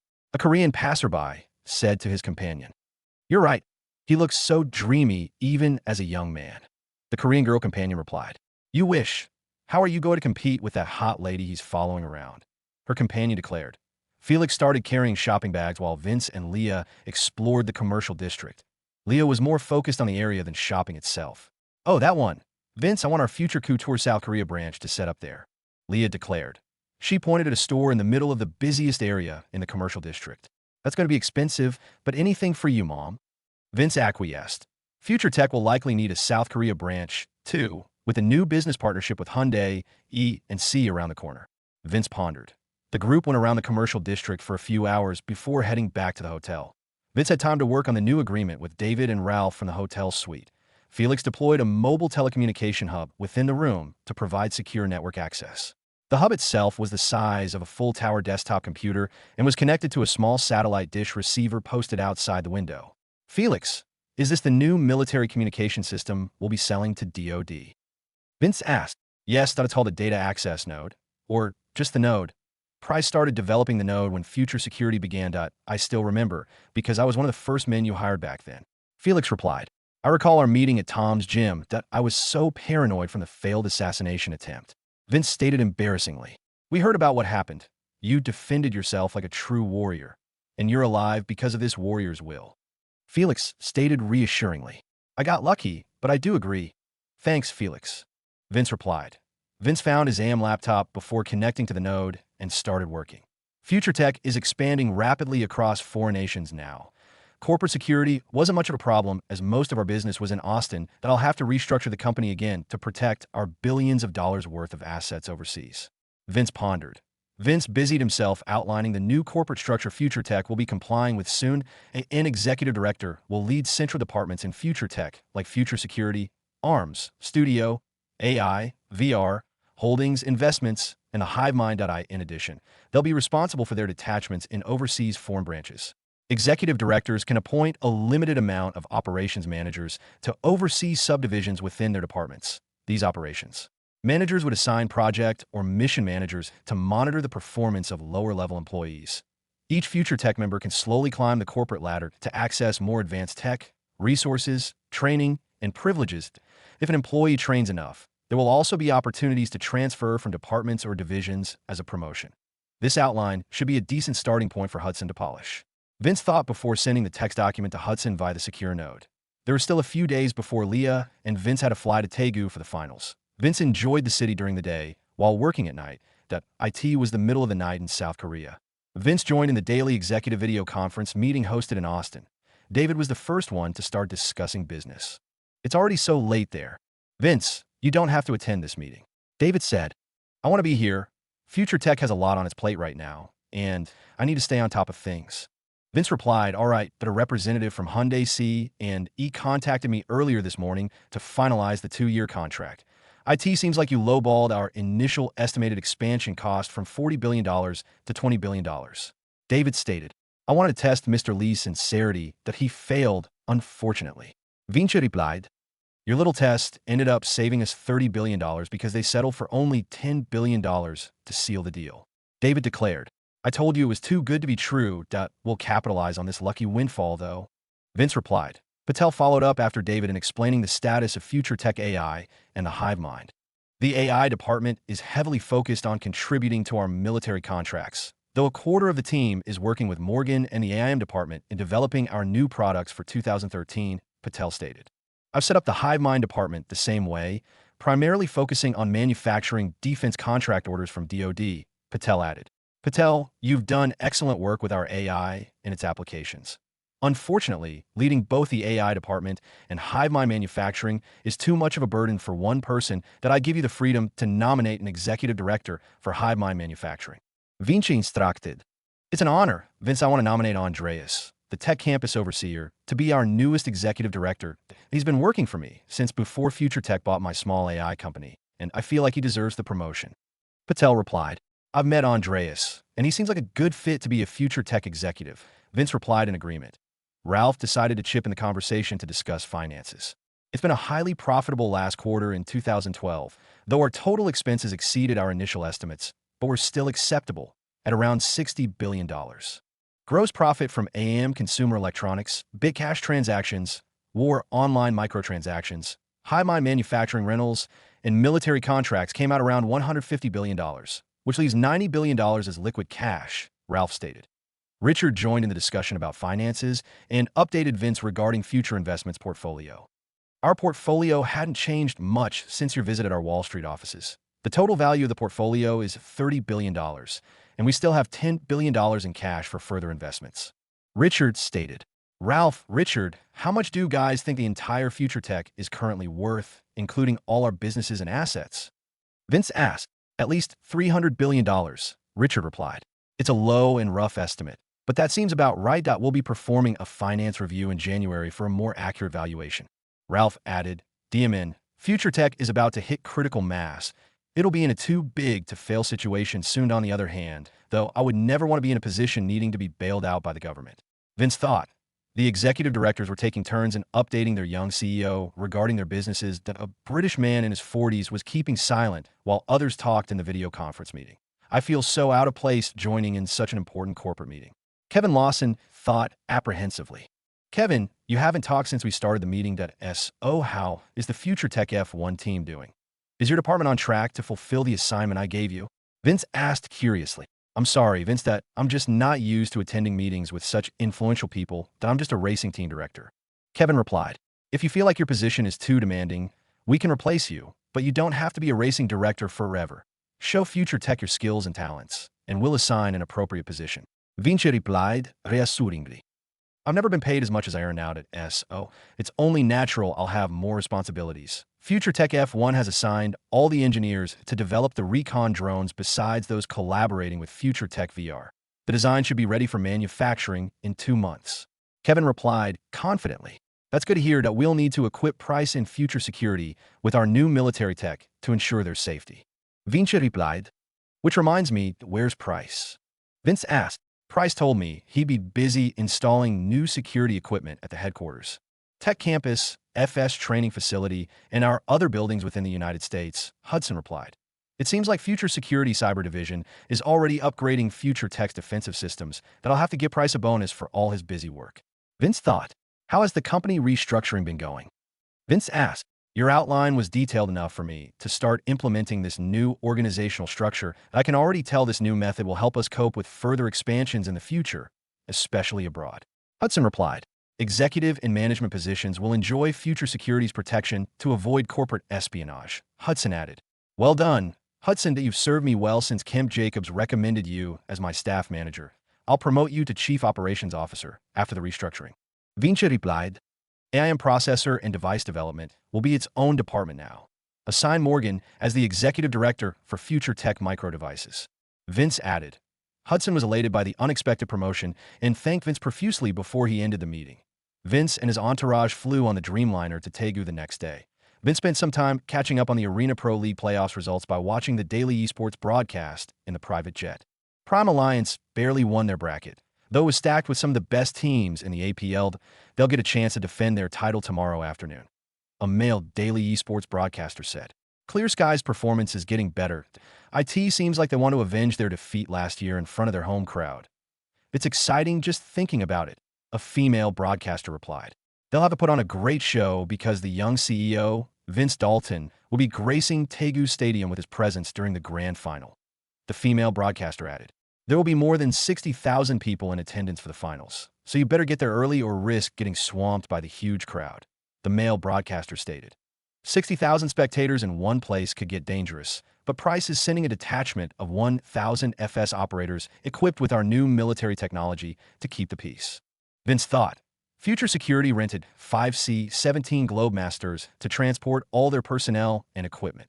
The detachment departed from Austin and landed at one of the U.S. air bases in South Korea, waiting to be deployed for the event. It will be a bitter fight between Clear Sky and Prime Alliance, but I think Fortis can out-carry Charlatan like what happened earlier this year. The male broadcaster said, I disagree. Charlatan has been playing so well the past season. They've learned their mistakes and will win the finals while their home crowd cheers. The female broadcaster rebuked. We'll see what happens tomorrow. The hype is growing, and I'm so excited to watch the event. Don't forget to watch the free broadcast on Instagram, YouTube, or any other platform. See you tomorrow, the female broadcaster said as she ended the show that a group of armored SUVs drove from Daegu's local airport to a hotel. Leah spent some time appointing employees within the nonprofit organization and Future Couture to new roles based on the corporate restructuring that IT was well within her authority to do. So as an executive director herself, Vince was working on his laptop in the living room and was so focused that he jumped in surprise when Leah grabbed his attention. Mom, you scared me for a second there that I was so engrossed in writing programs with Future Security's new cyber agents. What did you need? Vince asked. As an executive director, I assume I can use my yearly budget however I want, right? Leah asked curiously. Technically, yes, but I prefer you use it to expand the departments. Why do you ask? Vince replied. I've been thinking of recruiting Dr. Sarah and her medical team that I spent a significant amount of time with her team during my treatments, and I miss them. Leah replied. You don't have to use your budget for that. I'll be investing $10 billion in the medical field to support our mission in Afghanistan. You can start forming FutureMed with Dr. Sarah and her team. Vince stated. Thank you. Vince, you're the best son ever. Leah exclaimed. All right. Calm down, I need to get back to work, so if you don't mind. Vince replied. Okay, I'll go ahead and call Dr. Sarah, Leah said before leaving the living room. Vince and Leah arrived at the Daegu Stadium the next day. They were welcomed together with Prime Alliance and Clear Sky riding in limousines following behind their armored SUVs. Heavily armed Future Security operators could be found patrolling around the large stadium together with Dragonfly drones that anti-corporation protesters attempted to form outside the stadium, but were quickly repelled by security. Their group made its way to the VIP box with a clear sight of the main stage. The pre-show was well received. K-pop groups and artists were invited to perform before the match, and the locals appreciated watching their favorite idols on stage. FS operators entered the VIP box with President Lee and left quickly after. I didn't know you were a fan of War Online Arena, Mr. President, Vince said with a fake smile. Entertainment is a cornerstone industry here in South Korea.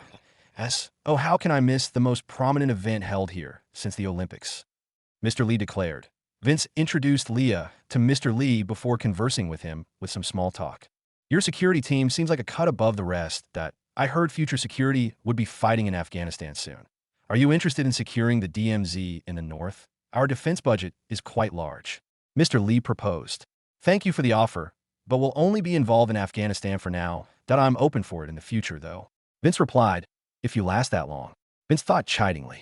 Ladies and gentlemen, the teams are ready. Please welcome the defending champions, Prime Alliance, the announcer said on the microphone. The cheers were as loud as it was in the Staples Center earlier in the year. Now, please welcome the contenders, South Korea's very own Clear Sky, the announcer added. The stadium shook as all the local fans chanted and cheered for their home team. Prime Alliance and Clear Sky entered their gaming booths and started their first war online arena match, best of 7. It looks like Fortis is going for a damage build instead of his iconic tank build. Is he trying to match up with Charlatan? A match, commentator stated. The first game was back and forth as Fortis and Charlatan's characters slowly grew stronger from killing enemy creeps. Charlatan was better than Fortis as a damage dealer, and Team White Prime Alliance to win the grueling first game after 45 minutes. Fortis stayed true to his offensive build and out-carried Charlatan the second game to everyone's surprise. Fortis is such a great player, he can even change roles whenever he wants, a commentator declared. History was repeating itself as the grand final reached the 7th and final game to decide the season champions. Charlatan turned into a gaming demon during the last game, trading blow for blow with Fortis. Everybody else was dead and waiting to respawn except the two best players on each team. This fight will determine the champion, the commentator shouted.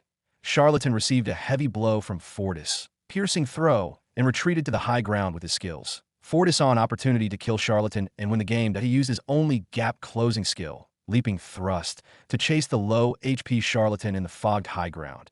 Charlatan performed a masterful series of movements and skills, fighting Fortis instead of trying to escape.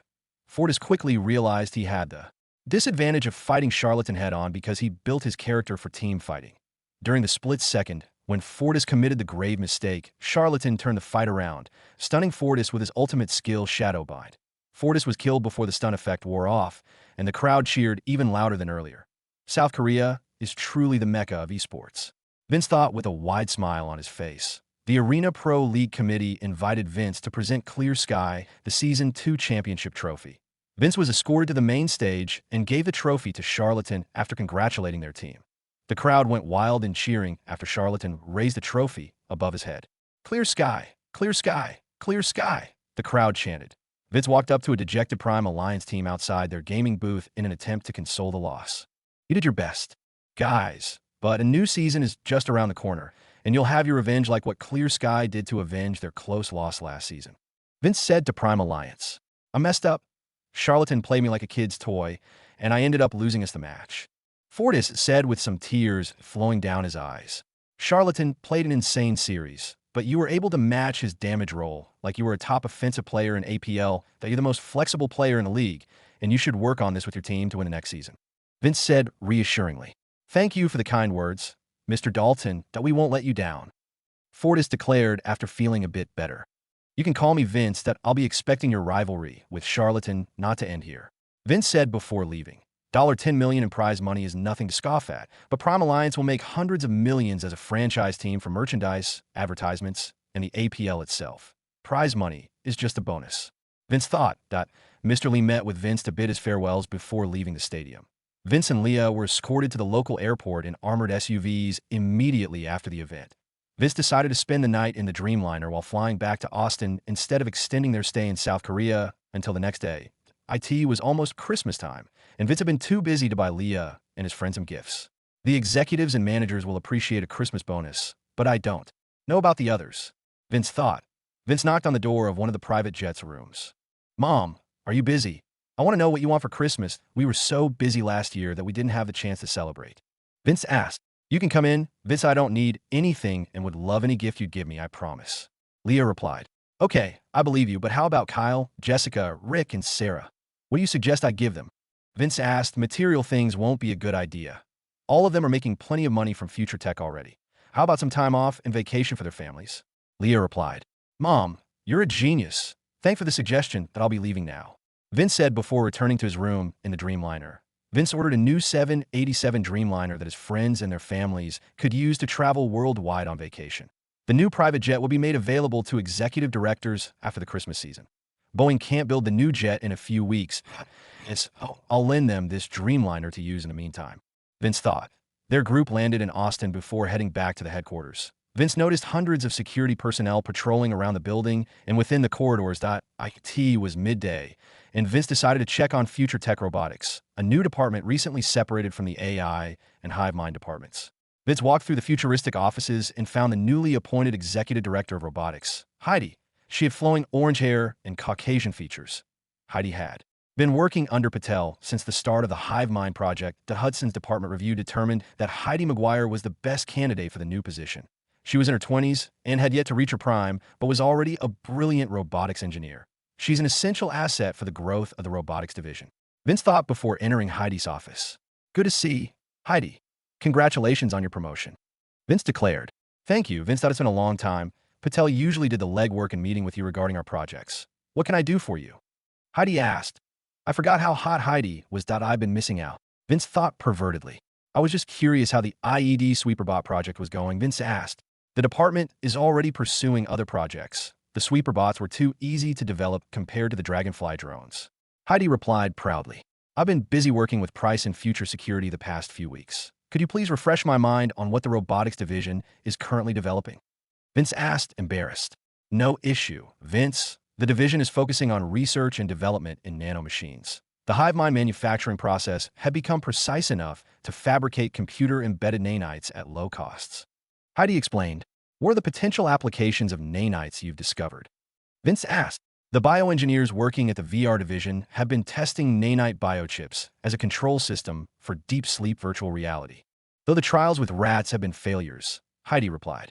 Share your findings with Morgan. Future Tech Micro Devices might find something of use in your research. I see potential in this nanite project. Notify me if you find your 2013 budget lacking. Vince said before taking his leave. Future Med may be able to get the nanites working, but unfortunately, the VR division is too small to make a breakthrough with something as advanced as nanites. Vince thought while walking to Leah's office. How's the creation of Future Med going? Vince asked. I called Dr. Sarah when we arrived from the airport. She and her team agreed to join Future Med that I'm so excited to see them again. Leah replied happily. I'm glad she accepted the offer. But unfortunately, I'll need Future Med to expand quickly, and her team is enough that I'll ask Hudson to help you recruit around 5,000 medical researchers and field doctors to start. Vince stated, whatever long Dr. Sarah's team works for Future Tech, Leah replied. I'm suspecting Mom has a thing for Dr. Sarah. I don't care though, so it doesn't matter. Vince thought as he walked towards Hudson's office. Hudson, please help my mother recruit medical experts for Future Med, a new division in the company. Around 5,000 to start, and also hire specialists in medical nanomachines that'll collaborate with the robotics division in some projects. Vince instructed, how much is your budget? Hudson asked. The $10 billion I gave Mom will be your budget, but call me if you need more. Vince replied before going back to the penthouse that he called Kyle, Jessica, Rick, and Sarah to grant access to the Dreamliner jet for use during their vacation, which will all be paid for by Vince as their Christmas present. They appreciated the Christmas present and thanked Vince before they all started working again. I'll need legal protection in foreign countries now that the business is expanding outward. My partnership with Kemp Jacobs will have to be reconsidered. Vince thought. He called David to meet him at his penthouse office to discuss the matter. What do you require, Vince? David asked while sitting down on the sofa. How confident is Kemp Jacobs in protecting my legal interests in South Korea and Afghanistan? Vince asked seriously. We've been training our paralegals and partners foreign and international laws in preparation for Future Tech's inevitable expansion. What's concerning you? David replied. I take my partnership with Kemp Jacobs personally because of all the help the law firm has done for my family that I want to invest in Kemp Jacobs and become my primary legal force worldwide. The law firm can still represent your current clients, but no new clients are allowed without screening.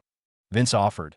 The Deloitte accountants already left their firm, and the entire accounting department formally joined Future Tech a long time ago. Vince thought, accepting the offer is not my decision to make, but I'll send it up to Marcia, David replied. Thank you, David.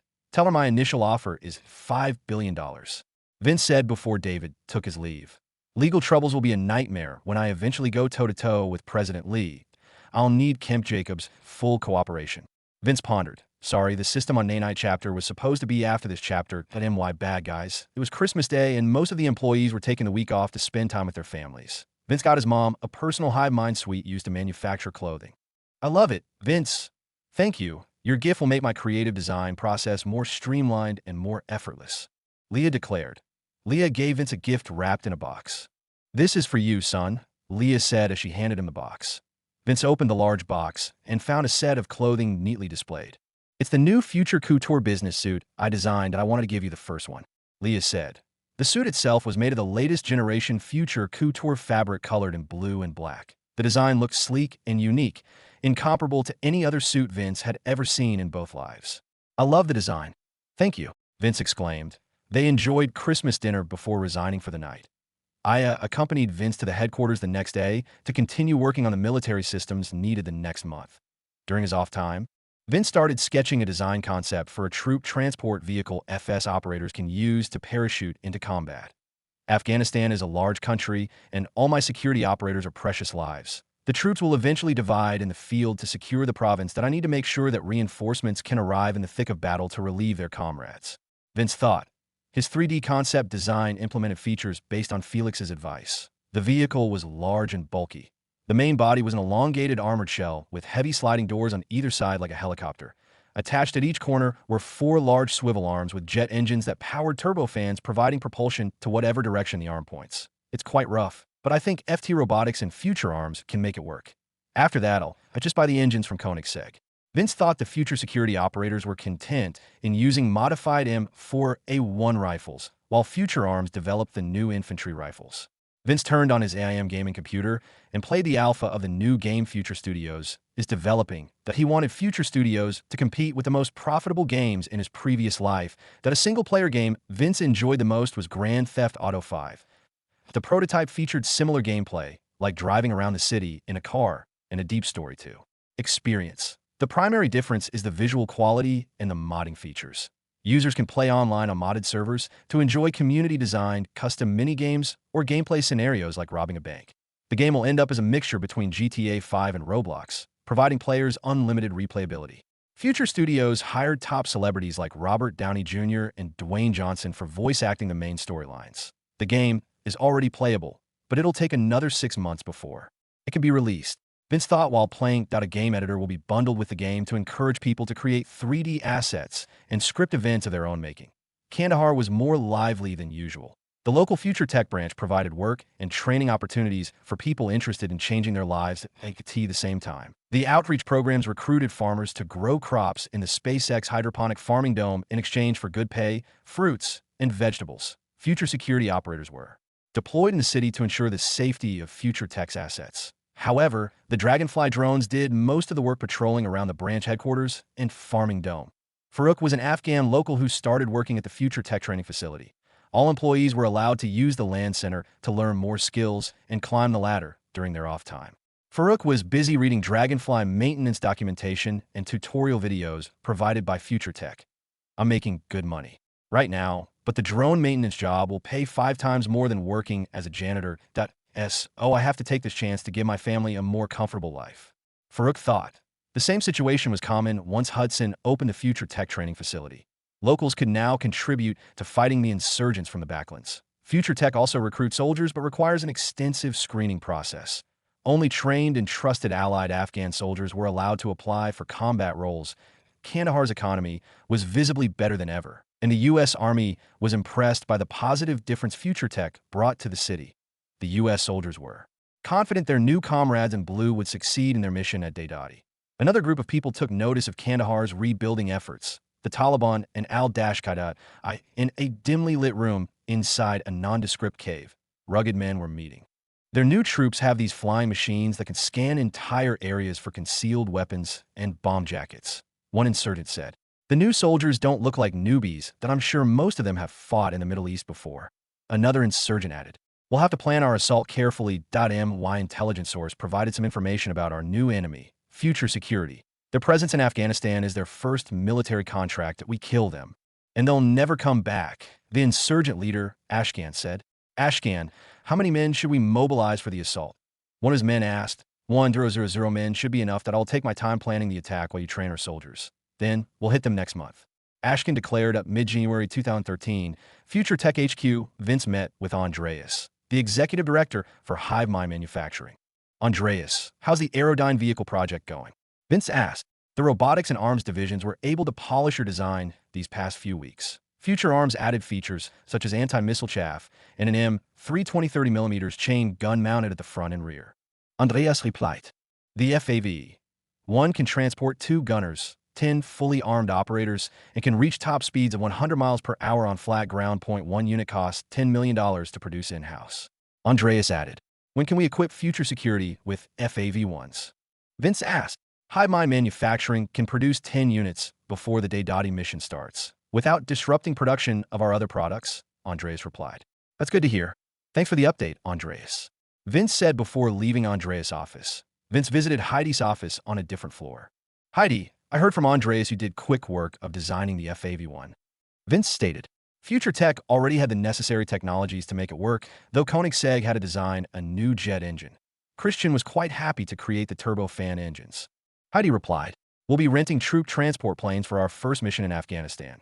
But future security needs a way of traversing the desert faster than the FAV-1 and with a heavier load capacity for transporting supplies. Vince explained.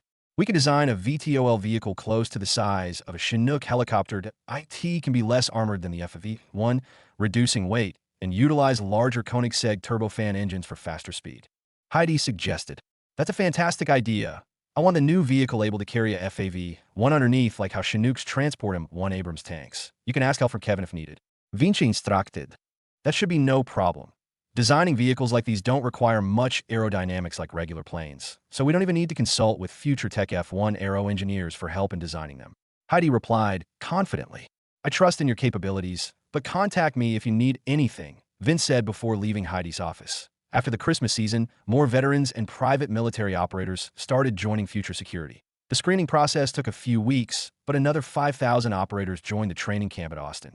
Future Security's already trained troops were slowly transferred over to Kandahar to get ready for the mission in Deodati. Future Tech rented U.S. military C-5 Galaxies and C-17 Globemasters for a low price to transport their personnel overseas. This mission will decide how lucrative Future Tech defense contracts will be in the future. Vince thought, I uploaded this chapter mistakenly before releasing a new year, which is before this chapter. Sorry, guys. The first week of February 2013, Future Tech HQ that a middle-aged British man wearing a lab coat was conducting tests embedding system-on nanites within the microscopic nanotubes the AIM processors used. Amazing, shouted one of the researchers. The robotics division is genuinely one of the core businesses of Future Tech. I can see unlimited applications for this, though it will be expensive to explore them all. Morgan pondered. He immediately called Vince to notify him about their progress. Vince arrived wearing typical Future couture casual clothing. You got something good for me, Morgan? Vince asked. Yes, indeed, that we spent the past 2 weeks designing a workable system architecture for nanites to use with the assistance of the API sub-division.so instead of system-on-chip. We call it system-on-nanite. The first application we embedded into nanites was meant to optimize microprocessor performance, though we didn't have much confidence because it was our first test, but the AIM processor has already doubled in computational capacity. Morgan explained fervently. Great work. Morgan, take your time refining the SON for performance optimization. You'll have to notify Andreas in halting the production of AIM processor-related products. How difficult are the nanites to program now that you've made an application program interface with Jessica? Vince asked.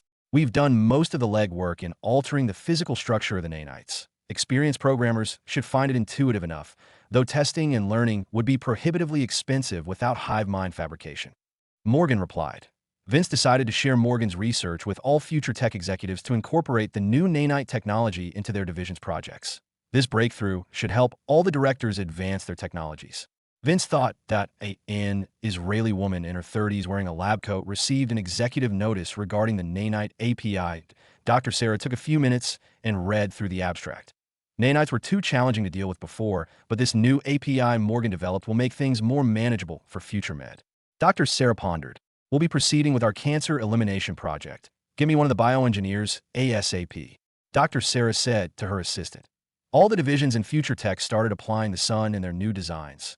Kyle began programming the nanites to work in conjunction with Ms. Miller's FTVR prototype.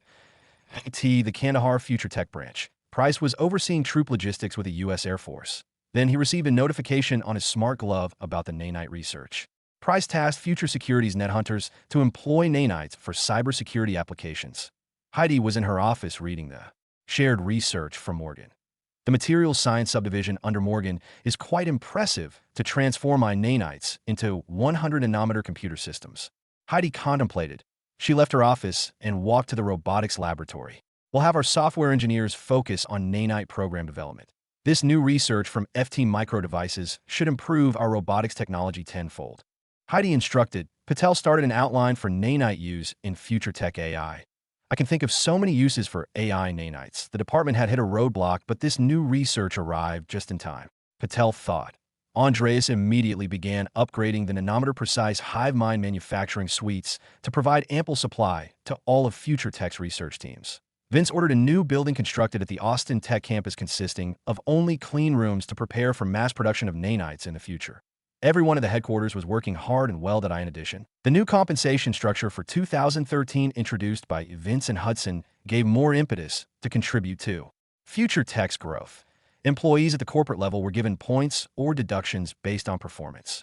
Points accrued by the end of the fiscal year will determine bonuses, raises, and promotions. Promotions included higher-level security access and better privileges like an armed security detail. Hudson was still in the process of refining the point system for lower-level employees in a nondescript cave in the Registan Desert. A few men were discussing plans of an offensive. Ashcan, there's been an influx of the so-called future security troops in Kandahar. Our 1,000 men can't fight both the U.S. Army troops and the new enemies, an insurgent stated. I already know that MY sources have noticed a small number of their troops leaving Kandahar and flying north towards Didadi. 500 operators at most. We shall attack them at the new forward operating base they're building in the north. Kandahar is too fortified now. Ashkan declared. Our mission is to kill their men and destroy their courage, never to return. Ashkan added. Future Security's mission had only started a week ago, which mainly was a preparation phase. The U.S. Army 1014th Engineer Company had built a crude base a year prior. The mission entailed securing the base and clearing the province of insurgents. Price would send 500 operators in cycles to man the forward operating base while performing to meet the mission objectives. The living quarters at Kandahar were much better than any forward operating base. Price wanted his men only to spend a few weeks at a time working at the FOB. General Douglas was notified of the positive changes at Kandahar and decided to grant Future Security the new contract in securing the large city in advance. President Obama was reluctant to sign the $10 billion contract. But General Douglas reassured him based on opinions from the U.S. Army Detachment Station to Kandahar. The original weapons contract was scheduled to be on track this year. Future Tech had upgraded most of the existing recon drones and fulfilled the Dragonfly drone and IED sweeper bot orders. Kevin and Patel finalized the Advanced Stratospheric Recon UAV's design and contracted the use of SpaceX's mega-building facility for space to manufacture the ASR-1. We've never had a military defense contractor deliver orders this quick, General Douglas thought while smoking a cigar in his office at the Pentagon. After Vince bought the company, Future Arms took over Alliant Tech Systems' current defense contracts, supplying the military with munitions and continuously produced missiles and rockets at the Virginia branch. A few days later, at dawn, hundreds of pickup trucks carrying 1,000 insurgents rolled through the desert, weapons in hand. Ashkan stored AK-47s, RPGs, and other assorted small arms within the truck beds. The men were confident, knowing they had the numbers advantage. Ashkan, we're only destroying a forward operating base. Why do we need so many men? An insurgent officer asked. The men have trained well. They deserve to relish in the deaths of infidels. Ashkan replied while driving a pickup truck with a mounted PK machine gun. Price was working on the division's nanite project when he received a notification on his smart glove and autonomous Future Security RQ-4 Global Hawk that he bought from the U.S. Air Force and modified at Austin HQ found a large contingent of insurgents in the north. Price remotely calibrated the autonomous flight system from his smart glove to follow the mass of soldiers for now. He turned on his FT laptop computer and saw insurgents headed to the Daydadi forward operating base. Price placed the entire Afghanistan branch on high alert. As a result, FS operators woke up from sleep or stopped training and readied themselves for an attack in Kandahar and the Daydadi FOB. It will take the insurgents 30 minutes at least before they arrive at the FOB. The detachment is outnumbered, so I'll have to send reinforcements soon. Price pondered that he chose 50 operators and 10 gunners to deploy in 5 FAV-1 vehicles. Price called the U.S. Army Commander Station at Kandahar and borrowed 5 Chinook helicopters to carry the FAV-1s into combat. The FAV-1s took flight using the 4 turbofan engines and rendezvoused with the U.S. Army helicopter squad outside the city. Local Afghans were awed watching heavily armored troop transports flying through the air without propellers. It looks like Kandahar isn't a target, though I hope the reinforcements arrive in time at the FOB. Price contemplated. Farouk was a newly minted Aerodyne pilot who was once a lowly janitor at the Kandahar training facility. He passed the Dragonfly maintenance certification and continued his studies in FAV piloting. The control system was utterly intuitive, and Farouk passed the pilot test after a week of training. I'm so nervous about my first mission in the field, but this is my responsibility now. My comrades are relying on me. So Farouk thought while piloting the FAV-1 towards the airbase. Check out the new RLBT website at www.reallife-businesstechnology.com. February 2013, Didati Forward Operating Base that a heavily armed and armored Caucasian man in his 30s was giving orders around the FOB. Get all of our dragonflies in the sky to keep tabs on the enemy, and have all the operators man defensive positions around the base. Price estimates 1,000 insurgents are coming armed with rifles, rocket-propelled grenades, and driving NSTVs. Felix instructed an officer. The estimated arrival of our reinforcements is 45 minutes, while the insurgents will come into contact in 30 minutes. It's cutting it close, but we'll manage. Felix contemplated. Half an hour passed, and a horde of pickup trucks could be seen on the horizon. The scene looked like a sandstorm, as all the sand was dispersed by 1,000 tires. The Future Arms M1156 precision guidance kits weren't installed at the forward operating base yet, leaving Felix and his men lacking artillery fire. The insurgents were attempting to gain some ground, while the FS operators were maintaining gunfire. The enemies were fearless in their assault as they ignored their fellow insurgents' cries for help after getting shot. The IT took 10 minutes before the enemies were within RPG range. FS snipers attempted to kill any enemy carrying heavy weapons. But one brave soul got close enough to destroy the base's entrance before dying to a headshot that a mass of 800 men aimed to swarm the breach in FOB's defenses, while machine guns mounted on trucks provided cover fire for the insurgents. FS operators killed the enemies as they ran through the breach, but their sheer number allowed some of them to get through. The insurgents had never raided a forward operating base so brazenly before with such large numbers. The FS operators slowly retreated to more defensive fortifications in the middle of the FOB, while the insurgents surrounded the area. "Cowards, come out and fight us," an insurgent shouted in Arabic. Plenty of insurgents were cheering as if they had already won the battle. This should teach the infidels the folly of their ways. So Ashkin thought while commanding the attack from the rear. While some insurgents were looking for undamaged RPGs to blow up the main fortifications, they heard loud propeller noises in the sky. 5 Chinook helicopters carrying unfamiliar vehicles that looked like tanks from afar were heading towards the open area outside the FOB. "Altitude is good," confirming drop sequence. Farouk communicated to the Chinook pilot in English. "Dropping," replied the helicopter pilot. The insurgents expected the helicopters to go low as they readied RPGs to shoot them down, but were dumbfounded watching the tank-like vehicles being dropped from so high.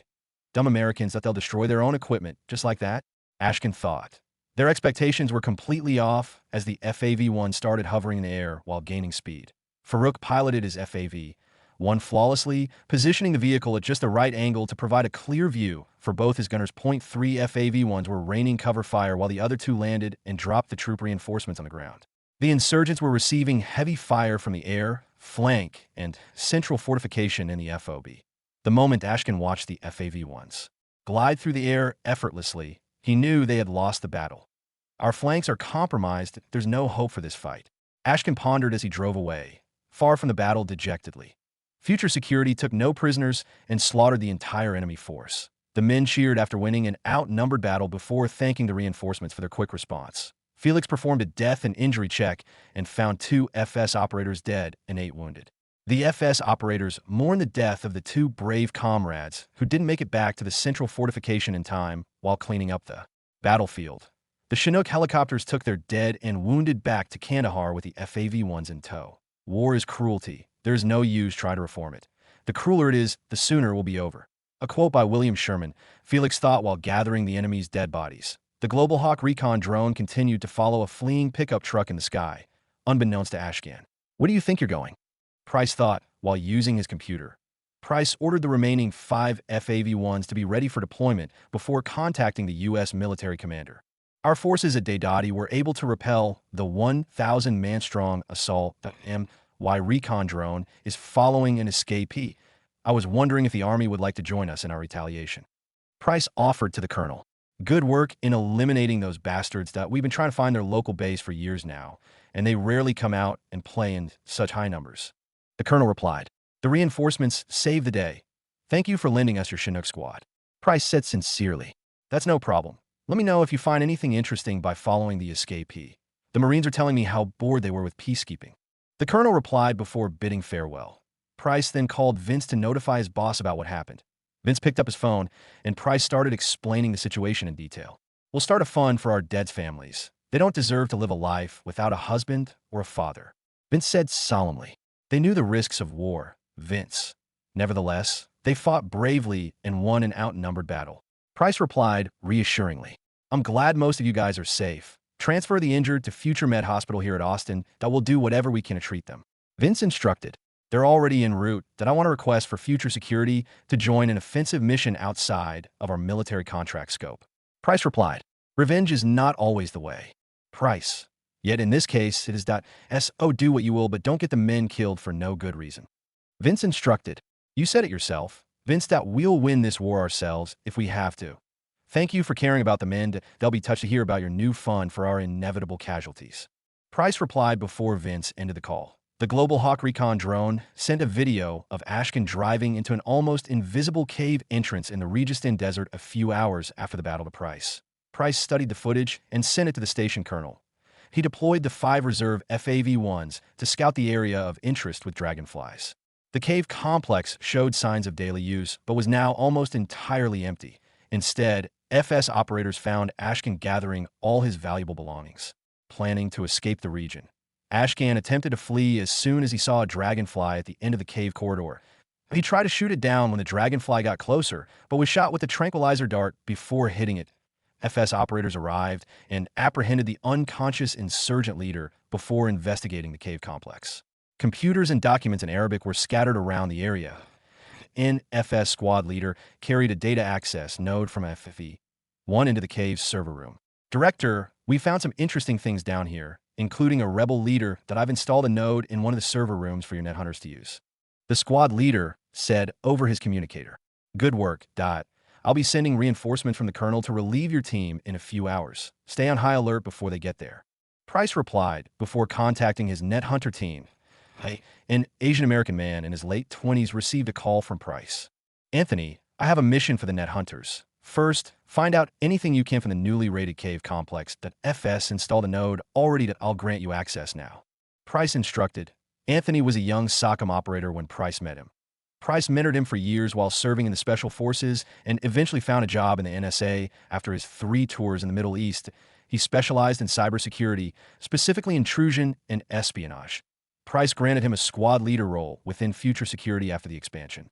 The NetHunter team worked out of the Austin headquarters and had access to any tool they needed within their offices, their data. Security is SOSO. On the other hand, 10 minutes of penetration time isn't too bad, Anthony thought. Later the same day, Anthony and his NetHunter team found lists of names, bases, accounts, and all sorts of valuable information that he then sent all their findings to Price, waiting for results at Kandahar.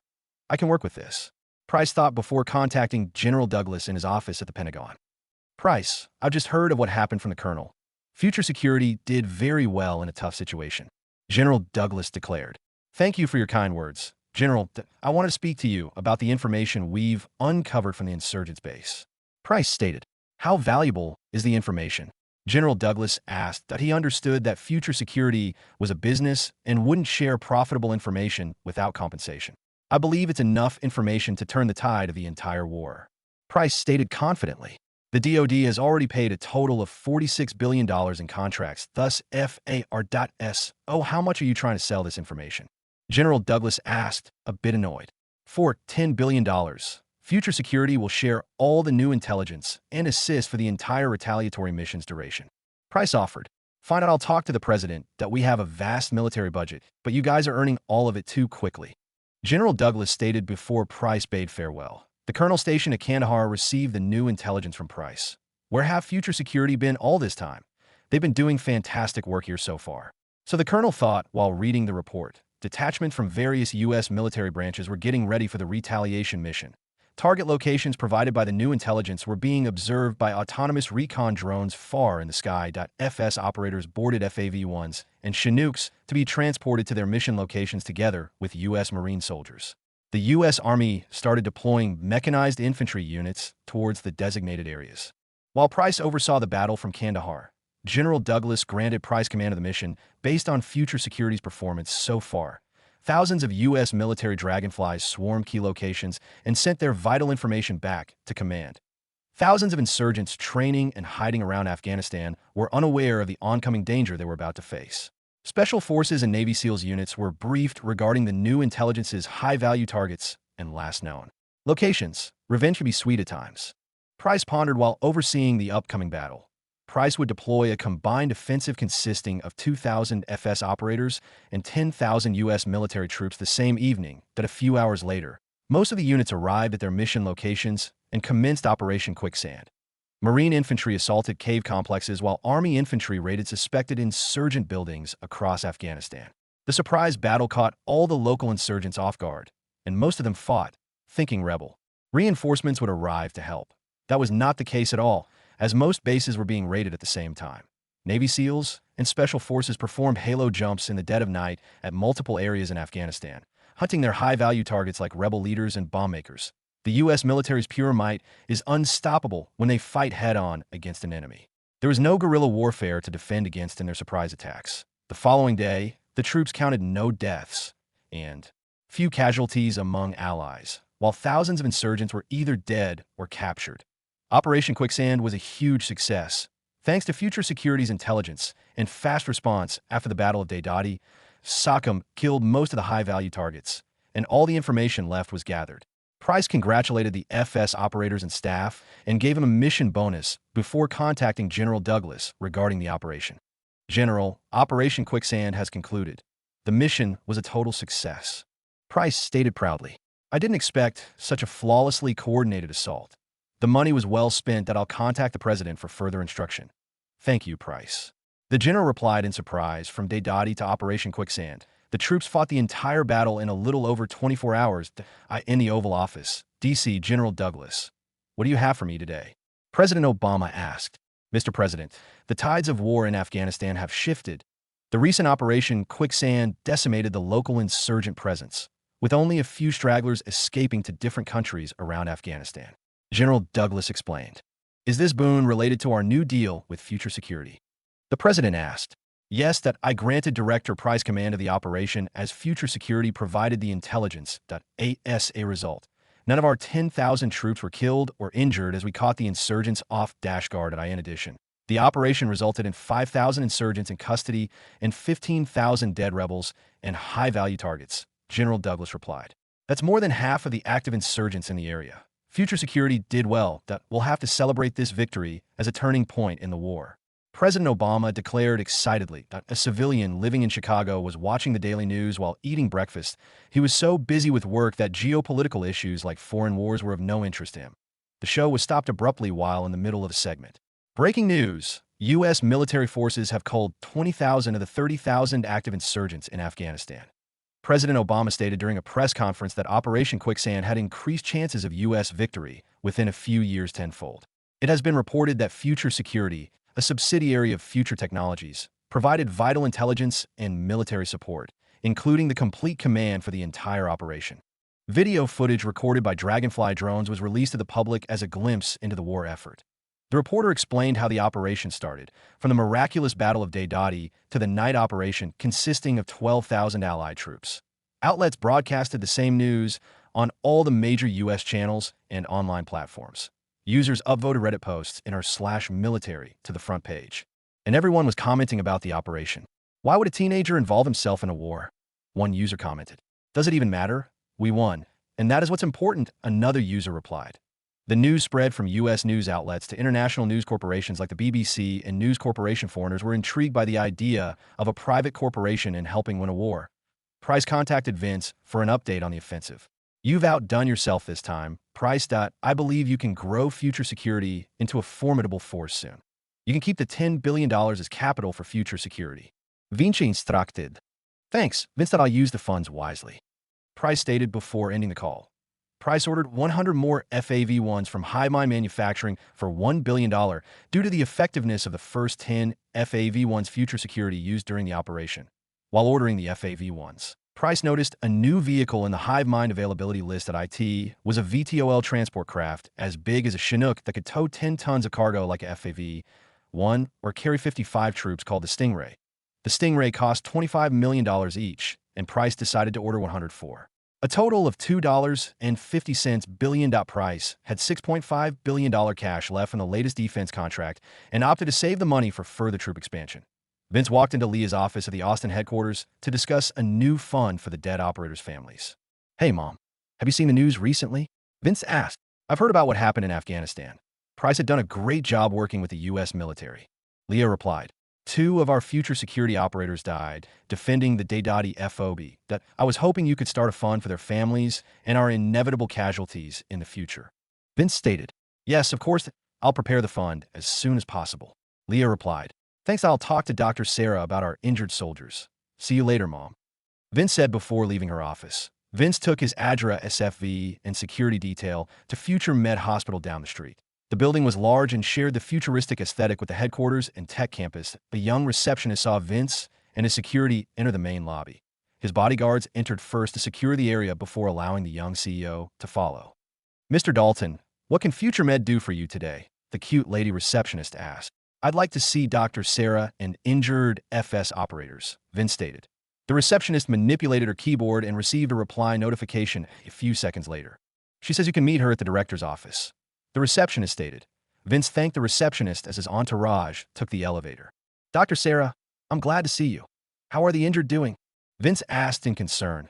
February 2013, Future Med. Good to see you, Vince. The injured are resting in their rooms. 0.7 of them suffered from non-fatal bullet wounds to their limbs and will fully recover in a month, though one had a leg blown off from an RPG blast. Dr. Sarah explained. Is there anything Future Tech can do?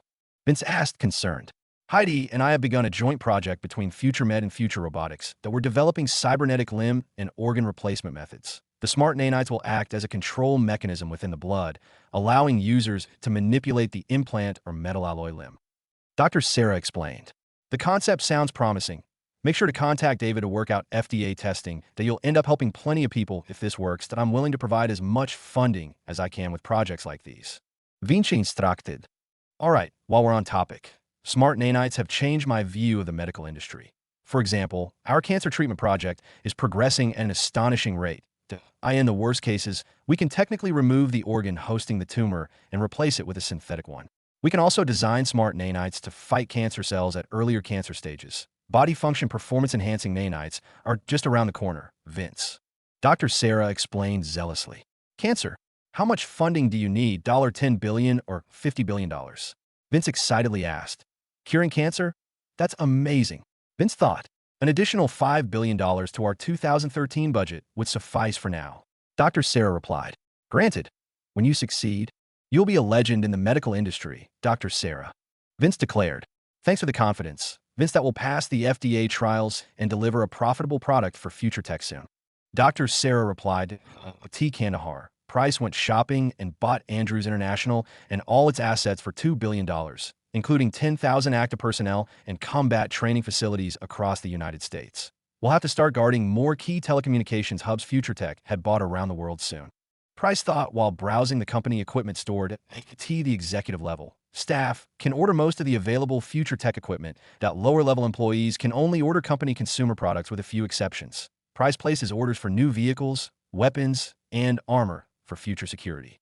Vince decided to expand the HiveMind manufacturing division that he was expecting more orders from the military and regular consumers based on their popularity and effectiveness. Vince visited Andreas in his office at the headquarters. Andreas, I'll be investing $35 billion in our HiveMind division. Consult SpaceX about their large manufacturing buildings and integrate some of the tech campus that will be constructing large planes the size of Boeing Globemasters soon. Vince instructed. Understood. Vince Patel and his department have implemented smart nanites with our high-precision HiveMind suites. SA result. Producing smart nanites now is less than half the cost as it was a few weeks ago. Andreas replied. That's perfect. I'm expecting smart nanites to be in hot demand for the foreseeable future. I appreciate your hard work, Andreas. Vince stated before bidding farewell. Ashkan was detained at a U.S. military base while being interrogated by CIA agents in a pitch-black room, but a CIA officer shined an intense light towards the prisoner's face. How many more active insurgents are in Afghanistan? The officer asked in Arabic. I'll never answer. You know this. What you don't know is that I'm just a small cog in a master plan, Ashkan replied. What do you mean, Ashkan? Another officer asked. You will know soon that we will rise and destroy your infidel way of life. We will cleanse our lands of Western sentiment from Middle East, Africa, and Asia. Daesh will crush you. Ashkan said before turning silent again. The Daesh precursor organization from Iraq originally sent Ashkan to Afghanistan. They entrusted Ashkan to disrupt NATO forces and plant IED traps on all the major highways. Ashkan was doing well the past 2 years, killing and injuring many U.S. troops with IEDs and ambushes. The future tech IED sweeper bots cleaned out all their traps in Afghanistan and left Ashkan in a bind that he needed to deliver results and decided to attack Kandahar and instill fear into the enemy. His plan completely backfired and left him with no army and freedom, though he still believed in the cause. It was a risk and would have been a glorious victory, but it was God's plan, and I accept my fate. So Ashkan thought in the pitch-dark prison cell. March 2013, Oval Office President Obama had his secretary clear his schedule for the next day. He decided to visit Future Tech headquarters in Texas. His staff notified Future Tech and the city of Austin about the president's visit to prepare with ample time. Aya contacted Vince regarding the presidential visit after she received the notification.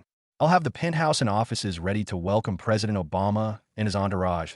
I shall also notify the executives who may want to meet His Excellency. Aya stated over her smartwatch that IT was one of many new smart devices that will start selling in a few months. Thanks for the heads up. Ready a future security escort equipped with dragonflies and stingrays. They will meet Air Force One at the airport. Would you please tell my mother to attend the welcoming? Vince asked. Understood.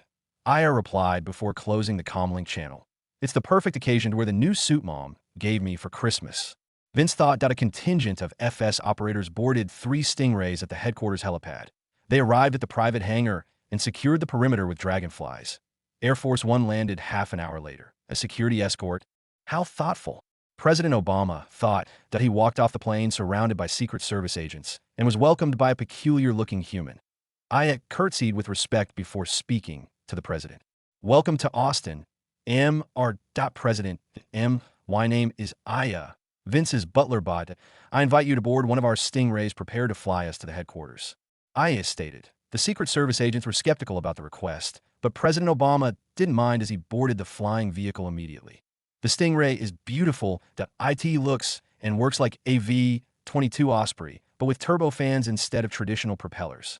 Obama pondered while he watched the city pass by through the windows. The 3 stingrays landed vertically on the helipad without issue. Aya guided them towards Vince's penthouse below the helipad. Welcome to Future Tech, Mr. President. First, I would like to introduce to you my mother, Leah. Vince stated. It's a pleasure to meet you, Leah. The president said as he kissed her hand. I never imagined having the chance to meet our president, but it's an honor. Leah replied. It was inevitable considering how brilliant your son is, Obama stated. Would you like something to eat or a tour first? Vince asked. A meal would be delightful, Obama replied. The maids prepared Austin favorites for the president to try while their group conversed in the living room. The Stingray we flew in was marvelous. I'd like to meet the person who designed it, Obama stated. Heidi and the robotics division designed the bulk of it, but the Future Tech F1 team consulted with aerodynamics, Vince replied.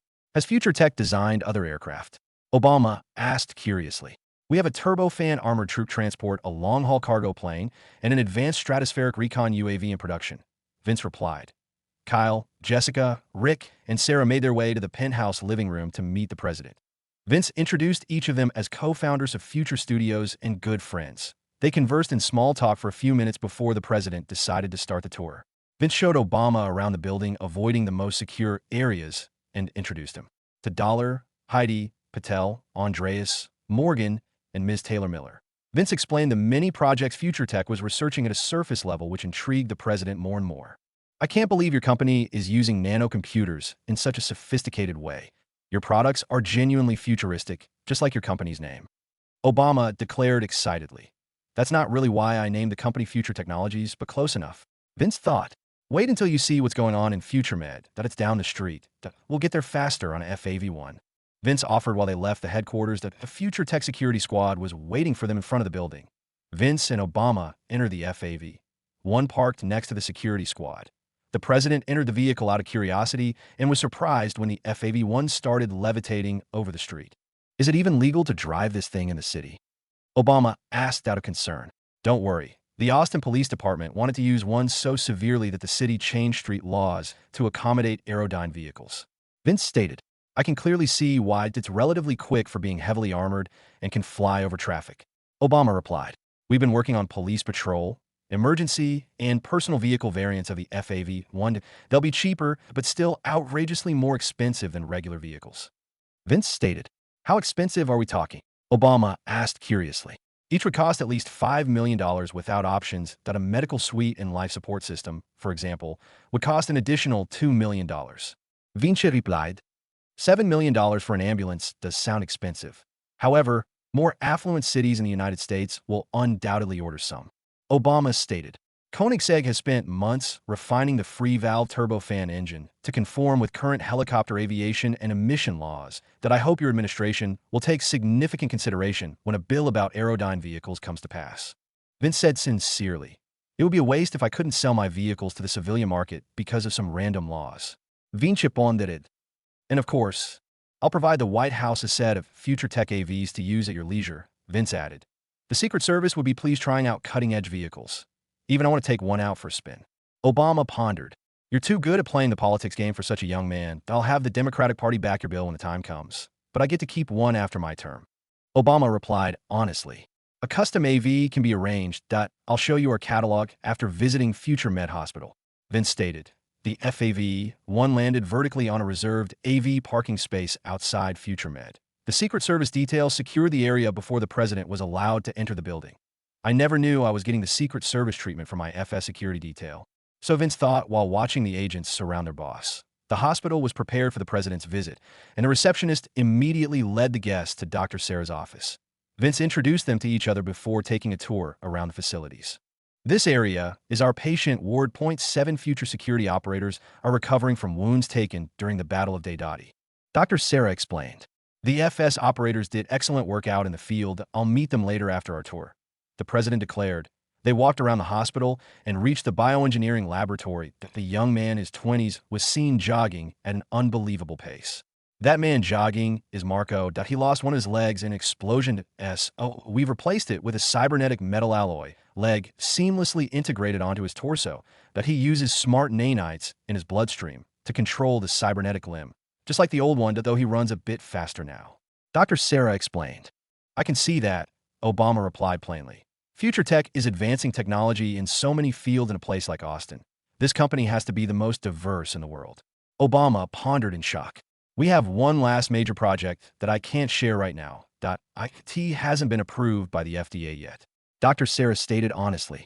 Let's find I've experienced too many shocking revelations in one day. Obama stated. The president met with Marco and the other operators recovering from their injuries after the tour. They boarded the FAV-1 and headed back to the headquarters helipad. Vince, those men are true patriots, especially that Marco fellow. He saved his comrades by kicking a grenade away, but was caught by the shrapnel a few seconds after. Obama explained. I agree. They are true patriots. Will you be staying the night here at Austin? I can have Aya prepare lodgings for you and the Secret Service agents. Vince offered. Thank you for the hospitality, but I should head back to the Capitol soon, Obama replied. Thank you for stopping by. I hope you can express how much I value my partnership with the government to the people of Capitol Hill. Vince requested before the president left on a Stingray. Obama kept busy by choosing custom options for his civilian AV on a Future Tech mobile phone. I hope the president enjoyed the tour. IT would be great to have the president as a backup if anything goes sideways overseas, especially with the Mr. Lee problem. Vince thought. Vince checked his daily reports and found 5 police FAVs ready to be delivered. He decided to donate them to the Austin Police Department for their assistance with the assassination attempt investigation 2 years earlier. While working on some new projects, he suddenly received a call from Christian. Christian, my friend, how have you been? Vince asked, using the secure comm link. I've been busy keeping up with all your engine orders that I'll need more hive mind drones soon. But that's not why I'm calling. Will you be attending the Formula 1 race in Melbourne? You should go because it's your team's first race. Christian explained. I'll go if you're going. We can ask Elon too if he has the spare time. Vince suggested. Of course I'm going to want to watch my free valve engines go racing. That's a wonderful idea that I'll call Elon after. Christian replied. Christian, I'll have Future Security protect you like an executive director, that you're too important to our business if you don't mind. Vince offered. I don't feel any danger, but I'll allow IT. My own business had grown several times over after partnering with you. It's the least I can do. Christian said before bidding farewell. I hadn't seen Randall since his Formula 2 championship win last year. I should visit Future Tech F1 in the UK to see how things are going. Vince pondered. March 10th, 2013, Vince and his entourage flew on the Dreamliner to the UK. He was visiting the Future Tech F1 headquarters at Silverstone, but a few miles away from the Silverstone track itself. It would be dope to drive the Adra SFV around Silverstone. So Vince thought before his ride arrived at the headquarters, he was welcomed by Kevin Lawson, the executive director of FTF1. Welcome, Vince. That I heard you'll be attending the Australian Grand Prix. I assumed you were too busy. Kevin stated. I've been busy, true, but Christian reminded me, thankfully. Vince replied.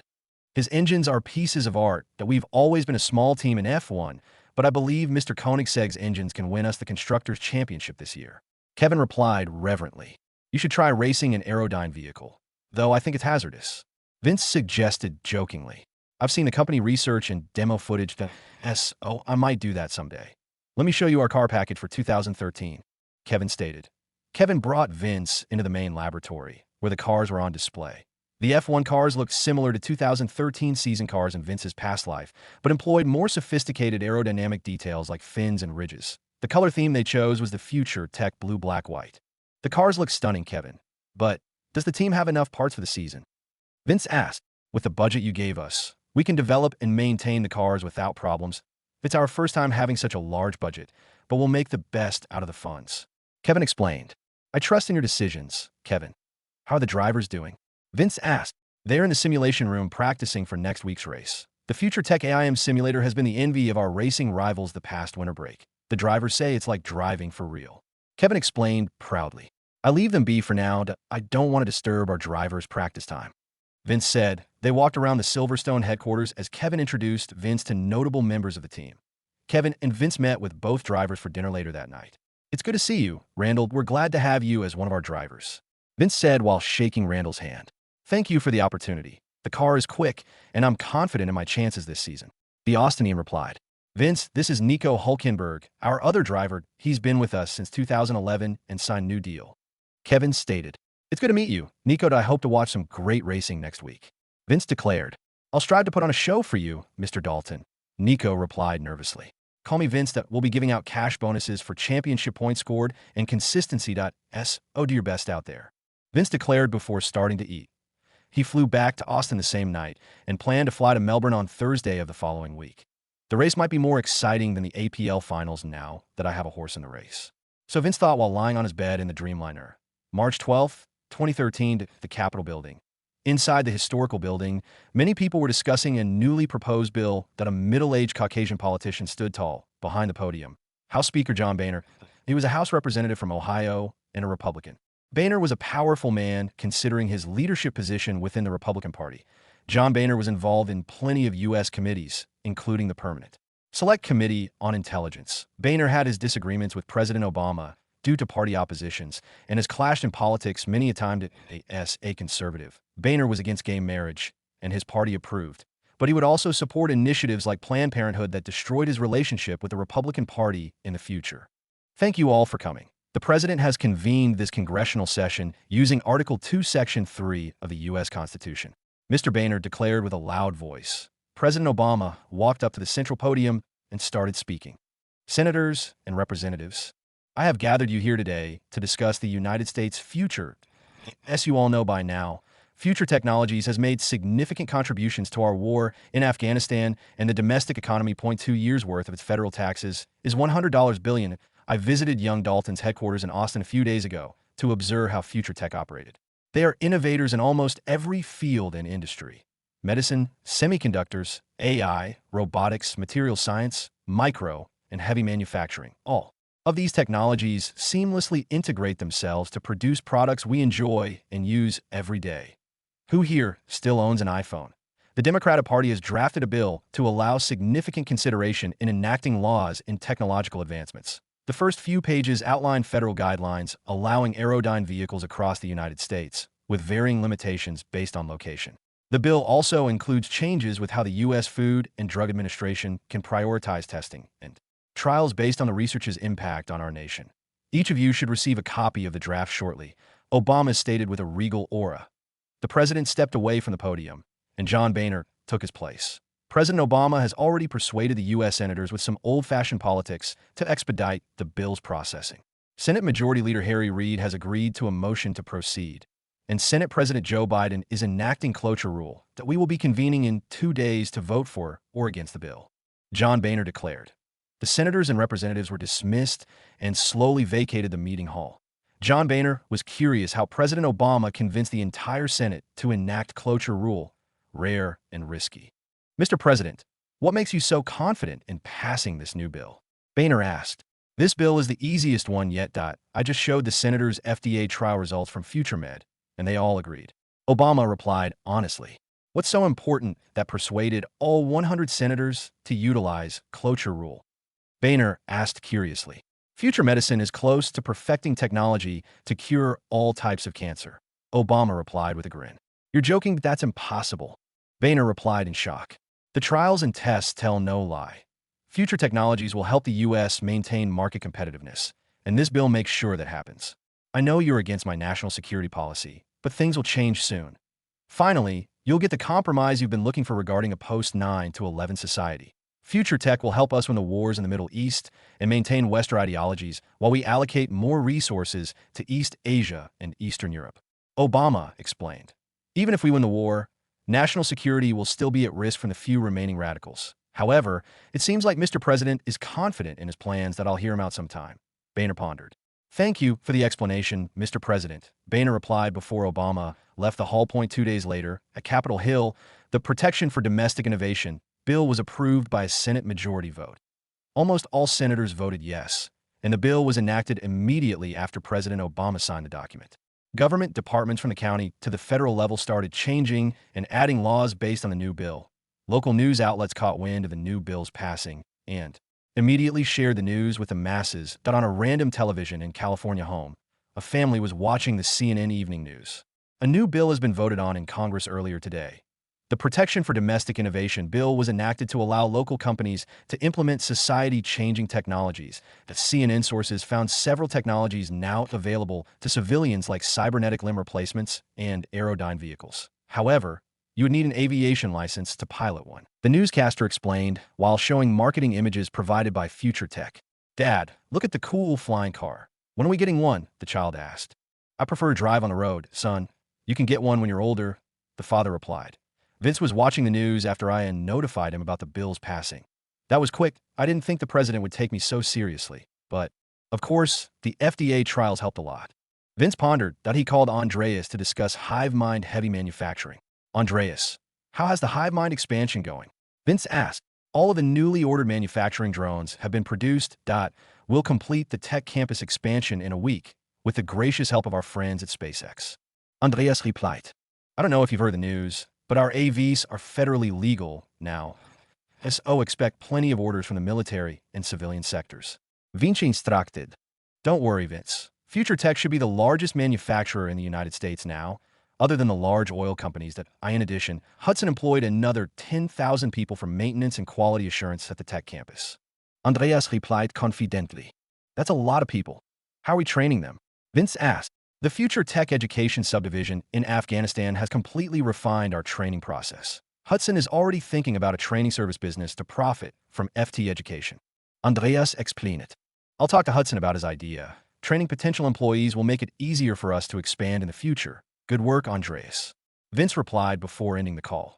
News spread about the bill as Future Tech utilized all platforms available to market products other than consumer devices from 2012 that civilians could only purchase Future Tech laptops and mobile phones. But now, they could also buy aerodyne vehicles and medical services. These items required more stringent screening of customers. But none of their target audience had any issue with a stricter verification process. Vince was watching a professionally directed commercial produced by Future Studios on his FTTV. The video portrayed a typical American family in distress, while the mother was calling 911 that her husband was suffering from cardiac arrest during dinner and started suddenly convulsing. Within 10 minutes, an emergency AV cleared the area outside the house before landing vertically. An EMS rushed into their house and used a futuristic-looking tool to save him. The family looked relieved as the emergency personnel boarded him on the AV and flew towards the nearest hospital. The next scene featured Robert Downey Jr. acting as Tony Stark enjoying a ride on a luxurious AV variant. The director showed a few seconds of his first-person view watching the city skyline pass by. The AV landed on the Avengers Tower helipad with a few parked Stingrays before the scene ended. A new scene portrayed Marco's experience in the Battle of Deidati and his eventual recovery using future med cybernetics and treatments. The entire commercial was around 5 minutes in duration and was advertised around the world. I can only sell these products in the US for now, but foreigners learning about them and nagging their governments for approval will benefit exports in the future. Vince pondered. Major city governments within the United States began ordering millions of dollars worth of AVs in different variants, while rich and famous individuals started choosing AV options on the Future Tech website to purchase. Large complexes at the Austin Tech campus got busy with thousands of employees monitoring and maintaining the HiveMind manufacturing lines. March 14, 2013. Future Tech Penthouse. Mom, would you like to visit Melbourne with me? Vince asked Leah. Not this time. Sundai's been busy with the NPO expansion and designing some future couture dresses for the summer collection. Leah replied honestly. That's fine. You can go whenever you want, anyway. Vince stated. Why not ask your friends to join you? Leah replied. Kyle, Rick, and Sarah are busy with the final production phase for the new Future Studios game, Everlife Online. And Jessica is working on Nanite computer applications, Vince explained. You'll be fine. Elon and Christian will be there to accompany you. Leah stated. True that I'll be out in a few minutes. See you next week. Vince said before leaving Leah's office.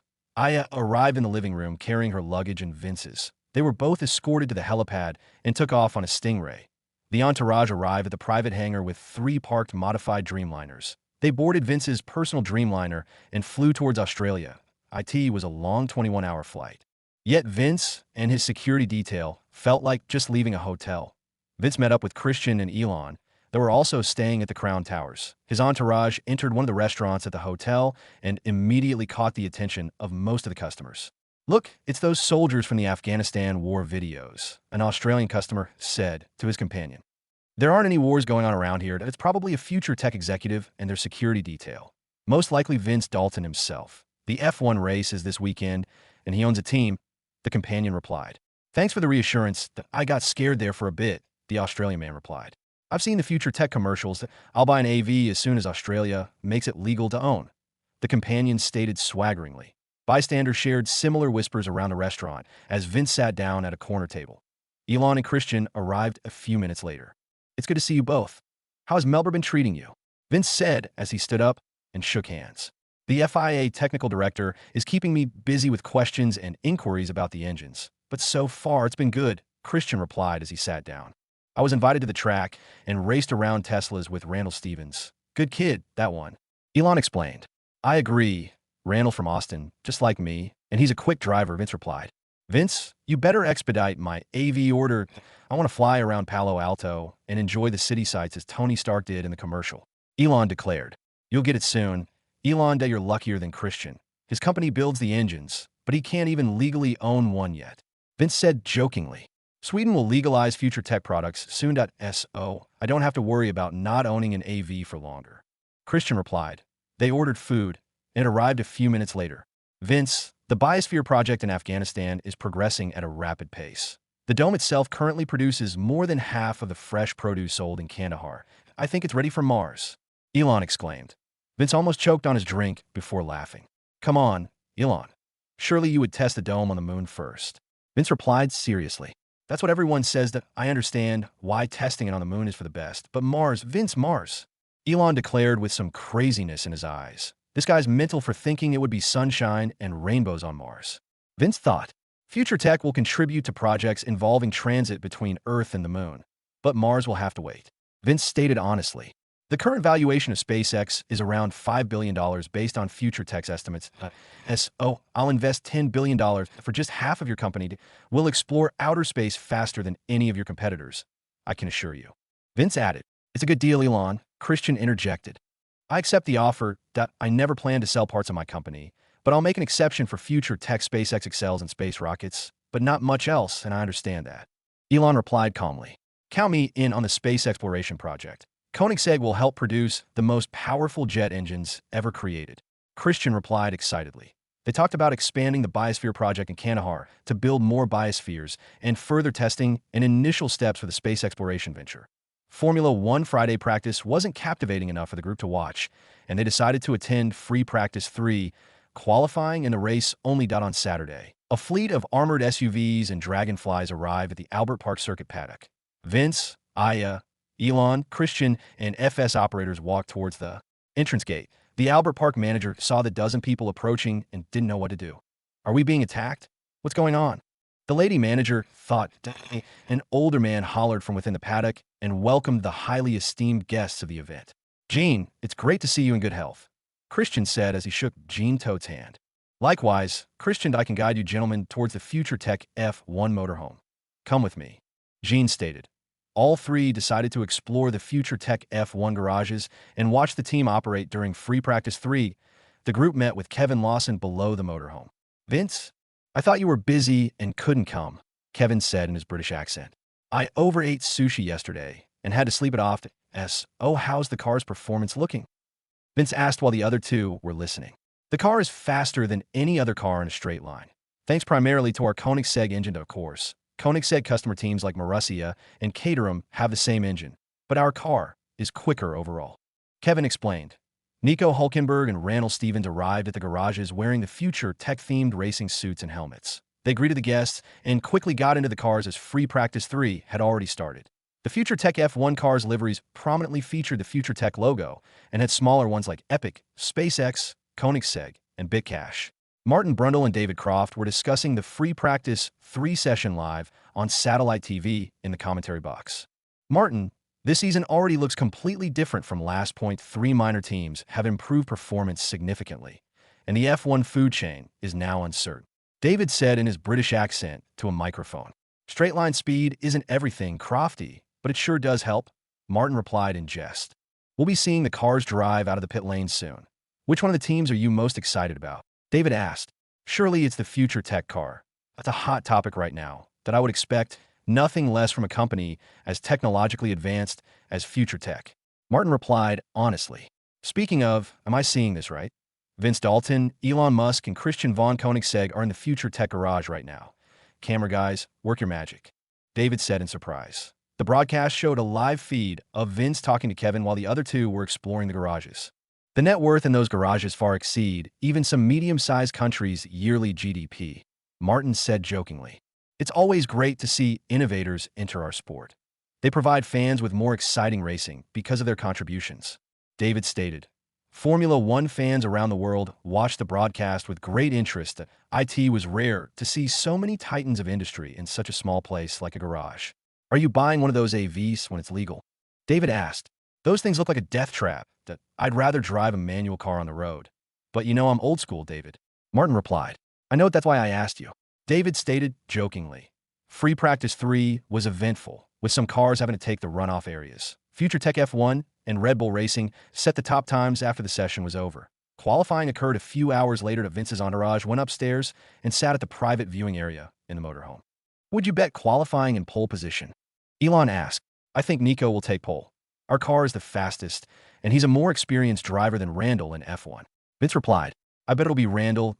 He was bloody quick in the Tesla the other day. Elon replied. Christian was watching the qualifying joyously, knowing that all engines on the track featured his free valve technology. Qualifying started, and each car took turns producing faster and faster laps around Albert Park. The previous top teams couldn't keep up with Future Tech F1's pace as Nico took pole position and Randall in the second position. Randall won from third last year. He can probably win from second too. So Vince pondered while leaving the track for the night. While Vince enjoyed the Formula One event in Australia, U.S. allied countries like Japan, the UK, France, Sweden, and South Korea were working to enact laws allowing new technologies from the U.S. to be imported and owned. President Lee Myung-bak was discussing the corporate espionage mission with his men. We've gathered the best of the best for this mission, expert hackers and highly trained soldiers, one of the men said to Mr. Lee. Now that other countries are allowing the purchase of higher tech products, it's the perfect time to steal data from Future Tech. Mr. Lee thought. Have them take advantage of the secret entrances at the key telecommunication hubs. Go in and out quickly, and don't get caught. And have the hackers penetrate their cyber defenses as cover, Mr. Lee instructed before dismissing the men. A few hours later, Price received a notification from the FS NetHunter team assigned to the East Asia region. The high-priority message stated there was unusual activity in East Asia trying to disrupt the telecommunication hub defenses at multiple sites across the East Asia Future Tech Communications Network. Price called Anthony, who was working at the Austin headquarters. Something's happening to our communications systems in East Asia. Your mission is to investigate and retaliate. Price instructed. I've been on it before you even called. Price will find them. Anthony replied before ending the call. Price ordered FS operators to deploy at critical communications hubs as reinforcement from the South Korea branch, and a dozen Stingrays with 50 troops each flew towards their destination from the U.S. Air Force Ozan Air Base, while the net hunters utilized future tech satellites to find their enemies. Grand Prix Sunday, Albert Park. The red lights were blinking, counting down the start of the race. Nico had a great start and pulled away at the front of the pack. Unfortunately, Randall had a poor start as it was his first time launching an F1 car during a race. He maintained second place while trying to catch up with Nico. The Marussia and Caterham cars were making good time on the straights and started tailing the Red Bulls an hour and a half later. A few laps before the race ends, Randall tried to overtake Nico through a chicane but couldn't stick the move. They battled for 3 straight laps in a race of their own, making the fans go wild in excitement. They were side by side at the last corner and dragged race to the finish line. Nico crossed the line half a second before Randall and won the race. The German fans in the crowd were chanting while the top 3 finishers parked the cars. What a thrilling first race we just had here in Albert Park. With a future Tech 1-2 finish, we'll hear more from the drivers from the pit lane. TOU Martin. David Croft said to a microphone. That was a fantastic start, Nico, but an even more electrifying last few laps. What was going through your mind battling your teammate? Martin asked. I was fighting for my first win in F1 with my all. I knew Randall was quick after training for months together. He's a respectful driver, and I enjoyed sharing the battle for the win with him. Nico replied. Congratulations on the win, Nico, Martin said before starting to interview Randall. P2 is an excellent result for your first race in F1. What was in your mind while battling Nico for a potential win? Martin asked. I knew I had the chance of winning the race, but I'll have to work on my race starts from now on. Nevertheless, I'm proud of Nico and the team's success today. Randall replied. Enjoy the champagne, Randall, Martin stated. Sebastian Vettel was the next interviewee. It was a rough day for Red Bull. What went wrong, do you think? Martin asked. The future tech cars are much quicker than us. Plain and simple. We'll have to rethink our aerodynamic package to keep in pace with them. Vettel replied. P3 isn't the end of the world. Sebastian, I wish you good fortune for the races to come. Martin Brundle said before ending the interview segment. Nico reveled in his victory at the top of the podium while celebrating with Randall and Kevin. The stereotypical champagne showered over all the people at the podium box and some in the crowd. Vince congratulated the team members at the garages and invited Nico, Randall, and Kevin to join his group for dinner at Vue de Monde. That was a great battle towards the end of the race that I enjoyed it so much that I'll give both of you an Adra SFV. Then we can go racing at Coda whenever we want. Christian declared. I hope you guys are content with your contract bonuses. It's well-deserved, Vince stated. The world needs an all-electric racing series. Electric cars are the future. Elon complained. I agree regarding electric cars' importance in society, but racing electric vehicles, it doesn't sound good cause there's no sound literally. Vince replied jokingly. Christian started laughing and joined in the conversation. Aerodyne vehicle racing would be fun to watch, but incredibly dangerous, Christian stated. That's a good idea, but I think it's too early. Maybe in a few years, Christian. Let's focus on perfecting our turbofan engine fuel complex and increasing efficiency first. Vince explained. SpaceX will join the Advanced Fuel Complex project. We'll have to invest in fuel research to expedite our mission to the moon. Elon declared. Nico and Randall were listening into their conversation and stared at Kevin in shock. Kevin shook his head in agreement as he, too, felt the same way once in an executive meeting. These guys are nuts. So Randall thought while eating his costly meal. President Lee's men boarded a helicopter bound for an island off the coast of Taiwan. The 10 private soldiers and 2 hackers were tasked with stealing valuable intelligence and installing a backdoor program without future tech knowing. The island was primarily used as a telecommunication hub for the Trans-Pacific underwater optical fiber cables originating from Seattle and running through Hawaii, Japan, Taiwan, and South Korea. The helicopter landed 5 miles from their intended target to avoid being spotted by dragonflies. A cave was located near the predetermined landing zone, which served as an entrance to a hidden pathway underground. Hyundai Construction and Engineering built the secret pathway while upgrading the communication hub structure earlier in the year. Mr. Lee determined the most important communication hub and built only one such pathway to minimize exposure to future tech monitoring. The infiltration team walked through the underground passage for 5 miles before reaching the target. They hadn't realized the small vibration and acoustic sensors strategically placed within a mile radius of every future tech communication center worldwide. The sensors were the size of a hockey puck and utilized IoT device functionality like communicating with the home base via satellite internet connection. Anthony and Price designed the sensors specifically to protect and monitor future tech's static assets today. Notification appeared on Price's screen, stating a vibration anomaly occurred at a hub off the coast of Taiwan. He diverted 2 stingrays to secure the target base and capture the detected intruders. The infiltration team took half an hour to traverse through the underground pathway and found the entrance into the hub building. They emerged and found themselves in the maintenance room. The team knew exactly where to find the data access node room because of the blueprints Hyundai C and E provided.it. Took another few minutes to find and open the security door leading to the node. Then, 2 of the hackers took laptops and various tools out of the bags and went to work on disabling the doors. The 50 troops from the first Stingray that arrived surrounded the building while waiting for reinforcements. Another 2 Stingrays and 100 troops gathered to overwhelm whatever enemy was waiting. The Vanguard FS operators went straight to where most likely the infiltrators would be, a node room. The 2 Korean hackers disabled the security door in 10 minutes. After that, their group entered the room, and the hackers immediately plugged into the data access node. After connecting to the node, they started attempts to bypass the security protocols and defenses. The other men vigilantly guarded the area while the hackers were at work. The corporate espionage mission was going smoothly until they heard loud footsteps outside the security door. Stats last time checked. Future tech current valuation $300 billion, 15 million BTC. Currently trades at $1,000. $40 billion cash in Future Tech 21,000 plus employees. FTAI, Future Studios, Highmy Manufacturing, FT Micro Devices, Bitcash, FTVR, Future Tech F1, FT Investments, Future Arms, Future Med, Future Tech Robotics, 20,000 plus operators under Future Security Personal Vehicles. Class and Phantom, Agera R, Agera SFV, Boeing Luxury 787 Dreamliner 5 company collaborators, Epic, Koenig-Isaac, SpaceX, Tesla, Hyundai C, and E. Dozens of investments under Future Tech Holdings, Instagram. And that's the end of today's chapter from the Dimensional Diary. If you enjoyed wandering these worlds with me, don't forget to like the video, share it with fellow adventurers, and subscribe so you never miss the next story that unfolds.